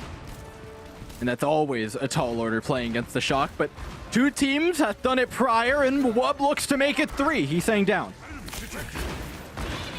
Another great opening pick from Wub, and doing it as well on the Cassidy. That's huge, but unfortunately with Neptune down now. They'll trade. Okay. I mean, that at least stabilizes things here for Timeless. Without Neptune, they would have been in a dire situation. You see actually a swap coming in from Neptune so that he can just taxi himself back to this objective, but they're going to be without the Ana, which is actually a major factor in this comp, especially in those pushes, front-loading. Junbin's going to have a big advantage against Cuff. Yeah, he's getting a lot of space for it. Cuff is looking to claim it back. I actually love this jump up onto the statue. It buys him that space that he's looking for at the cost of his health bar, but he will pop right back up. They haven't had to give that tick away quite yet, and they will now. Shock, late claim to the first bit of percentage on the point. But can they continue their crusade upon that which Timeless once called home in this A point? Wub on a flank. I love this angle. Look at this. The sticky onto the likes of the back line of the Shock here, but how's he going to get out? He's got 3 players from the Shock looking at him and is somehow still alive here. He cannot figure out the right way to look, and unfortunately, there's no place but right back down to the ground. As Finn takes down Doom, Neptune falls as well. The position that Shock held so tightly is now pushed forward onto Timeless. Shock should be in a good spot, but unfortunately for them, they lose again both their supports. A big opportunity here for Timeless a second time. That's just a loss. That is just a loss. Timeless lost their players first. Kuffa with a 3K. Can he make it 4? Oh my god! Look at him go! Everything Proper could do, Kuffa can do just as well. Off the back of a lost fight already, though. So let's we'll give him credit, but I counted the same number of players, dude. Okay, fair enough. But nonetheless, Shock, I mean, obviously their patience was so good there. They're looking to try to expose that Lucio pick and try to counter dive everything that Timeless throws forward. They answer it in return. Unfortunately for them, they were a little bit too patient. They weren't able to take that advantage and do something with it. And unfortunately for them, Timeless just had enough opportunity to find some picks, but not this time. No, Jumpin has the freest Primal Rage of all time. He's got him stuck in a small hallway and put in the wrong side of a beat down towards Timeless. How much win in that one? Shock. Cap A. Took a little time to get there, but here they are. San Francisco Shock. Now, I mean, really just without Jumpin's ult here, whereas Timeless, obviously, in order to get into this pretty decent position, had to spend Kuffas, they had to spend Dooms, Cows, so obviously economy certainly favored for Shock, especially as they're postured so far up here. And it's going to take time for Timeless to actually push through and get into a position to fight. And in the process, he's saying can actually diff by having these long sight lines and finding these kills on the Hanzo. Is it diff or was he just shooting at a corner? Like sometimes it's just sometimes you're just playing Hanzo. Pick diff. Pick Okay, diff. okay. Yeah. Okay. Oh, we got a Cho wrong moment here. Okay. Does this remind you of yesterday? Are you going to make that sound again? Don't do it, man. If I have to watch an Ana sit on the cart for 2 minutes straight again, I might just. I might just have to suck on the microphone again. We'll see. Kuffa back on point though. Timeless doing everything not to remind me of yesterday. Has all 5 players on point. A sound barrier for the engagement and a Kitsune rush on deck. That's tough. Shock have everything available here. Posted up on the high ground. This is a great spot for them to fight from. Unfortunately, it cost them the entirety of this second section of the map. They didn't really get to take any of those fights at all. But we do know that Shock like to play these very patiently. So we'll see if they want to instead this time leverage these ultimates and try to do something with them. Pop's got pressure on Wub. The Suzu's very nice. Neptune though pops the sound barrier maybe a hair early. Following the Suzu. Jumpin now looking to pressure players out as the sound barrier wears off. Position still good for Timeless, but they haven't managed to find a player to jump onto yet, to sink their teeth into, Hurix. Well, they can re-engage quite easily here. I mean, they have the advantage with the Kitsune Rush, so as soon as Finn gets into a good spot, oh, they have to be so careful. Wub is just so well known at this stage for finding these early picks. Do get away from it, but they do still have that Kitsune Rush. I'm surprised they haven't actually found a good time to expend it yet. They're still holding it. Timeless has been pretty spread out. Oh no, but now they all walk onto one lane. This might be the perfect opportunity to pop that Kitsune Rush. Into the face of a Deadeye, it seems a little more controversial. He gets Finn just following the Suzu. Wub's able to trade himself out. Now Cub's got to find a drop onto the back line. He's looking here for the DPS and the Ana. Vindame under a lot of pressure. Oh, and here comes the Primal. He did it once before. He's got to match Junbin though. He's picked up 2 of his own members of his team. It's a DPS race and the cart's moving on in the meantime. Kuffa lies sleeping on the ground, unable to help with what is inevitably a second point cap for the Shock. I still like what I saw from Timeless there, though. They were more than happy just playing that as patiently as Shock wanted to let them play it. I mean, Shock wasn't really able to press forward, try to, play that aggressive style that we saw a lot from Mayhem, right? I mean, that was the play style that we see Mayhem have that has been so successful with this composition. And instead, you're seeing Shock just kind of biding their time, looking for opportunities, but Timeless is just simply not giving them any. I mean, biding their time has brought them down to 2 minutes on the last point, so it's not a massive time bank to work with. They do have plenty of ults to work with, and that's what Jumpin's banking on. He knows he's got that Primal Rage, he knows he's got a nano boost on the back of it. That's such a scary threat looming over the heads of Timeless who stare up at it in awe, simply unknowing what to really do about it. Cal forced back. The Suzu's already out. Primal Rage comes through, and it's Neptune who's caught in the sights of Junbin, trying to juggle him off into the pit, but a great boop actually lowers health bar and takes him down. Fantastic peel by the back line of Timeless. Now they need to strike. I think that they're going to do that exactly what they've been doing the entire map. Don't even press your luck. Just take this as an opportunity to continue stealing away time. Go forward once you have those assurances, those guarantees that you can get value out of those pushes. Unfortunately there, they do exactly the opposite. And because of that Shock, they do exactly what they've been trying to do all game, which is take those opportunities and expose Timeless for them. You see now the Doomfist coming through. They're trying to find some lethality here late. Maybe they get it onto Kuffa? I'm not gonna lie, the Doomfist has been subpar. That of what we've seen of it thus far. He's hit about 2 abilities, but that's okay. Junbin does manage to get out at least from the Kitsune rush, so a win all in all for Timeless, or for rather Shock. 1 minute on the clock though, so they're gonna have to transition that into something a little bit more. Oh, Kuffa. What they got there, but they got the bubble out, almost got the kill onto Kuffa, but that bubble could be huge. Still though, Kuffa has that opportunity to dive forward, go for the reset on the Primal Rage, and he's gonna do exactly that. And honestly, if nothing else, denies the high ground away from Heesing. Oh, he's got him in a corner. There's nothing you can do. The pulse bomb from Doom connects as well. Kitsune rush late here from Finn is not going to rescue the fight. 30 seconds on, and 1 fight left for the Shock. Shock are just struggling to find a way in. This is a very tough section of the map. Admittedly, a lot of teams soar through those first 2 sections in this meta and then just hit a brick wall once you see this little S curve right here. Teams just get stuck constantly. We saw it so much throughout the qualifiers. The meta is just, it doesn't bode well for teams trying to attack through this section. We'll see if Shock can break through though. Now that they've made these swaps, they do have that extra little front-loaded pressure. Heesang, Proper, Sombra, Tracer respectively. They're looking for those opportunities. You can see that, you can hear that target calling, but always look for the door. Them off. Ooh, the shot almost connects. Payload under a lot of pressure, but Shock maybe biding their time. Pulse bomb for Proper needs to connect. He's looking at Wub. The Cassidy's down. Now Shock look to move forward. They need to strike now. Kitsune rushes out for Timeless. They can fight this team back. Oh, Timeless needs to find those kills, and they got Vindime. That is a perfect one to go for, but there's the EMP going the other direction. He's saying he's charged up an entire EMP? How? Words cannot explain how quickly he's got it going, but it simply doesn't matter. They don't have the numbers, they don't have spawn advantage. That is all in Timeless's favor. A pulse bomb is just going to be the icing on the cake for the hold here that they've managed to construct for themselves. The time bank that they whittled away on A and B pays off.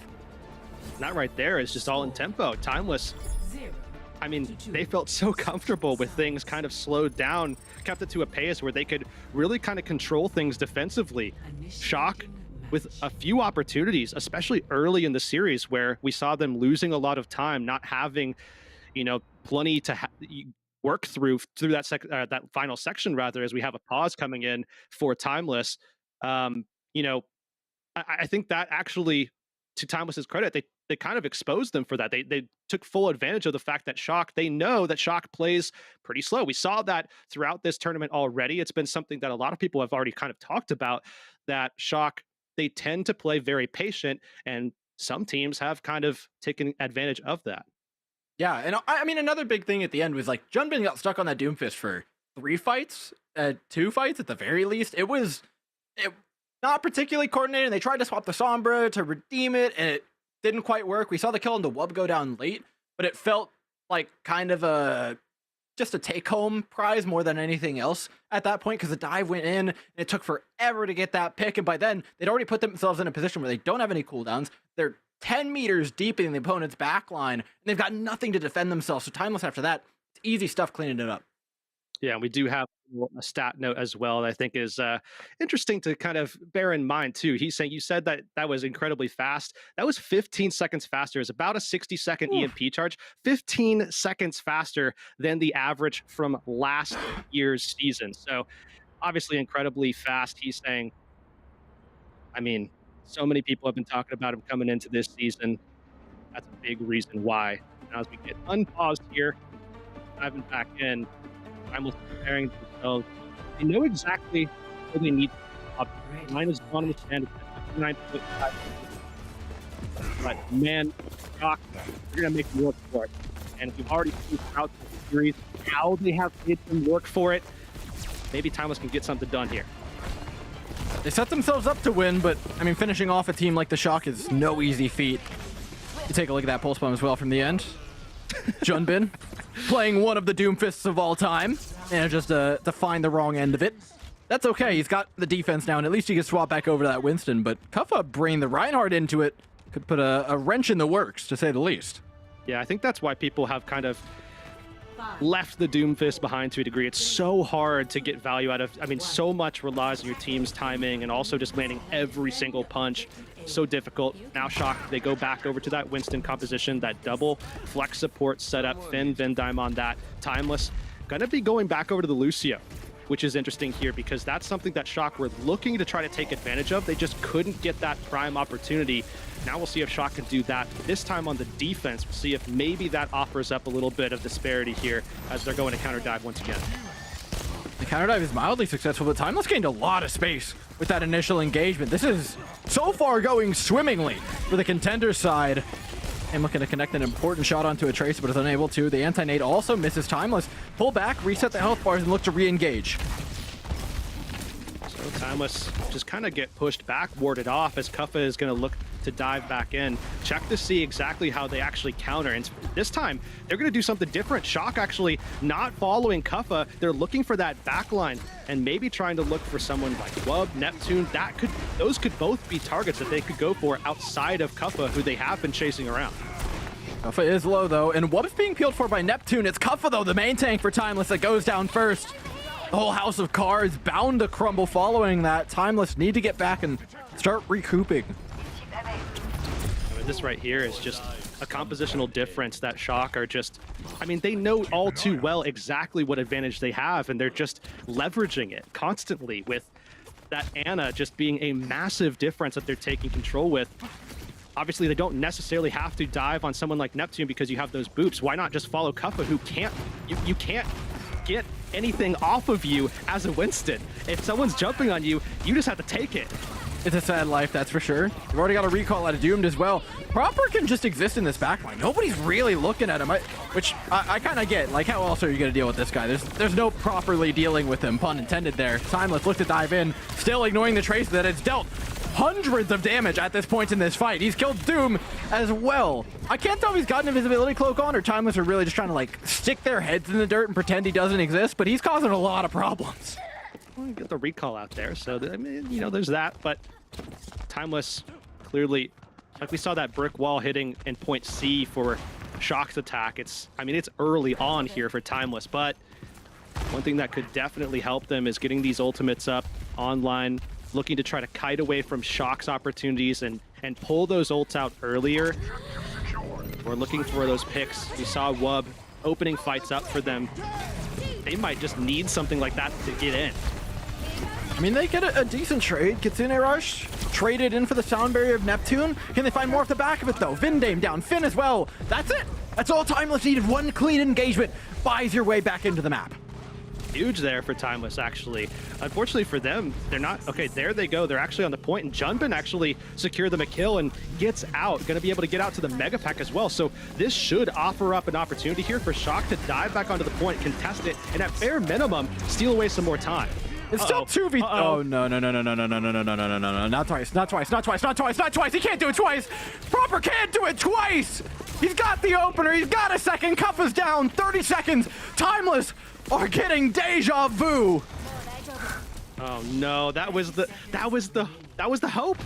And remember too. Oh, who put that graphic up? Don't remind them. Come on. Don't do that. Don't do that. That's messed up. But yeah, loser of this match does get eliminated, so Timeless need to find a way through this Shock defense. Unfortunately for them, Heesang's 15% away from this EMP, and they need to find a kill early here. Junbin could be the one to go. All right, Proper again pressuring the backline. Kitsune Rush out here for Timeless. They have that advantage at least with Junbin down. They can afford to look at Proper at least a little bit. Vindame pressured out with the pulse bomb. He's saying down. It's just Proper standing, but I literally can't call fights over until that man is dead. Recall forced out. They're halfway there. Finally, he dies. Vindame, I would be even more impressed if he managed to 1v4. So it's not possible. It's not doable. It's 2023. We're past that now.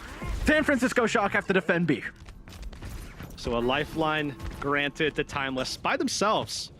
So that, I mean, that works out in their favor, obviously, but still, though, they had to go through so much just to get into this phase of the map here, and that time bank does not look good. They're gonna have to take at least 2 fights to get through point B, and Junbin actually has gone back over the Doomfist here. I thought it was a late swap for them, but I suppose not. Maybe, did he swap to it to maybe stagger out that point at the end? I'm not 100% sure, but they've got the Sombra to go with it as well, and if Heesang's going to charge up another one in 60 seconds, by God, stay on it. Timeless, though, want the engagement because they've got that sound barrier. Kuffa not quite able to go in early, taking a lot of HP damage. Just building up Cal towards the Kitsune Rush. Maybe they want to layer up their support ultimates. It's something we saw a ton in the qualifier, but no, just a sound barrier to answer. Cal's gonna save the Kitsune Rush for a rainy day. Timeless look to use the sound barrier as a trump card, and they do. Vindame down for Doom to trade. They'll take every day of the week, but Proper's still alive. There's a recall forced out. He's got to play more careful now, but Shock do manage to stabilize. Respect given to Wub there, but they're going to land the stun, and in that timing, they took down Cal, so the sport's gone, and Wub's going to fall as well. But, I mean, Timeless, they still have, I mean, I said 2 fights. They still have to win 2 fights, but hey, they've got 2 fights left potentially, unless, of course, Shock try to go forward and steal some time away from them. Fortunately for Timeless, they are going to be getting back up into position, but they still have to deal with, he's saying, that EMP is coming back up. I mean, it is a minefield of ultimates they're walking into. They've got to dodge the Pulse Bomb. They've got to dodge the EMP. They've already got themselves an early win here. Heathing's got that EMP. Does he pop it? No. Translocates out. This is Timeless's time to strike. Neptune falls, though. A trade they don't want to see any day of the week. Heathing down, though, means that there's no EMP on the back end of this. Timeless have done it. A deal with death, a bargain with the Grim Reaper. They keep themselves alive yet again. An explosion of damage there coming out from the subway. Oh man, Timeless once again punch another ticket forward, and now Shock make yet again another swap. This is one that we have seen from Jumpin' before. The Diva entering the mix. However, that EMP still available here for the Shock, but it's not the last fight anymore for Timeless. They obviously got to this last section, but they awarded themselves more time in the process. So even if they take an L here, which is possible as they don't have any resources, well, it might not spell defeat for them just yet. That's tough. Heathing's looking for the perfect EMP. It's taking a lot of time off the clock. It hits all 5 members. Shock have put Timeless in the dirt. They get 1, maybe 2 more chances here. Yeah, I think the silver lining for Timeless right now is the timing of that fight. I mean, it was so quick that, yeah, they might actually have 2 more shots, and they really need those opportunities because Shock coming up on a few ultimates that are going to make it difficult for Timeless to go, you know, right into this next fight and actually get a win and swing it in their favor unless they get some early picks off of some aggression. So they're going to need to build in this phase if they want any hope of being able to make it through and stay alive in this tournament. Jerks, I can't take my eyes off these Pulse Bombs. Proper's got one, Doom's got one. They have simply been hitting thus far in the tournament. Pulse Bomb connects for Doom. Proper throws his out in a mirror form, but nothing's found. No green in the right side of the kill feed. Timeless managed to stay alive. Not Cal, though. He's found on the reverse end.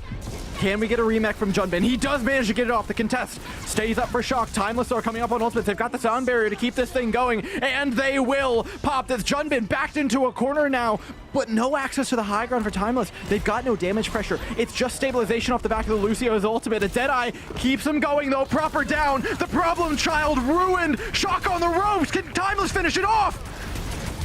Oh, the sleep dart missed, so Cuff is just going ham in the backline. That's actually solidified an opportunity here for the Timeless. They can actually turn this now that Kitsune rushes down. Can they solidify those kills? Jumping so low. Shocker trading off pressure on the cart. Everything is caught in the EMP, though, and Heathing just wants to send Timeless home quick and dirty. Overtime burn wicks down, as do the chances of Timeless in the Pro-Am. We've got another team knocked out. Timeless, unfortunately, the time is up. Not making it through any further. They still have another match that they have, you know, to maybe play spoil to another team. We'll see what happens with that one. But nonetheless, tournament hope still alive for Shock. They're able to move forward. But what a series that was. I mean, Timeless really, like you said, put him on the ropes. It was everything. Up until the very last moment, they had all the tools to finish it off. It just came down to mechanics in those final fights, and Heathing building up another massive EMP to clutch things out. I mean, the guy Sombra was doing a lot of work that was just going unseen, and for all the trades we're seeing, all the messy fights, at the end of the fights, it was one of those 2 DPS for the Shock that was staying alive and really clutching out. I mean, you have to look at Proper, who is now looking more in form that he deserves. Yeah, player of the match. Should be no surprise, especially after that play that helped to turn everything around. You see it here. This time, it's the POV that we were looking for. Just avoiding all of those looks. I mean, like you said, back on King's Row, it felt like he was just cloaked, like nobody could see him. And he was just ignoring him, dude. I think they were just like, we can kill everybody but Proper, and then maybe we'll take down Proper after that. Which is, I can't even thinking of Say that's the bad way to take it. Like, it's proper. What are you going to do? The guy doesn't die. His movement's so good. think about the impact on the server you have if that's the kind of outlook that enemy teams have when playing against you. Even pulling that ult away from Wub as well, and then the having Suzu to missed. stick. Oh god. Yeah, that was unfortunately some spaghetti on the floor, but not for Proper.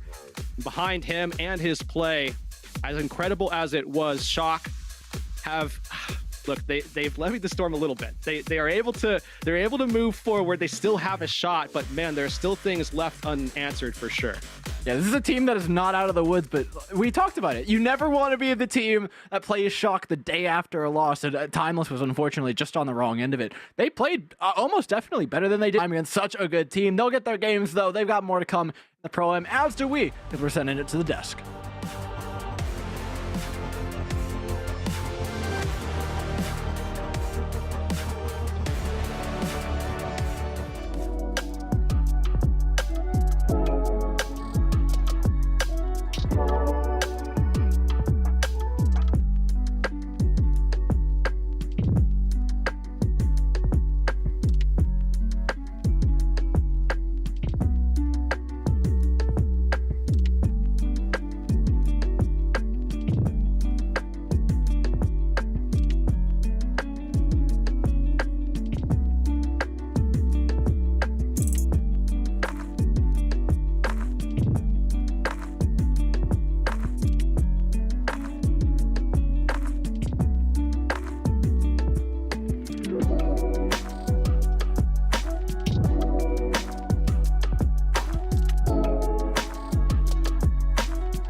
Welcome back, one and all. We're here joined by Danny and Costa, and we unfortunately had to say goodbye to the first contenders team leaving the Pro-Am tournament. Timeless is done.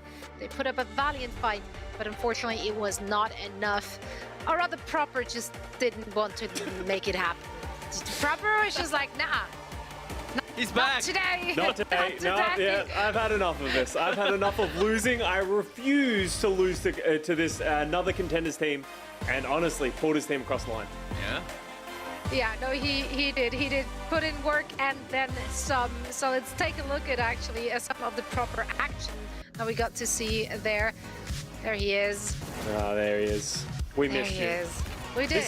This is the 4K that Proper did with his team dead. Max Heesang and Vindame dead. He takes down Neptune, then gets Doom, cleans up the Cassidy as well, just out of nowhere, and then takes the 1v1 with an Ana, just able to live through it. Takes down the Ana, and then Kuffer just doesn't have enough health. Can't get back to the point. The team resurgence comes back because they'll die so early after killing the whole team, and they go on to win this map. If they lost this map, anything could happen in this series.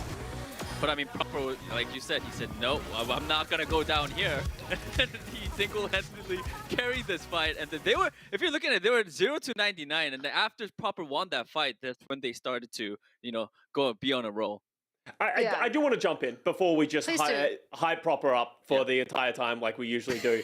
I do want to give a special shout out to Heesang, especially on that Sombra. Looked very, very solid on that King's Row. Was one of the big proponents. Like his EMPs were enormous, but I still have questions about Junbin. He doesn't seem to want to play that Winston.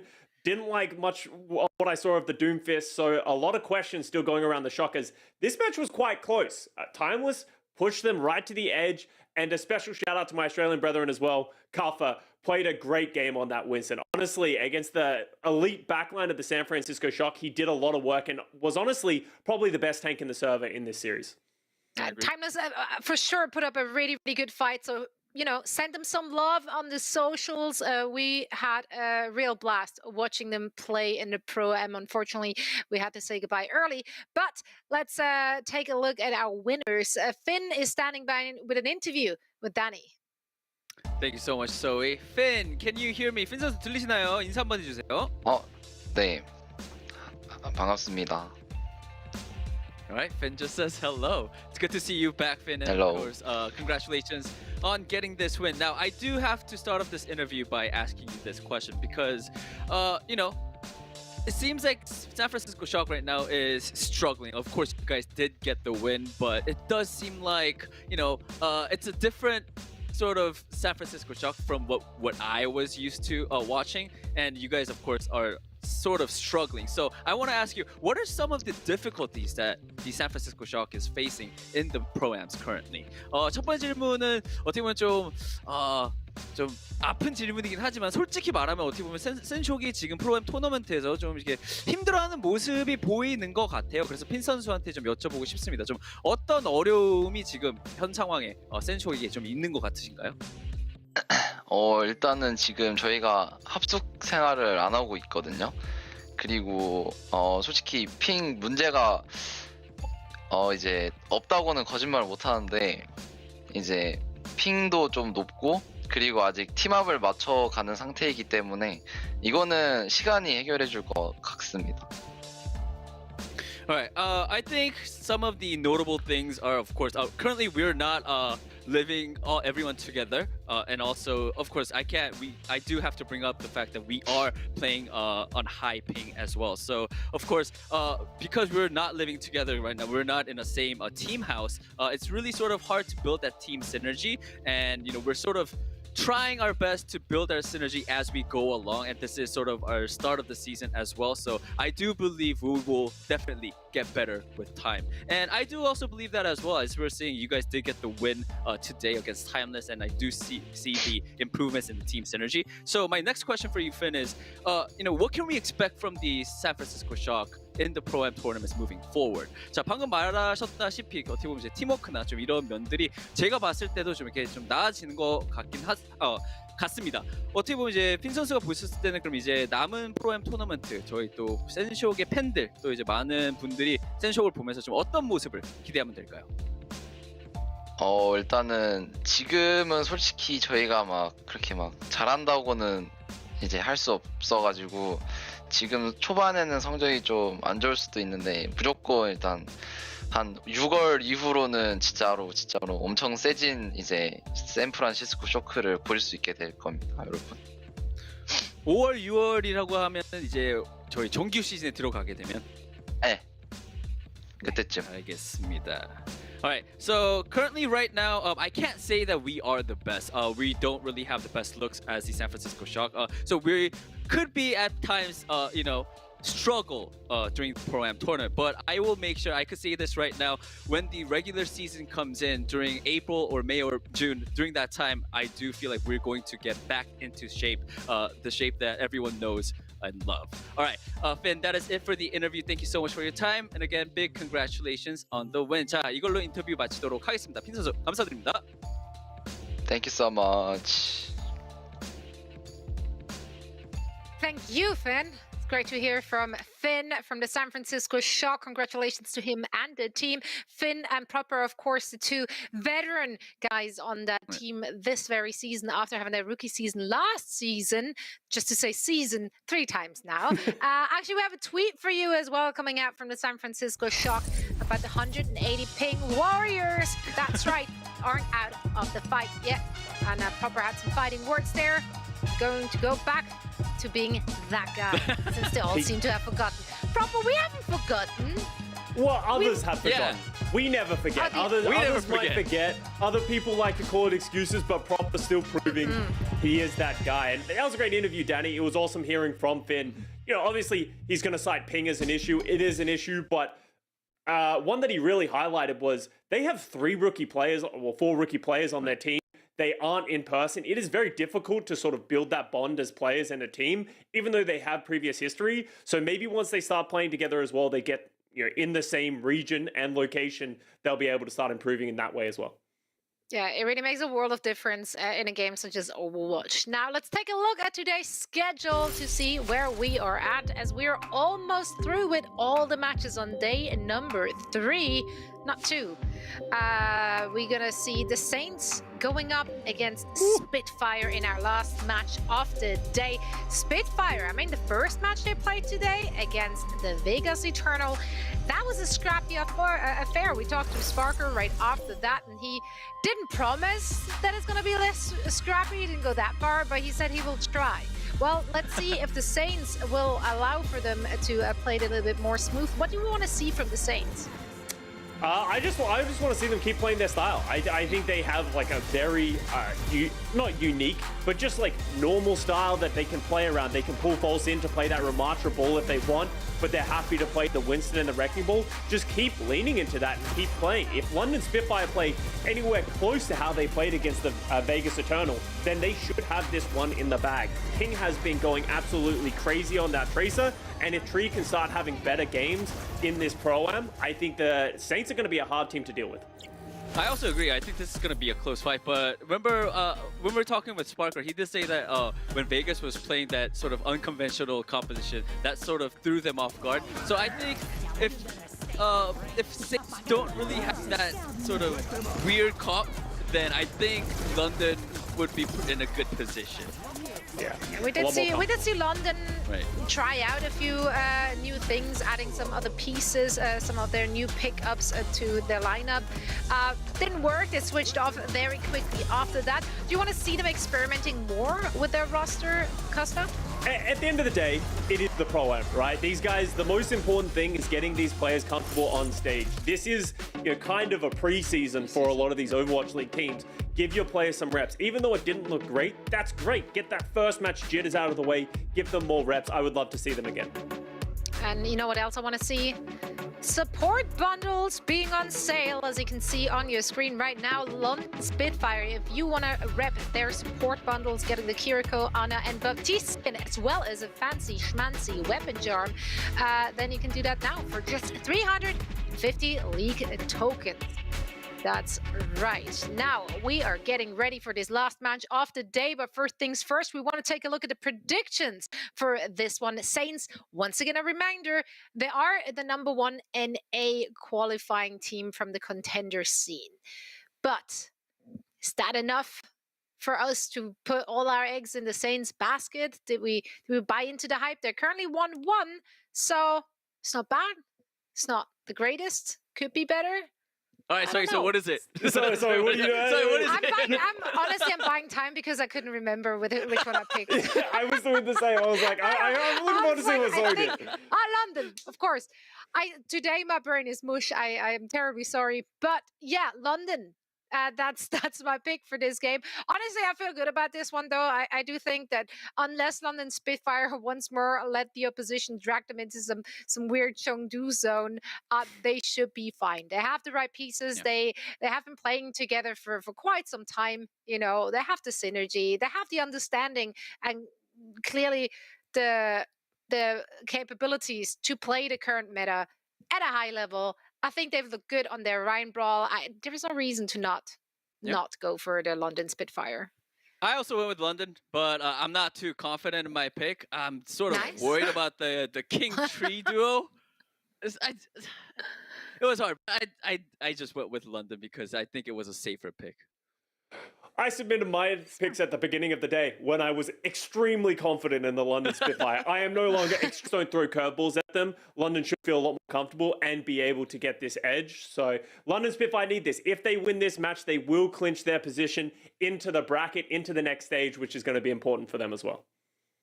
Absolutely. Well, let's see if that's it for all the action. I'm going to hand it over to the lovely Door and Hurix. Appreciate it, Zoe, but I gotta break down those predictions one more time because Zoe's over here like, oh man, I'm just not in it today. I forgot my prediction. I think Zoe's they submitted at the beginning of the day, but it's been so tough, and it's looking like a tough one right now for London Spitfire, who have their work cut out for them against Saints.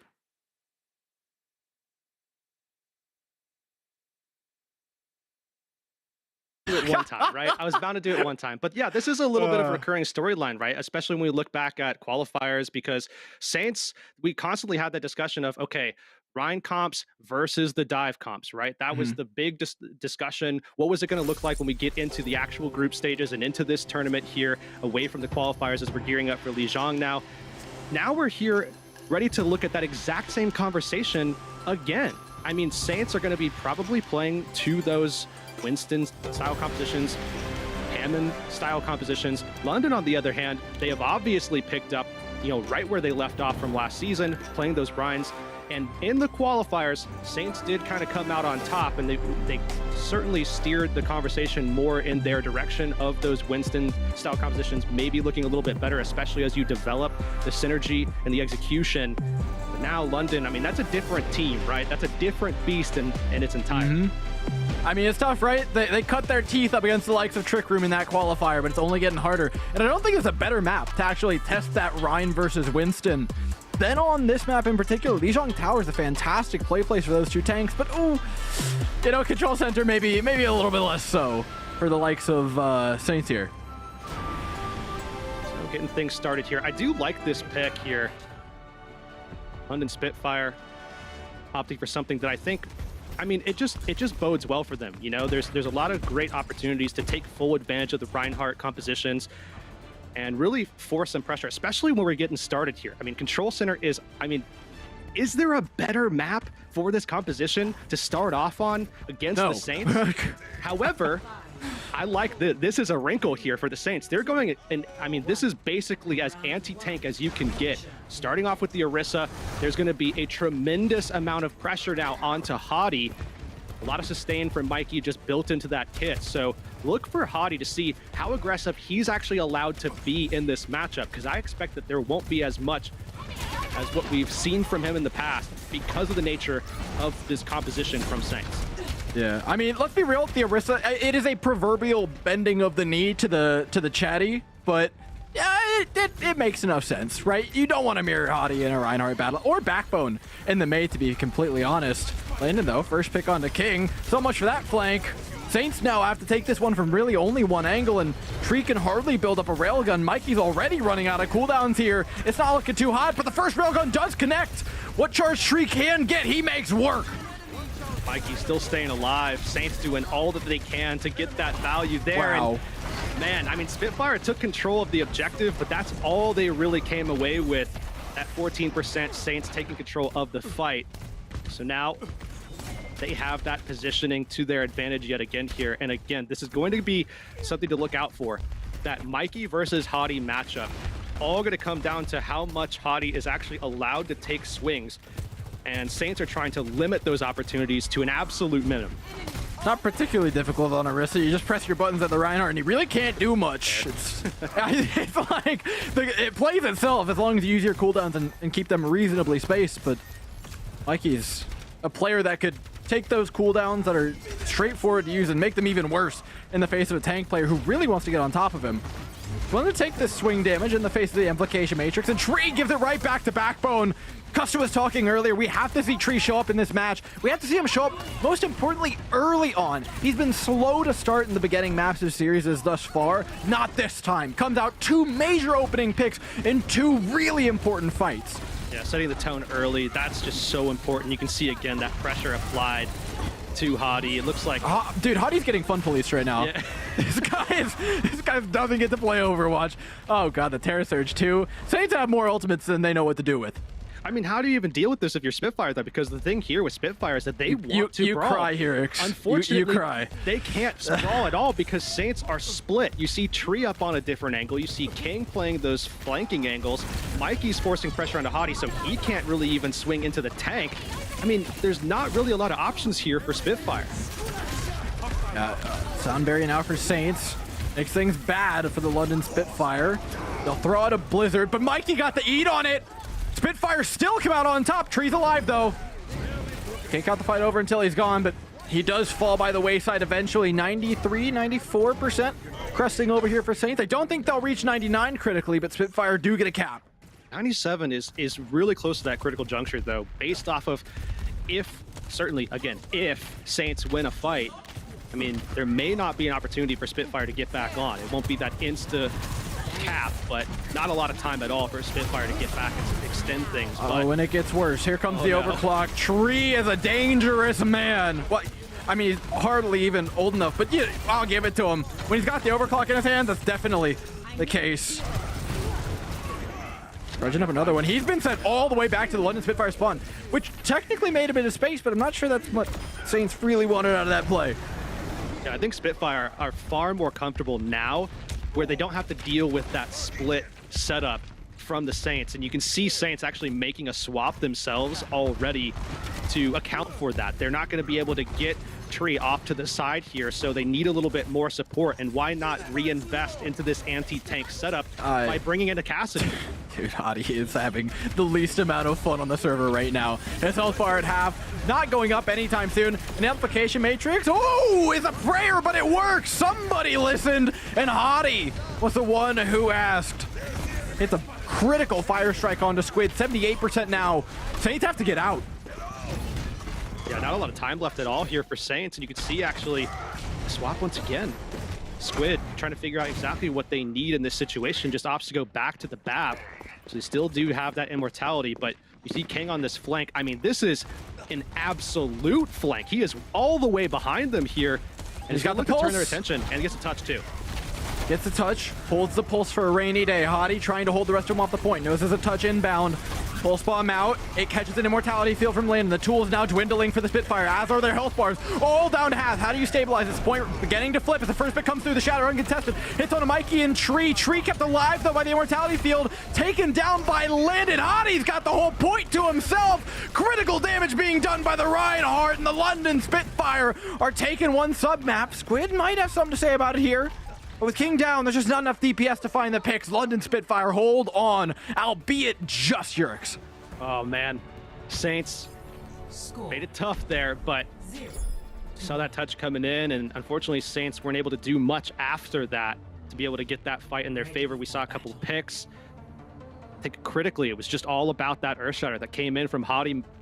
I mean, absolute massive play. As soon as Saints turned their attention the other direction, Hottie is able to just find that opening and took full advantage. Something that Saints have to bear in mind. They just don't have the ability to block those. Yes, they can apply all that pressure to Hottie. They can make sure that he's not getting a lot of opportunities, but when he gets them, he's going to make sure that he gets value out of them, and that's exactly what got them that first round win. And now you see another map here pulled that just, I mean, it kind of just does favor Spitfire to a degree. We'll see if Saints, though, with this newer composition, Winston, they're going to swap it up. They're swapping it up. Yep. Ball dive. All right. Tree. Yeah, there it is. That's what I wanted to see. I mean, of the people we've known to play Pharah that aren't from EU, Tree is certainly We've seen this already amongst the greatest of them. And yeah, I mean, it does a lot of work. Of course we've seen it. Something that we saw a lot of EMEA squads pulling out. A little bit more, I think, some D.Va that came in here as well, but nonetheless, this is a composition that absolutely works in this meta. Just applies so much pressure, and it's actually really strong against a lot of these Rhine teams, in spite of the success of this in the past versus Goats. But there's the res coming out as well on the tree. It's a res the price for Saints right now. Spitfire, though, are happy with their one pick. What's the angle here, though? Sparker's bodyguarding Tree right now. He's not letting him go anywhere. The shots are accurate. The sticky bombs even more so. Vega and Tree taken down from the sky. The hit scan offerings from the Spitfire just too strong. Yeah, Spitfire just doing so well. I mean, I love this pick from Sparker, just already starting on the Cassidy. As we know that is likely going to be the case either way, but it forces Saints to, again, try a different angle here. And they're going to once again go back to Tree being on the Sojourn. Obviously a major playmaker on this pick. We already saw it earlier on Control Center, but they are so far behind now. They've given up a lot of time and resources to get into this comp. I mean, they take a dive. Mikey's just taking a lot of damage. Tree even more so. It's starting to seem like Saints are having a hard time pushing into things. Holding ground is something they've been proficient at. They were proficient at it yesterday as well, but it's just not really been the connection you look for. Squid finds the pick, though, and with Immortality Field down, the re-engage will be strong. Yeah, I mean, without Backbone, that is their wall. I mean, an absolute critical thing to have, and they're just not going to have it here. But Saints won't have King either. It's an arrow shot for Squid, trying to stabilize here. Support ultimate's being thrown out left, right, and center.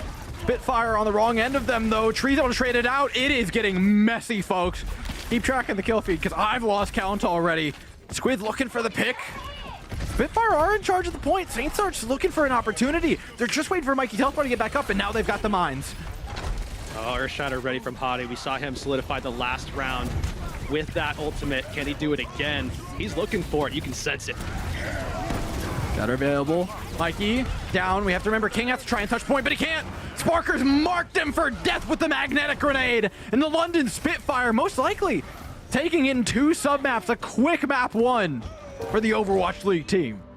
Spitfire coming out on top there in a big way, though, this time around. I mean, they had to fight through on round 1. They were really struggling getting through and dealing with that flank, with Tree. I mean, really not even flanking, just kind of having that side lane control, being up on the high ground. They couldn't access it with that Reinhardt composition, but they overpowered it in one fight. They held that momentum. They played with it. They took full advantage of it. And then that second map, oh man, did that feel a lot different.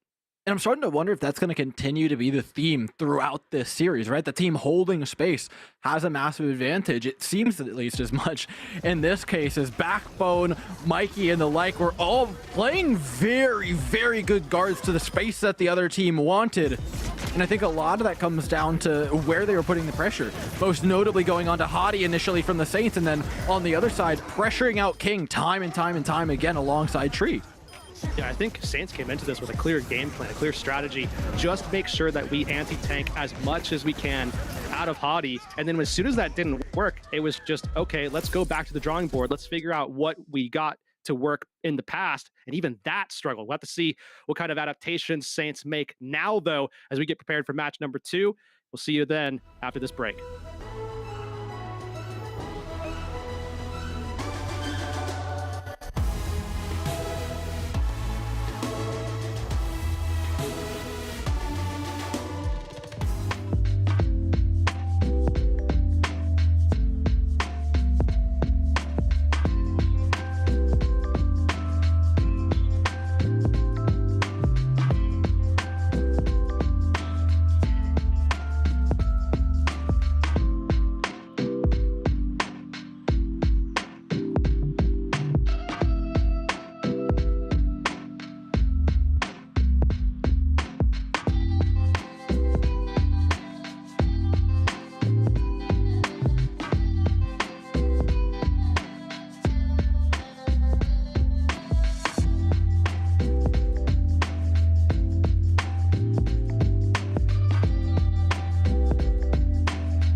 Welcome back. We got one team on the brink of being knocked out, the other team on the brink of making it in. It is as close as it gets here, and we've got a couple important changes coming in for London, especially following a win in map number 1.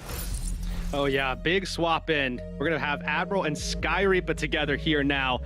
Skyreaper, a player that I've been following for so long. Oh, I mean, I watched remember. him in Contenders. Yeah, I mean, big time playmaker for so many different teams that we saw him in Contenders. Obviously, saw him a little bit already as well. But as we move into Blizzard World here, I'm expecting some big things. I mean, obviously, London brings in 2 high caliber players into their roster just to bolster things a little bit, right? I mean, obviously, London ended that last season real high. Expectations then followed in suit, high as well, into this season, and they're really making sure that they round everything out. They've got Lethal now, and they've got Skyreaper as well, and that's someone I'm excited to see. However, it's Saints' opportunity to spin this match back up on its head. We're going to be moving into Blizzard World to see what they can accomplish there. It's a litmus test, right? Like, I think this is definitely something Saints are more comfortable on. Obviously, it's one of their winningest maps throughout the qualifier. But on the other hand, I mean, Spitfire should be able to play pretty comfortably here. They're going to bring a Winston of their own, but I don't think that's going to offer up too many problems, right? We've seen it out of Hottie. He's got a solid Winston. It's not, right, the Hottie Reinhardt craziness that we expect, but certainly might be able to go toe-to-toe. Yeah, I mean, this, and even if we look back at qualifiers too, this is a map that Saints have proven that they've had a lot of comfort with. I mean, we saw them look very, very successful on this map. Now we'll see if it pays off here against a obviously very successful Spitfire team as well, but a different look here for them as they're looking to try to take full advantage of this map with a Winston setup themselves. So obviously we are used to seeing Spitfire play a certain way. This will be something a little bit different, and now with Tree and King here, Sombra, Tracer, they're once again looking to disrupt that backline and create opportunities and be the more aggressive team if they can. I do like this Cassidy, though, from London, right? They're trying to do exactly what Atlanta did to Saints yesterday and have that strong, peelable backline that has so much damage threat. Not exactly the same in Heroes, but functionally is going to offer a similar liking to it. Saints are going to have a hard time diving onto it without taking that much damage. So as the dive comes in, take a look at the damage that Mikey's taking. Immediately, it's a magnetic grenade. It's Barker ripping shots, taking down Vega, and dissuading the likes of Saints from being able to move in, navigating the dive perfectly. Spitfire are going to claim an A without so much as breaking a sweat. And coming in off the bench too, Skyreaper with an excellent play to start things off. Landed that biotic onto Vega, set up the kill, and then also sustained and avoided the kill that could have gone onto him. I mean, Skyreaper got packed in that last fight, clearly was the focus target, and you would expect as much as well as the Ana in this composition. But already off to a hot start there for Skyreaper. Have to see though if he can continue. This is certainly a great way to open up some momentum for Spitfires, and obviously something that is kind of necessary against this Saints composition where you clearly can't give anything away. Okay, but they've given one away here, so I'm starting to see some holes in your plan here. Vega traded Skyreaper down, though. That should be enough for Saints to topple this one over. A dive out of the high ground from Mikey, though. Okay, Hottie falls. Saints, clean win. So done and dusted. That's a big fight win here for Saints, especially coming off of that neutral that just did not look that good. And now we can see a better opportunity for them, especially as we get closer to that EMP from King. That could certainly help them turn those fights around, especially if they continue to focus on that backline. Backline of Saints under pressure right now, but actually with Hottie at half HP, it's prime time for Saints to go in and find to pick up their own, and there it is. Dive in from Mikey. Hottie's health bar never actually got back up. I think that misplay in Hottie in neutral was really what did it for them. Losing half your health and your jump means that you just have no peel left. That bubble's unavailable to protect the lights of Admiral and Skyreaper. And look at that too, Saints. I mean, they've put themselves in such a good spot here because they still have all those, you know, we want to go first options, where obviously with Spitfire, they're looking to try to make sure that they can deal with Saints pushing in, but Saints, when they do, are going to have so much firepower behind them, so much lethality that Spitfire are going to have to find a way to just kind of weather the storm, live through that early first push, and then try to spin the fight on its head after that. 3.5 minutes here, though. Spitfire, oh, there they go. There's the EMP, and Spitfire have no answer. I mean, there's no sound barrier. Admiral couldn't hide even if it was up. Clean fight. 1 ult win. Saints are in charge of this map right now. And look at that too. I mean, Spitfire also spent in that fight. Both of their DPS ults went out. And one of the major things about what they did spend is Sparker, that Deadeye. It's great at creating space, just allowing breathing room, and they don't have that as an option here. Now we'll have to see if maybe Hottie, maybe Backbone could be a big playmaker. They have Sky Reaper's Nano Boost. Let's see what they can do with it. Do they use this Nano Boost early? Because they could use it to peel for the dive as well. If they're trying to do the same thing where Hottie takes damage, yeah, they're trying to bait the same dive that Saints did earlier after Hottie went in, and then use the Nano Boost to leverage a win onto Mikey. But Mikey's not down. They did force a primal, but it's not a win cleanly for the London Spitfire. They still have a sound barrier, but they have to use it. The health bar is dangerously low for Saints, and finally, one falls over. It was close for a long time, but the support healing output was limited for Saints to the HPS of both their sports. Yeah, great fight plan actually there for Spitfire. I mean, teed it up perfectly actually there. Just, we know that Spitfire, they want to react to those pushes coming in from Saints. They don't want to push early, go first, and then leave their backline exposed. They need to be able to answer the call. If Sparker or Sky Reaper are a target, they need to be able to turn that and protect their backline. And they did such a good job of that in that fight, and Saints are back at it again. They don't have a Nano Boost this time. Last time was a Nano Boost that really saved them, right? They threw in Hottie as bait, saying, oh, look, our main tank's over here, now dive us. This time they attempt the same thing, but without the Nano Boost to save your backline when it does happen. It's much less threatening. Always plan an exit. So down now to about, well, almost around 90 seconds here. But well, Spitfire did get a pretty decent push going for themselves. So they will have a couple of opportunities here. Unfortunately, oh, it looks like they did actually catch King there. That is a no, they're fine. They're fine. He's just getting the last bits of EMP. That's good though, because King is going to have EMP, and that position would have been dreadful for them. This is a little bit better now. EMP out, catches both the backline members of the London Spitfire. I think, did Admiral get ejected by the EMP? I think he did. Oh, that's just tragic, isn't it? Sparker picks up 2 of the Deadeye. Brings London Spitfire back into things. A third, a fourth. Oh boy, okay. But just 4Ks today. Kind of just the trend. I guess everyone's doing it. Yeah, Spitfire got just enough value out of that sound barrier. Just got them into position so that they could. Did take it land? That It didn't get hacked. It did no? land. It did land. It did land. Yeah, they got just enough out of it. Just creeped out just for a few seconds there. Now Saints backed up to their final defensive spawn. They're getting close to the sound barrier, but I think a little bit of reliance on Tree is going to be necessary in what is to come. Maybe they get this kill on the Sparker. Not going to happen though. They forced out the Nano Boost. I think you're happy with that trade if you're Saints right now, but how do they find a re-engage in this fight now that the Nano Boost is over? And King's gone. Spitfire have a small opportunity window here where they're 4v5, and I think they have to go for it. They're going to use a sound barrier to engage it, knowing that they were down that member for a moment, but clean it up, no problem. Tree getting some kills there as well. Especially for a Saints team that just loves seeing him in the kill feed. That is such a big deal for him to come online. And now, Saints, I mean, they're doing a good job of stabilizing here, but they need to kind of start stringing some of this stuff together. And this is a good position in the map for them to start doing that.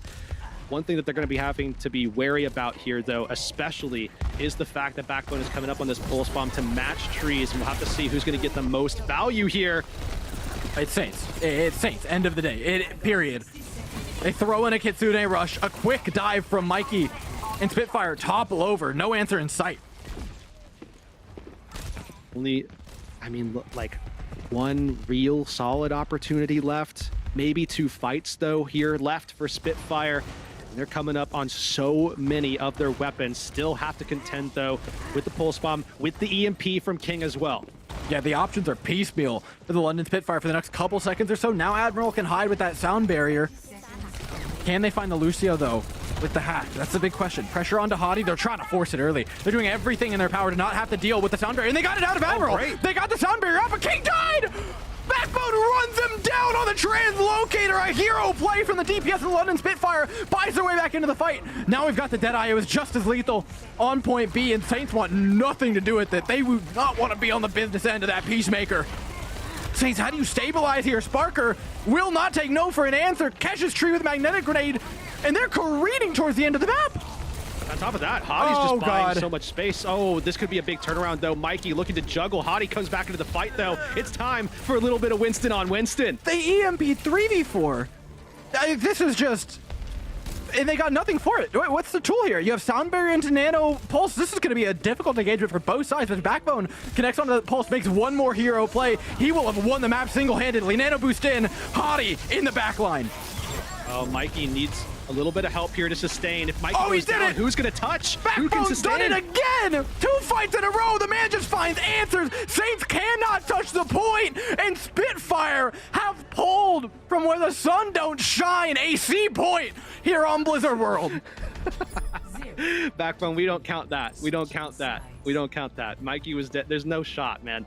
Nonetheless, though, Spitfire, they squeak one out. And again, it comes down to game plan. I mean, clearly they came in with such a great fight plan for a lot of these different engagements. They once again had a great one. And I don't know how much of the setup was there or if that was just an adaptation mid-fight where they noticed, okay, we know we have a clear advantage if we just go ahead and just park Hardy on the point and just leave him there, give him the advantage of the nano boost, and we might be able to just out-trade sitting on the objective. And if we can kill Mikey, nobody is going to be left to contest us. Great job there. Yeah, I mean, Backbone knew the targets 2 fights in a row. Running down the translocator to stop the EMP was so clutch. And then King just, you have to think that was a panic EMP, 3 versus 4. There was no following up on it, no other DPS. A rough one. I'm tired of hearing Backbone's just a Mei player. Let's give some respect. Let's give some respect here. Look at the brains on this dude. The brains to follow King back to his translocator is positively insane. A phenomenally played one, and one that rightfully bought London the entire rest of the map. Now Saints' job just got a lot harder. Yeah, I mean, that's a full cap, and let's talk stakes here as Saints are opening things up, getting into position. If London wins this map, they lock themselves into a spot, and Saints will not move forward. So Saints have to win this one, and they're getting started on Hottie early. And this is a position Saints are relatively comfortable in, but after yesterday versus Atlanta, I don't think they're feeling as comfortable on Blizzard World. Let's see what King can offer up here. A hack onto Backbone, not found, but they got Spitfire at least backed up to the point. Looking a little different this time around for sure against a Spitfire team that just seems so prepared for them. King, though, getting into position. There goes the hack. I mean, it's a hack, but not really much damage to follow up. Mikey, though, is already in a lot of trouble, so that dive was just entirely lacking King. You got to give credit to Backbone, who was guarding that flank earlier on.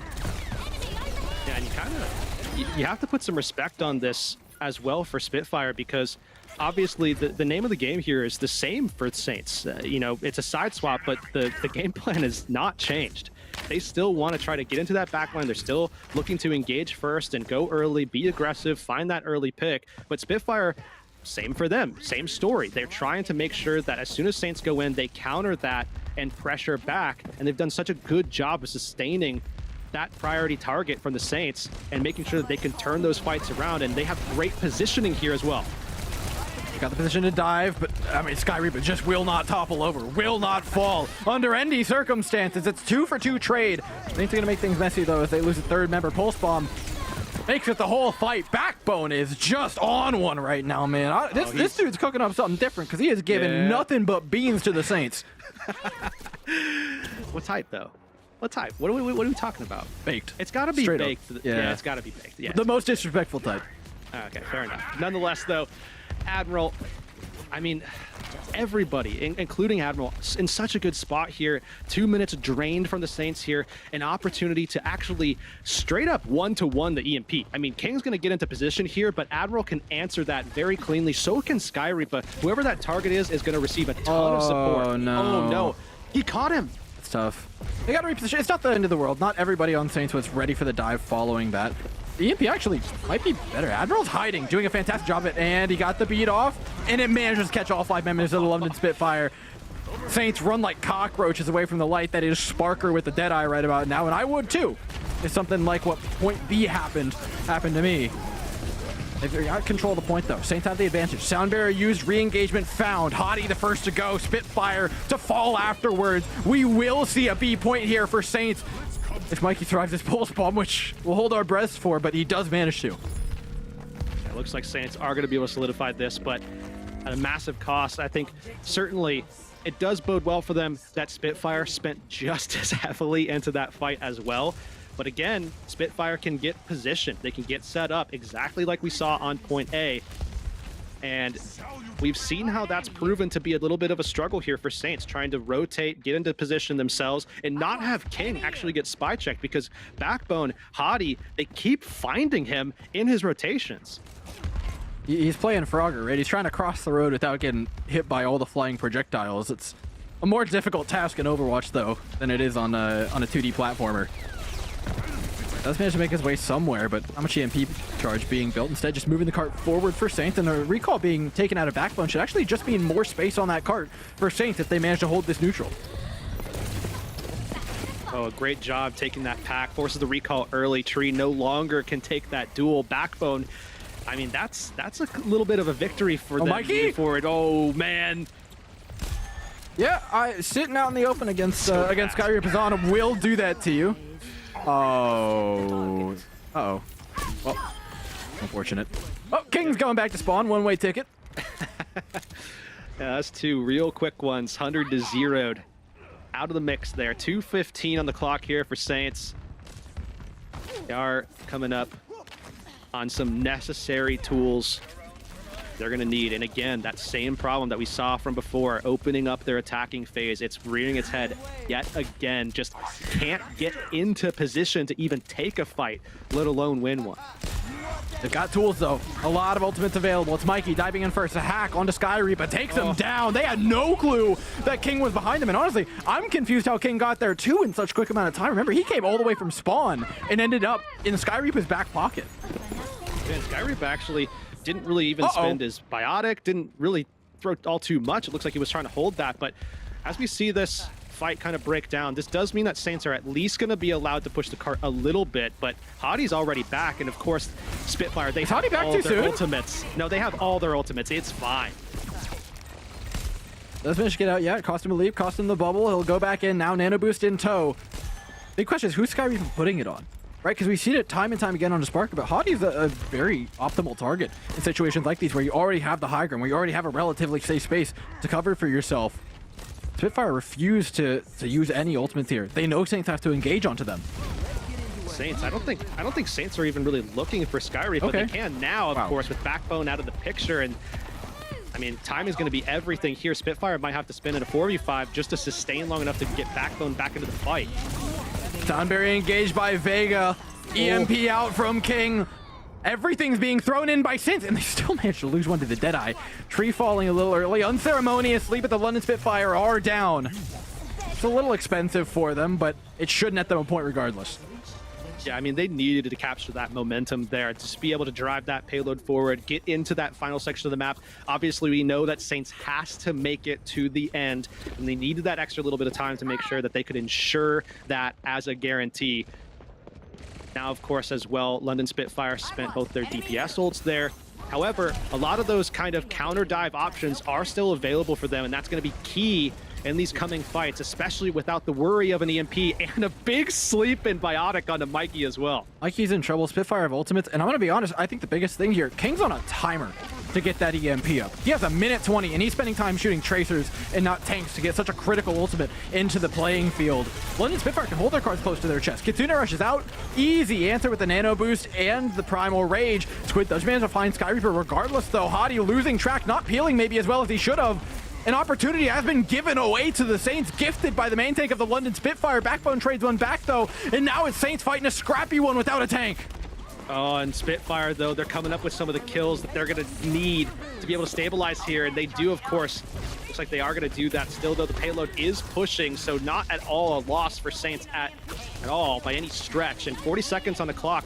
You have to appreciate the timing that King might get this EMP at. It could be critical. He's got to go quick, because remember, if he gets found out by being spy checked one more time, right? Like, that is enough time to set him off from not getting this EMP off in time or in the correct place. A pulse bomb out, another fight win here for London Spitfire.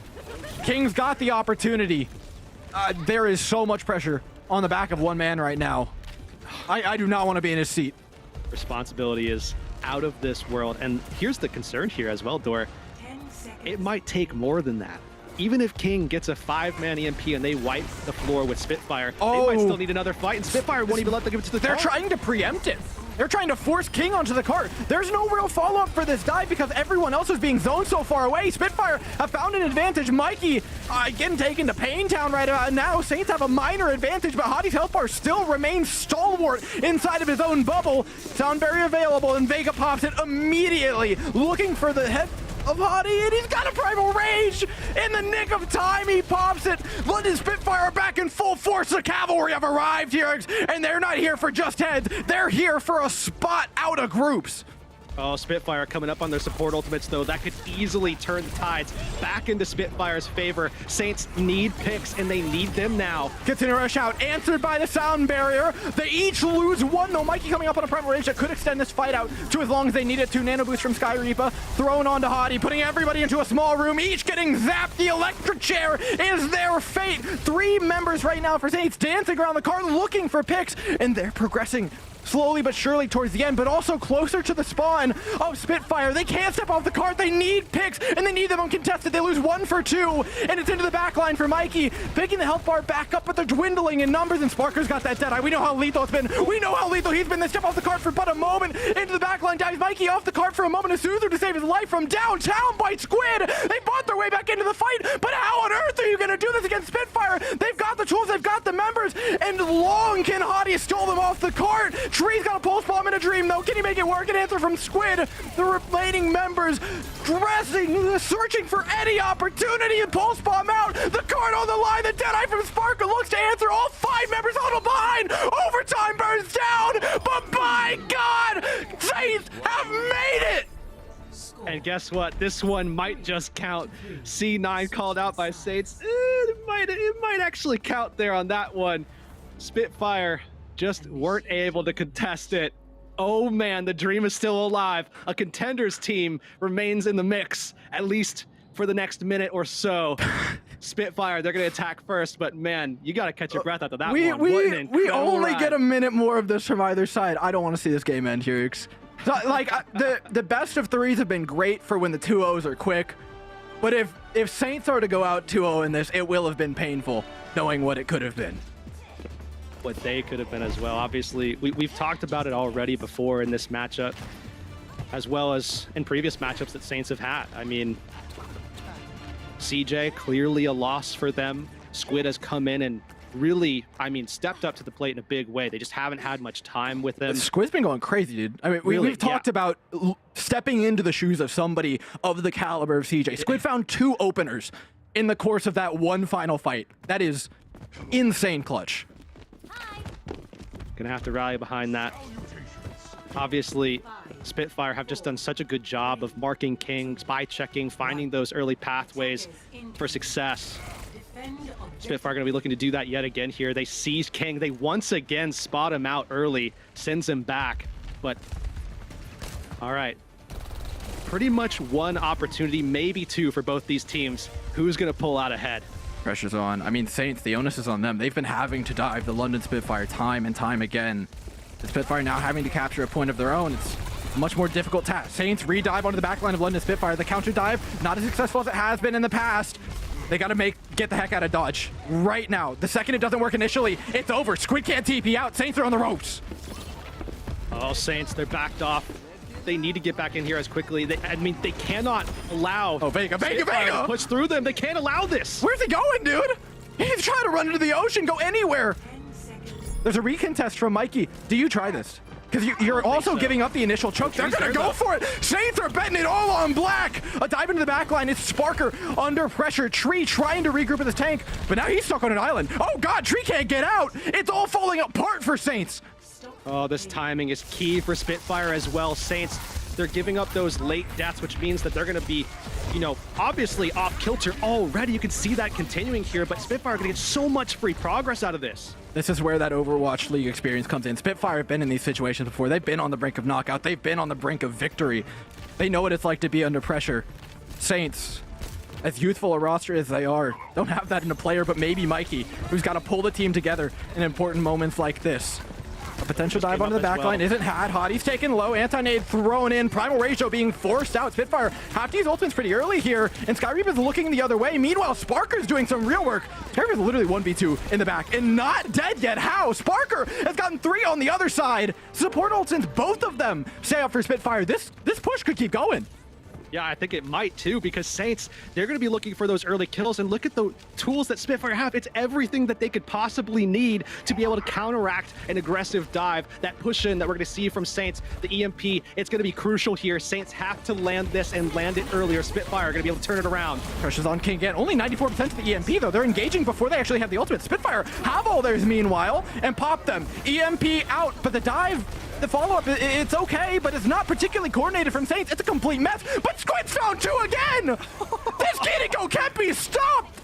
He lives not in the shoes of CJ, but is trying to outgrow them right now as he is clutched up not 2, but 3 times for Saints. And that's the exact reason why they picked him up. Just in the clutch moments. We've seen that from Squid in the past, dating back years as well. In the Path to Pro scene, came back recently with Kiriko, and oh man, what a performance he's had to stop that push. Unfortunately though, Dor, a push is a push. The damage, I worry, might be done, unfortunately for them, but still, an opportunity for them is on the horizon. They still have a shot here. And all thanks to Squid right now. I mean, that 2K was as big as they get. Let's take a look back. I think we get the POV of Squid here, yeah. I mean, look at this guy. The damage output. Just stop worrying about Suzu. Stop worrying about healing. This guy seems to be where most of the first picks are coming from. And it's such a messy fight as well. That's where you like to see the Kiriko as well. And then the follow-up from Tree. This team just connecting together so well. Shout out to the replay team as well. That was just beautiful. But here we go. All right. I gotta say, Dor, Saints, it is, I mean, it feels like everything is against them right now, but they gave themselves an opportunity. Their backs are against the wall here. We've seen them claw themselves out of these situations in the past. That was against contenders teams, collegiate teams. Can they do it against an OWL-level competitor? Oh man, what a story that would be.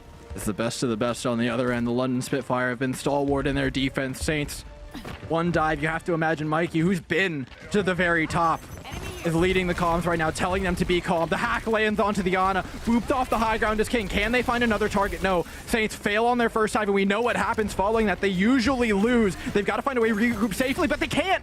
Mikey falls every single time. That dive isn't successful initially. How are they going to get out? They're all stuck on the docks. Oh, Saints have to get out quick too. If they're not able to escape this, and King might not, oh man, Saints might not have a good opportunity. Spitfire, they played that so perfectly. But Saints have played well enough to at least give themselves another chance. Mikey's in on the ball. Oh!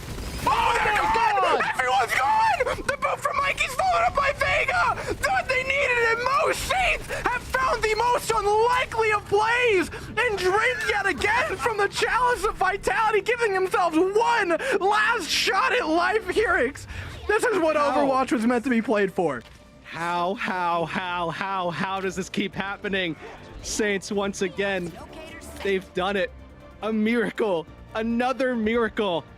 Now, what can they do with it? We saw what San Francisco Shock was able to do with their miracle earlier. They turned it into a match win. Saints have an opportunity here. All right, stay calm, Saints. Keep it together. If they can find their way through, they've got a pulse bomb on Backbone, Tree, and King building up towards important ultimates, nearly that EMP. They're buying as much time in this choke as they can. Spitfire can't safely engage onto them, and I think they know that. It's a counter engage with the Kitsune Rush. Spitfire are now in a very uncomfortable position, but they've got Sparker in tow. He's got a first set of 2. He's looking to claim a third head, but King's fighting back. The EMP knocking off half of the health bars. Saints have a spawn advantage. Just reminder, Hottie low on HP. Overtime! Oh, what a clutch blink from Tree! He's just managed to get, he's got the stick on Hottie as well. They just have to touch the court, buy time, and the players will come. Saints believe, and they will continue. Oh man, they put Spitfire off balance in that one just long enough to get those respawns. But look across the top of your screen right now. Look at how destitute Saints are in their economy. Spitfire, not the same story. It's gonna come down to this final fight though, and I think everything rests on a pick potential for the Saints. Squid, King, Tree, Mikey, Vega. Someone has to find something or Spitfire will overpower them. They got the hack onto the Lucio. Oh, Vega's fallen already.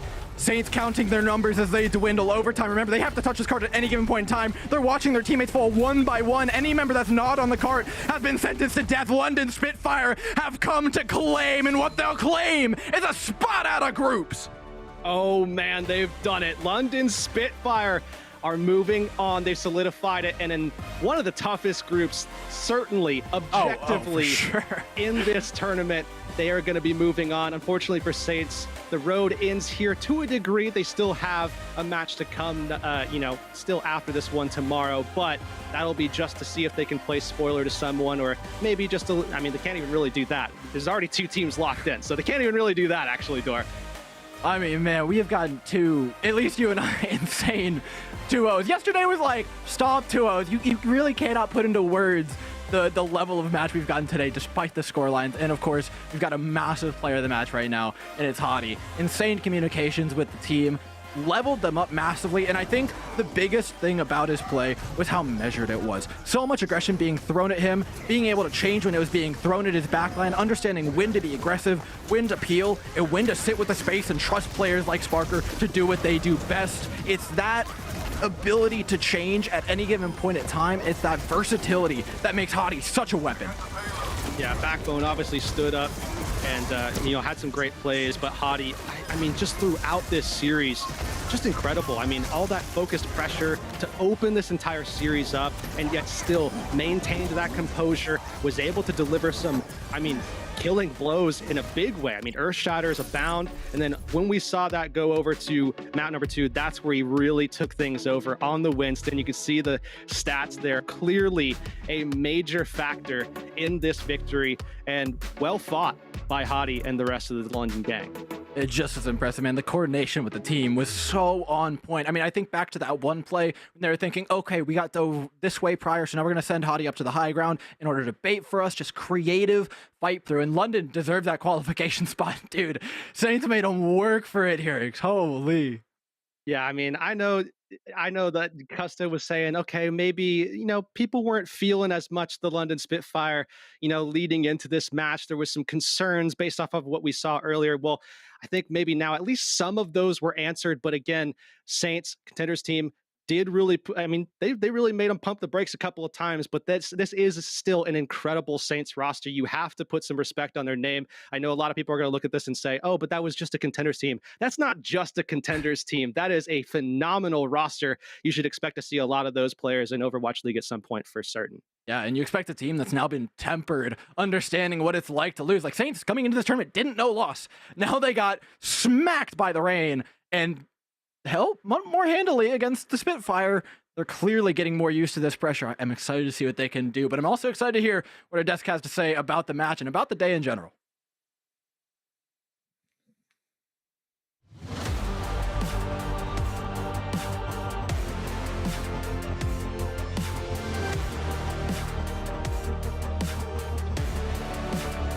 Thank you, Doran Hurix. Welcome back to Watchpoint Post Show. I'm Zoe. He's Danny. The other guy is Costa. We got everything you need to know about the Overwatch League Pro-Am day number 3. The other guy. The other guy. What an intro. It's this the way. other guy. That guy. Just, yeah. That guy. Yeah, directions are hard. So Yeah, predictions. difficult. Dor calling me out there. Yes, I forget my predictions. But that's because I enjoy the element of surprise. I want past Zoe to surprise future Zoe. Smart. I'm living for that. Smart. Exactly. Every day is exciting in my head. Anyway, speaking of excitement, that match went the distance. Like, this was a very entertaining match to watch. I love that was our last series. We're going out with a bang. So let's talk about the match that just concluded. We have to hit on a few players there individually because there were some great plays in this one. Yeah, just overall a great match. As we expected, in a more controlled environment, we were expecting London Spitfire to come out and play their game a little bit more. And for the most part, it looked pretty clean until the back half of Blizzard World when Saints just refused to lose. They put everything that they could out there. They had that incredible double boot to keep that overtime push alive. They had so many great ultimates, the C9 towards at the end. They did a great job of just continuing on the edge. And, I got to echo what Doran Hurek said. There's so much talent here on this roster that have been in our, or we're expecting to see in our. As much as they might be knocked out of the Pro-Am, we will see them again tomorrow. As much as they're knocked out of going into the bracket stage, you will see these guys more in the future. Yeah. That last boot from Mikey and Vega on Blizzard World. We were all we lost our marbles together like, wow. with Dor. Like that was perfect. That was chef's kiss. We did love to see that. Now London, however, did take the W, which means that we get another opportunity to have a chat with them. So please welcome to the Watchpoint Post Show, Sky Ripa. How you doing? Woo! Congratulations, not just for the victory, but for officially advancing into the Pro-Am bracket play as well. How are you? Thank you. I'm good. Finally won a map. So yeah, feels good to win. Feels good. Feels good. I want to ask you because I mean, after joining the London Spitfire, I think today was our seeing you play on stage. So I just want to get your thoughts on it. Like how do you think you performed? And how do you feel playing with the new London boys? I think I performed alright, but I don't know. I'm never happy with. Even if I play good or if I play bad, I'm never satisfied with my performance. I always want to do better. But yeah. What was the rest of the question? I said, how does it feel to play with your new team? Oh yeah, it feels really good. I'm really enjoying my stay here at the London Spitfire. Everything is great. It's like actually living a dream. Not gonna lie. Yeah, well, I actually wanted to follow up on that because you're obviously coming from the Vancouver Titans that weren't that successful last year. How has it felt slotting in as another player coming into such a, I would say, well-rounded and friendly team environment like the London Spitfire? I feel very welcome here, and I've known most of the people are from Europe, and I played with them. Like when I was in Hurricane, I was teammates with Sparker, with Admiral, so we all knew each other from before. So it's not like meeting new people. It just feels natural, kinda. I love that. I love that. Rekindling some friendships, add synergies there. And yes, Skyripa, don't be too hard on yourself. Although that is a great sign because that means you're always looking to improve. And we've seen a lot of great things from you already in the league. We can't wait to see more. Thank you so much for taking the time. Congratulations once again to advancing into bracket play. And we're very excited to see what you and the London Spitfire are cooking up for that one. Have a good night. Yeah. Thank you. You too. Thank you. Thank you. Skyripa London Spitfire, they made it through in their group and they showed us some really, really solid Overwatch so far. The Rich Man's Brawl. Yeah, the Rich Man's Brawl. That's right. Skyripa is a very talented player, overall. I think he fits this roster very well. You're never going to be satisfied with your performance when you're a pro player. He obviously had a hard first map in the earlier series today, but on that Ana, I think he made a lot of really clutch plays, was really helping and enabling Huddy, our player of the match. So he should be proud of at least his initial performances. Yeah, no, I think he should give himself more credit because I mean everyone has those first match nerves, right? And after that, even on this match, I think he performed very, very well. So I think Skyripa, you're doing great. Exactly. You're probably not going to watch this. Danny thumbs up. Two thumbs up from Danny. Double thumbs up. No, but like I said, just at the end of the interview, just like I said, at the end of the interview, if you're unsatisfied with your performance, that means you're sitting down, you're going to keep on improving. Yep. We're all hardest critics on ourselves. So yeah, we're big fans. We love to see it. Another thing we love to see was, of course, the Shock finally getting a victory, which we thought would come a little earlier for that team. But I think after today, the one big question which still remains and still needs answering is, did the San Francisco Shock's performance quiet the critics? Did it? No. Just no. If I'm going to be honest, I am one of the harshest critics of the Shock just because of what they do, and so is the general population, because they are, two-time champions. They are such a great team. They're not living up to the standard that they need to be at right now. If you are the San Francisco Shock, they barely clawed through due to some heroics from Proper. They need to be more well-rounded. I think the tank role is where I'm seeing the most inconsistency. Their backline is really struggling to the performance that we had expected from them. So as much as they get away with it today, they need to put themselves in better positions, because as a whole, they themselves and the community expect more from this team. And plus, during our interview with Finn, he even said that, they're still in the process of building that team synergy because they're not living together. It's sort of hard to sort of get that up to a level where they are, sort of expecting themselves to be at. So as of right now, I think we could still be a little bit harsh. And just like Kusta says, because San Francisco is such a good team, harsh. with such, with such a stacked roster, we know that they could do better. Yeah, absolutely. Yeah. Well, we see what they can do once they get to play together, once they get to play without a ping. They're not bad excuses, guys. Like, I think there's definitely some value there, some takeaways from there where you can be like, yeah, I guess they could have done better if it weren't for these things. However, after today, we have some breaking news, of course, after the matches, and that is Atlanta as well as London officially advanced with their victories from today. But also, we do have some eliminations. There we go. Let's take a look at those groups. Wow. And yeah, unfortunately, Vegas Eternal and the Saints, as well as Timeless, those are officially out. However, in Group A, there's still some things to be played for. So we'll see if Shock or Trick Room or the Titans will pull through. Florida Mayhem almost certainly through. I guess the question is just first or second. Yeah, I think Florida's not exactly locked in just yet. There could be some shenanigans that go on, of teams beating other teams. They're in a good spot at 3-0. Let's just put it that way. So while not many people expected in Group A San Francisco Shock to be 1-2 and likely to not make it through. Yeah, and if we're looking at tomorrow's matches, which one of those do you think is going to be the match of the day? Honestly, I'm going for Florida versus Trick Room. I'm curious to see what Trick Room can do. They're coming off of a high of beating San Francisco Shock. They're still feeling themselves a little bit.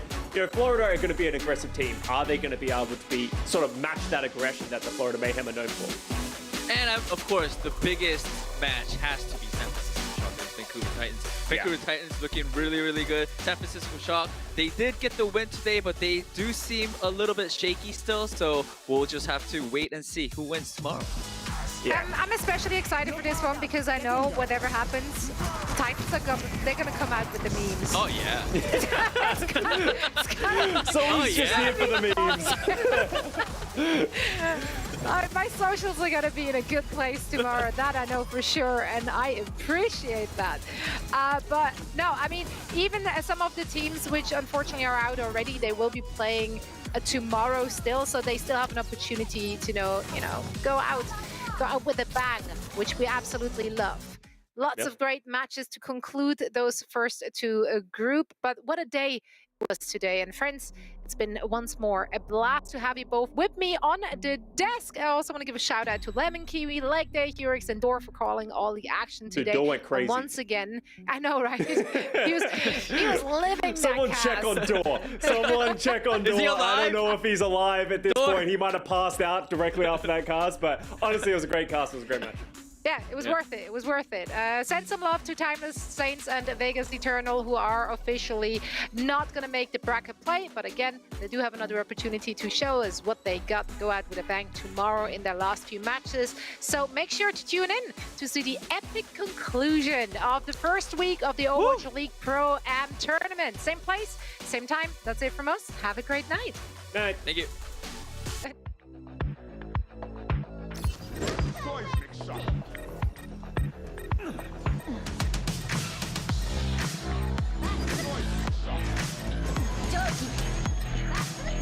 Rock the bomb.